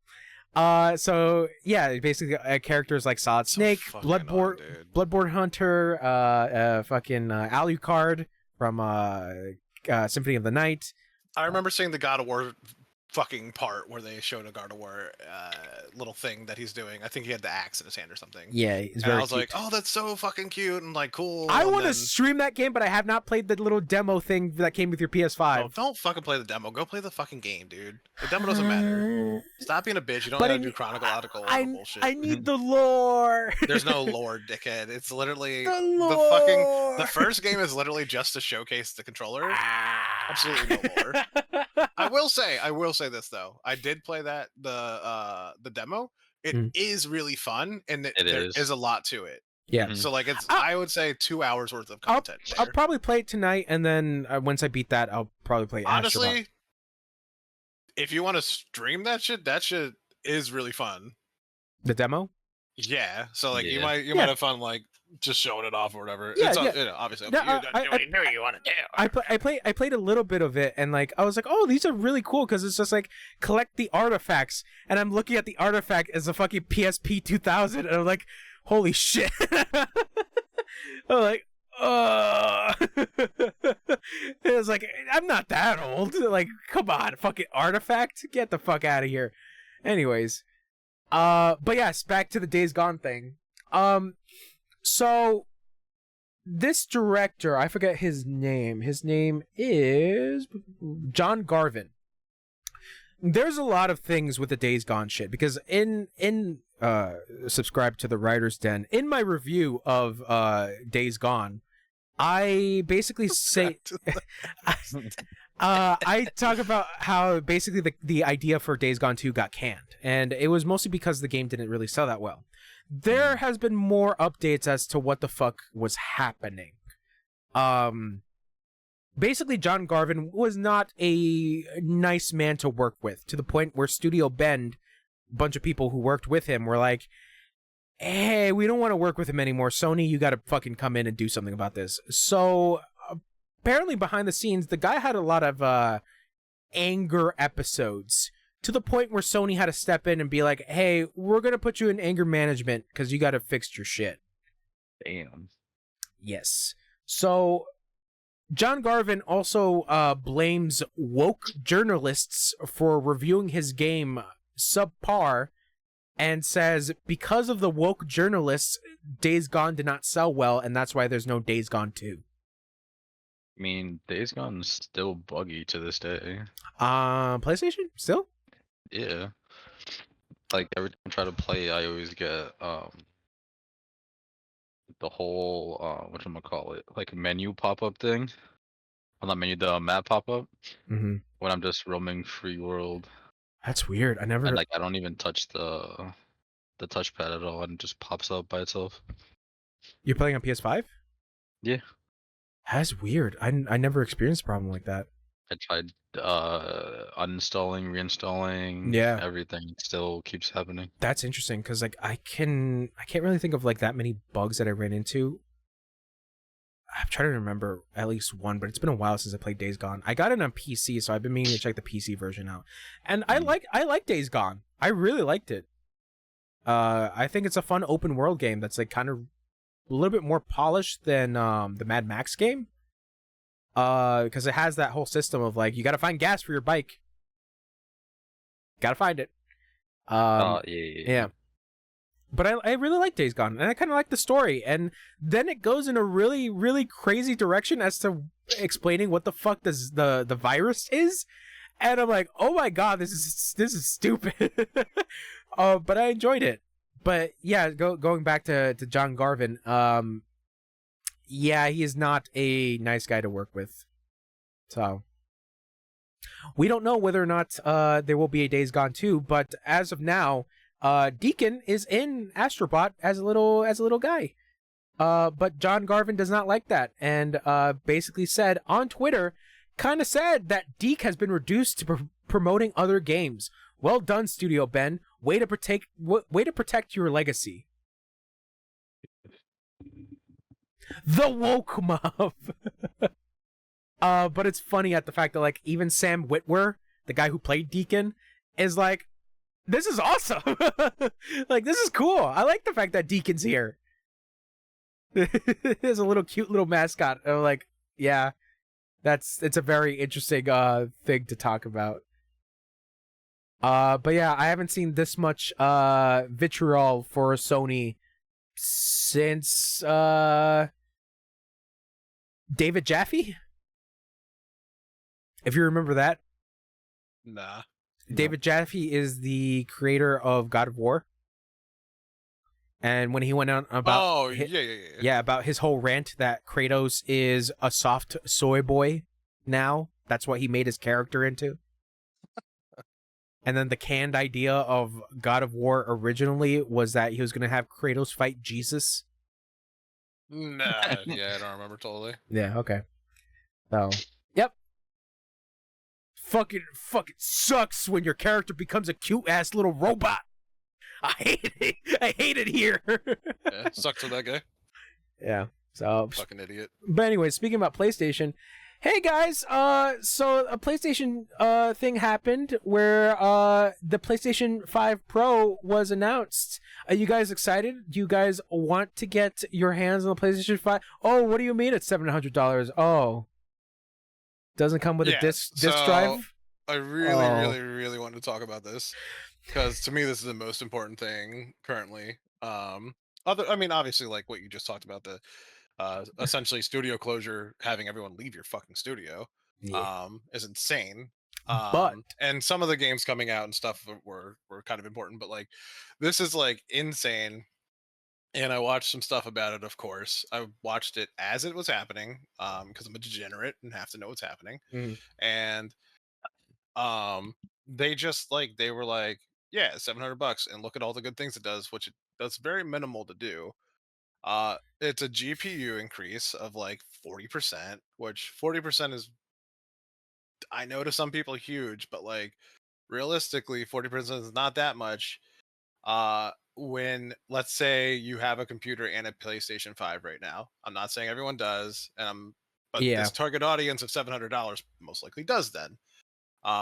If you have a CPU or a CPU, if you have a computer, take $700 and go buy a 4080 now. Bro, the amount of fucking computer YouTubers got like fucking material to work with, being like, hey, let's make a computer for $700 and see if it beats these fucking PS5 Pro shit. I had seen people say they could build computers for $700, right? Or just like, $1,100 is what they were saying, to make a PC that can be just as good or not better than the PS5 Pro, and you have the game library of Steam, GOG, all that stuff, right?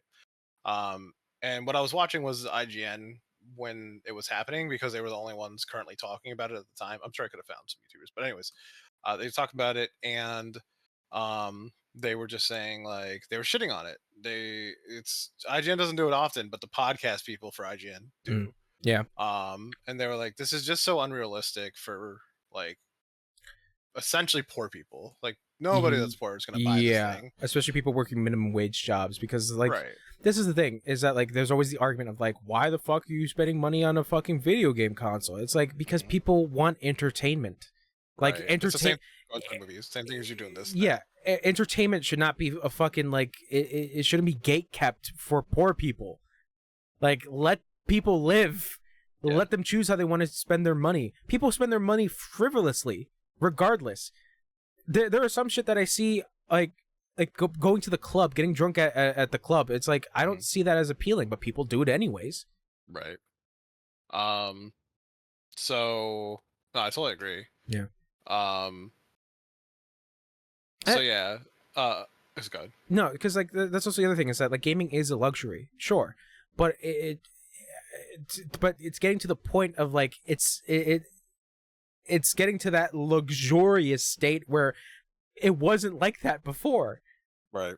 It's wild, man. Like fucking $700 for this shit and the additional Well, stuff that you gotta it's buy. literally just PlayStation doing this though. Yeah, no, it's Like it's 100%. Xbox released their updated Xbox, which is a special edition for like 600 bucks, and Mhm. I think that's outrageous already. If it's 500, still think that's outrageous.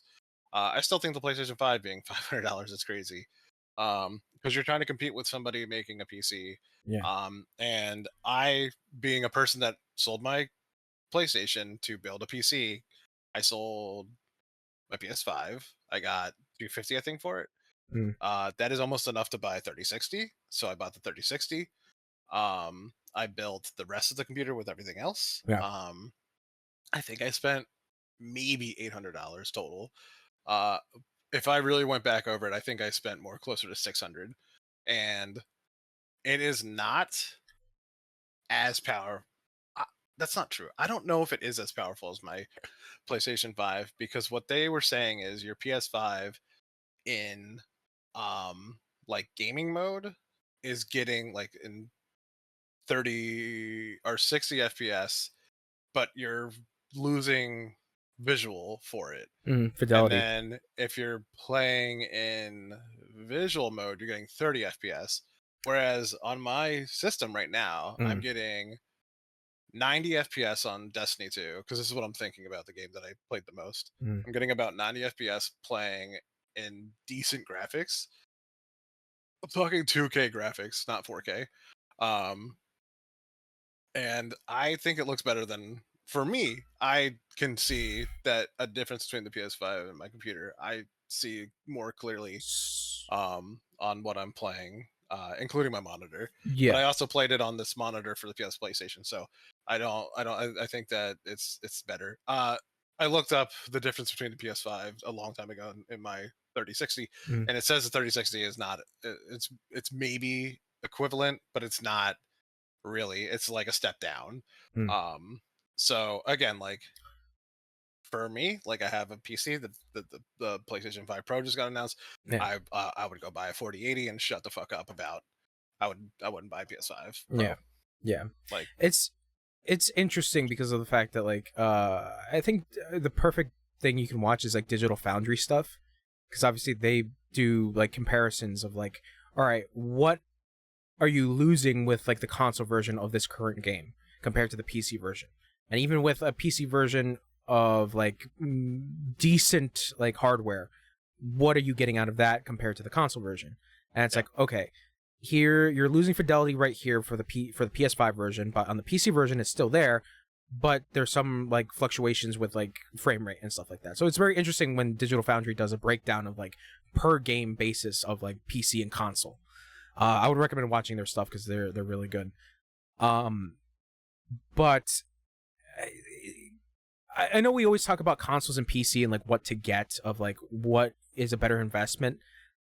Both are kind of weird in their way, because obviously with PC stuff you kind of have to upgrade your hardware, and at some point all your hardware is going to be changed to a completely different new hardware.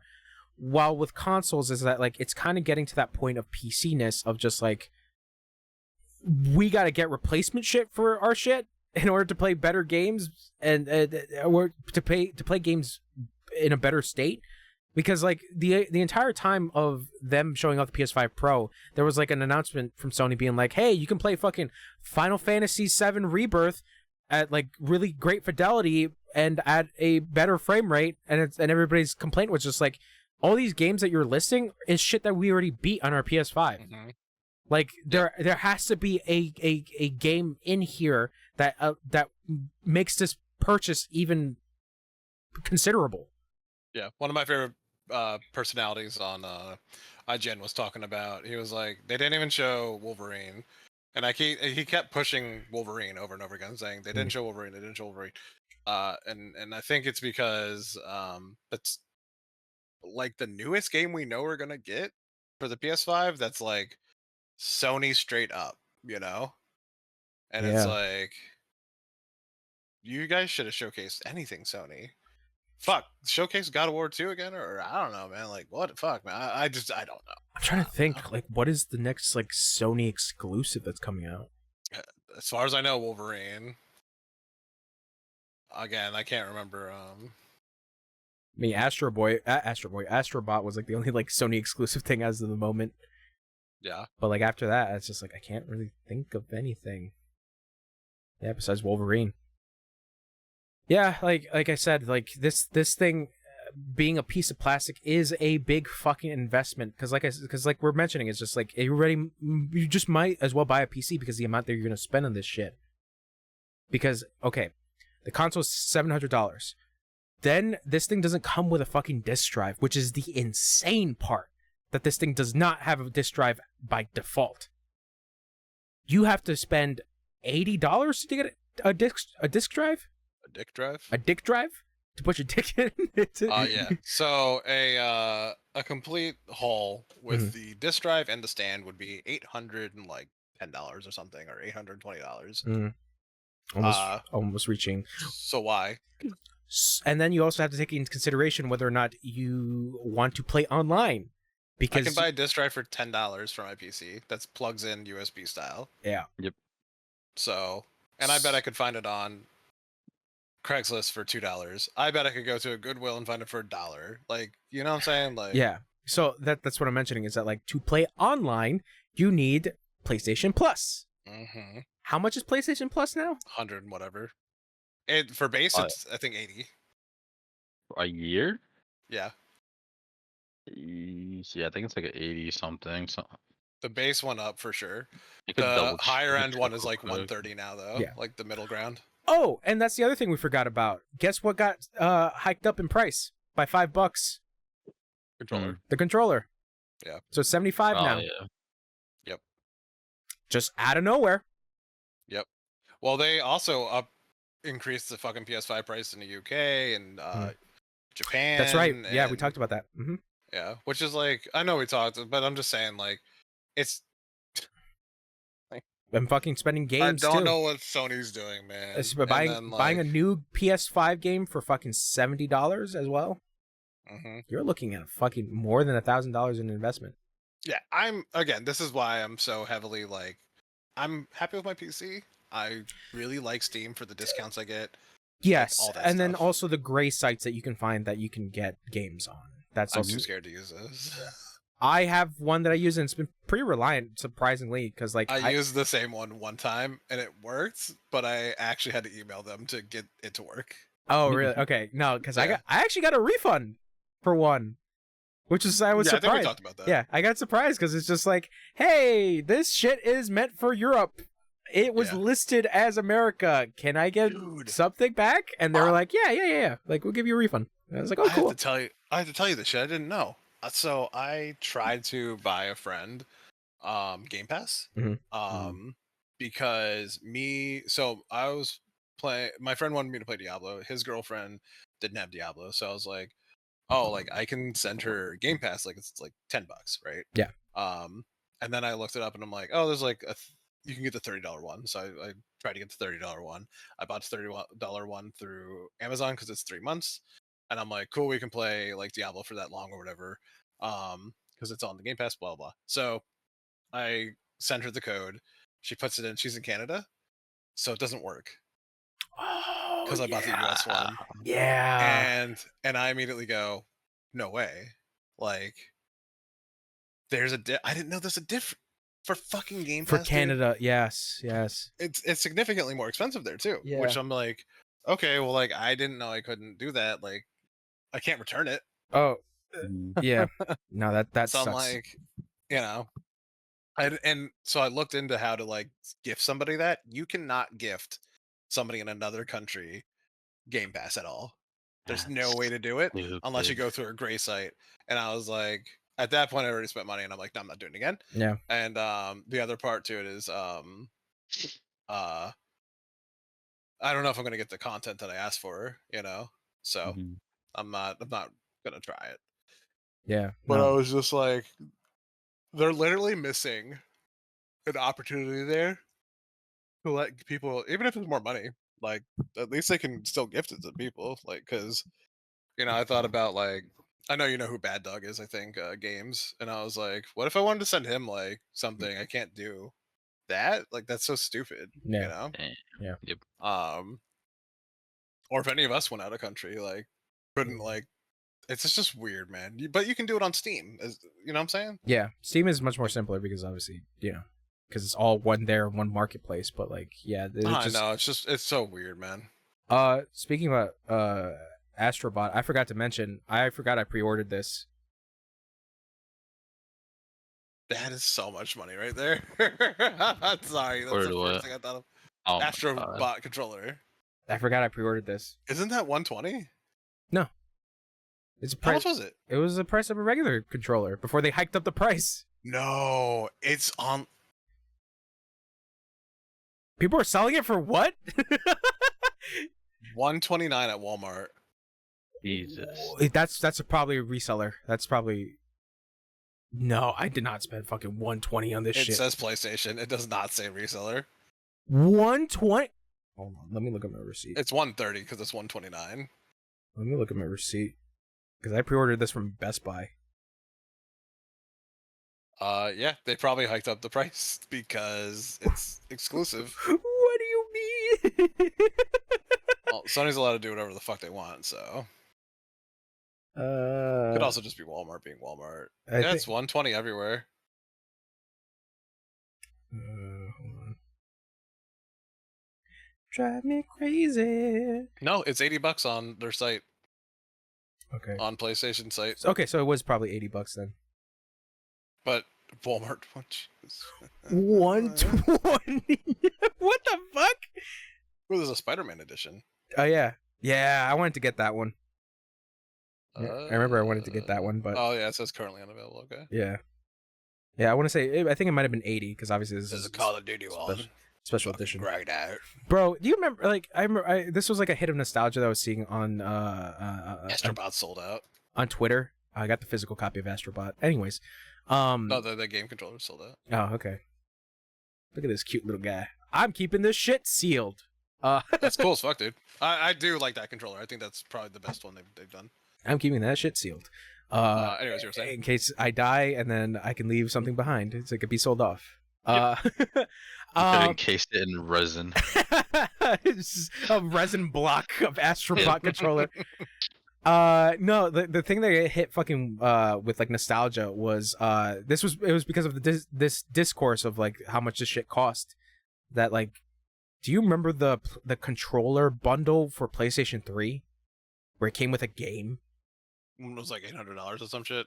Now it is, but like before it was like $30 or $40, and it comes with a DualShock 3 and like a copy of like the God of War collection or Killzone trilogy or the infamous games. Nah, I don't remember. Oh my god, like it was like a fucking flash of just nostalgia. Yeah. Just like, hey, buy a controller and get a fucking collection of good ass games. Are you talking about this is now? No, this was like PlayStation 3 era. Back when back When in it was expensive. It was expensive.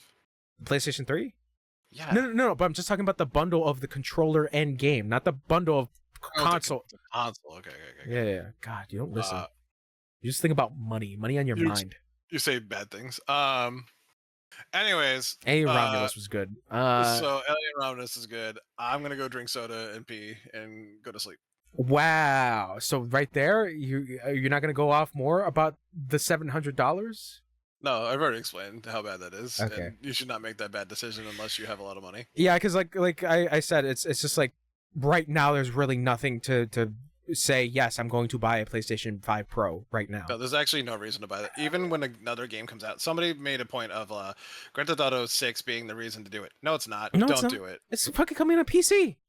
The fuck? Don't do that shit. Yeah, But- I think they said that it's not coming to PC day one, by the way. Really? Okay, I would have to check I'm that. almost positive they said it's going to take half a year or something, maybe. Oh yeah, you're right. Because like, didn't Grand Theft Auto 5 come out like a year after? The CEO is being an asshole about it. Yeah. He specifically was like, basically, we don't care about PC, which is insane. That is Because all of very their sales are on everywhere PC. else. Yeah, that's a very weird thing. No. He was saying most of their sales are on console. Oh, okay. That's what he said. I don't think he's right. Yeah, but I don't think he's he's right also either. the CEO. So here's the thing. I know you mentioned that like you playing with PC. Like I've kind of stopped using my PS5 to play games. I've been using my PC more to play games. Even my Steam Deck, I've been using a lot more. Again, Yeah. everything is cheaper to buy on PC. Yeah. And you don't have, like you said before, like you don't have to buy to play online. Like this, Yeah. you know. Because like that's the other thing is that like I've been using my PS5 mostly just to play 4K movies.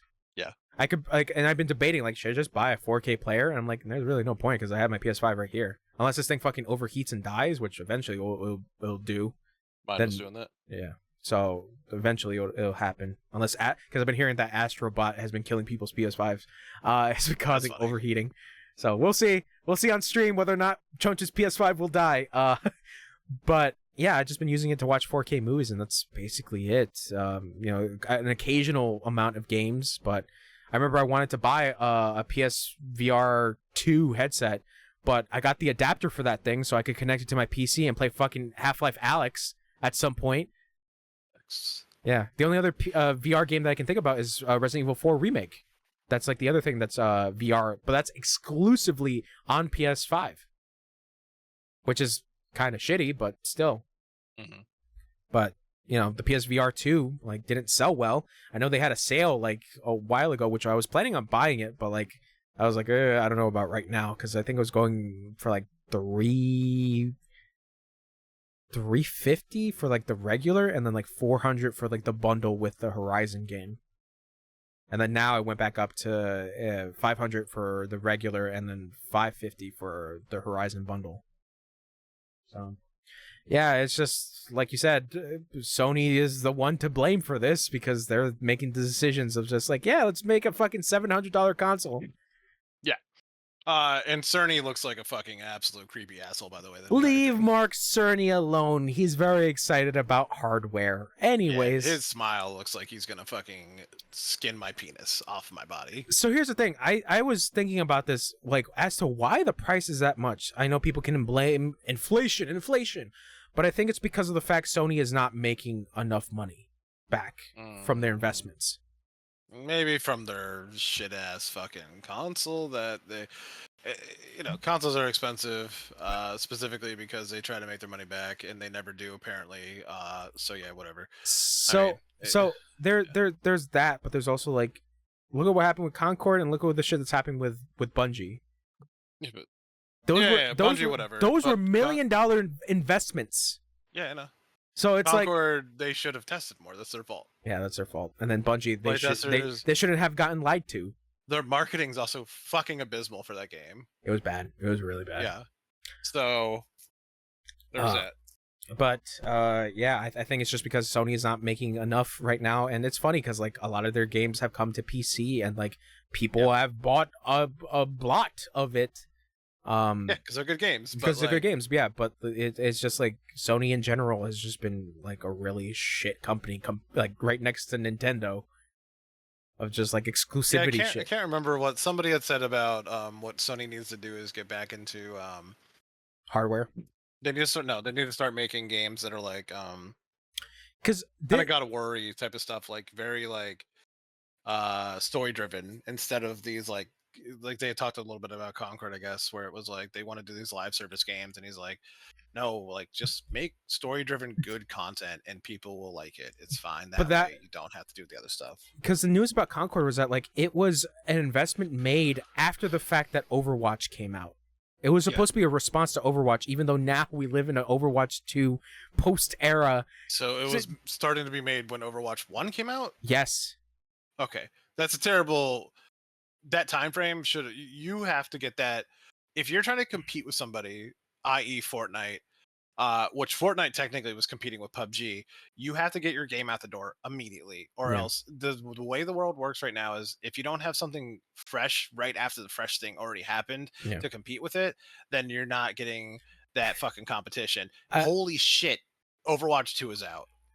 Yep. As some people might say, they struck the iron while it was ice cold. Exactly. It's a bad game, dude. Like, I don't know how they thought that was an okay thing. I don't know how anybody playing it thought it was fun. Go ahead and look at Valve's new game Deadlock, and fucking leagues above that fucking game that they tried to make. You know, I haven't even played Deadlock, and watching it, I can tell I would have more fun. Again, like when it's so stupid to me that these people that are making games can't visually fucking comprehend that, like, they're watching the gameplay looks boring. It's boring to watch it. Why would I want to play it? Oh. The first time you saw God of War, the new fucking made one, and you saw him fucking call the fucking axe and throw the fucking axe, were you not like, holy shit, Yeah. can't wait to throw a fucking axe? Yeah. Like, I'm gonna you buy have that to have game that day holy one. shit moment for your game, or Bro, else nobody cares. I remember seeing God of War 2018, and I was just like, I gotta get this game, especially the gameplay stuff.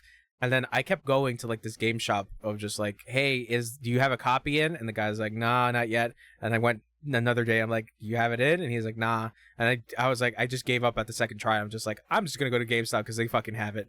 And I went to GameStop and I got it there. And I here's played an it. example. Sorry, go ahead. No, that was it. Here's an example of a bad game that made me want to play it. Again, like, you can just mark it right and it's fine. Diablo 4, they put out the trailer. Holy shit, Blizzard's so good at making these videos, dude. Blood for blood, have to like sacrifice myself to Lilith. Fucking like the darkest fucking video they've ever put out. So fucking cool. Dude bleeding upside down, gives his life to fucking a demon so that she can like become one and be able to fucking step into the fucking realm of Earth. Such a cool thing. Then they hit you with gameplay and you're like, oh shit, they got the druid back, he can fucking shapeshift and fight. Turn to a bear. And then I play the game and then I play the game and I'm like, holy shit, the story is fucking ass. Holy shit, they fucking just fucked me, man. I gotta play through that story. I really gotta Yeah. see. I'm playing through it a second time actually with some friends, and I'm easing up on some of the things I didn't like. The microtransactions are still fucking horrible. $25 to buy a costume, Yeah. which is, I would, again, like, these games are meant to like, I'm like derailing again, but like these games are meant to fucking grind for the items. I should not be paying to buy items. I should be grinding for these items. Yeah, no, I'm thinking about it because I just spent money on Street Fighter 6, where like the costumes you got to buy with the game's currency, which kind of sucks. Because then, wouldn't it feel better to go like have to like beat a string of characters to get that costume? yes, that would Because feel one, great. it's making you get better at the game, and then two, you're working for the thing instead of Yes. fucking like just So- buying that shit. So here's the thing: is that like Capcom has gotten really bad with that shit. As much as I really like Capcom games, they've gotten really bad with their monetization shit. Because obviously the biggest one beforehand was the Devil May Cry 5 shit with the red orbs, where you could buy red orbs, and then the Dragon's Dogma 2 shit was the one that like drove people over the edge. But people forget, like during the PS3 era was when they started doing heinous shit like that for currency and for like costumes and stuff like that, where it was just really, really bad. But for Street Fighter 6, it gets really bad because of the fact that like, in order to get all the costume 3s for all the characters besides the DLC ones, because if you buy the DLC pass, the ultimate version, I think, it already comes with their costume 3. But anyways, for everyone else, for the rest of the 18, I believe, characters, or less, I think it might be less, the highest option for currency is less than the amount that you need. Yeah. It's like, wait, so how the fuck am I supposed to get more or all of them? I have to spend an additional like $10, and it's just like it's stupid like that. And that's what people complain about with Street Fighter 6. It's just like, can you just give us like a fucking costume bundle or something? And then for their costume 2 for the characters in the base game, what you need to do in order to get their costume 2, which is basically all like retro like callback costumes, because it's like Ryu's like first appearance costume or like Cammy's original costume. Like you need to do the story mode, and you need to like kind of grind and like get the characters gifts because they act as like masters showing you different moves. So you get them gifts, and basically you can like just cheese and farm that, which is not terrible, but the only thing you have to do is obviously progress through the story in order to like find the character and get them their gift. Yeah. So that's the only like complaint I can say about the costume 2, but the costume 3 shit is like really gross. Like I said, I bought some currency for like I think $30. And then I spent it on Cammy, Zangief, Aki. No, not Aki. Cammy, Zangief, Marissa, and Jury. With all that said, by the way, about Diablo, I'm buying the DLC. Yeah, I know. I'm gonna go play through the DLC so I can see what the story is. I gotta beat that. Me. I gotta beat that story, and then like be like, oh man. If you play, let me know. Yeah, I'll let you know. I do gotta go. Okay, so that's it for the podcast. Thank you. Bye-bye. Bye. Bye.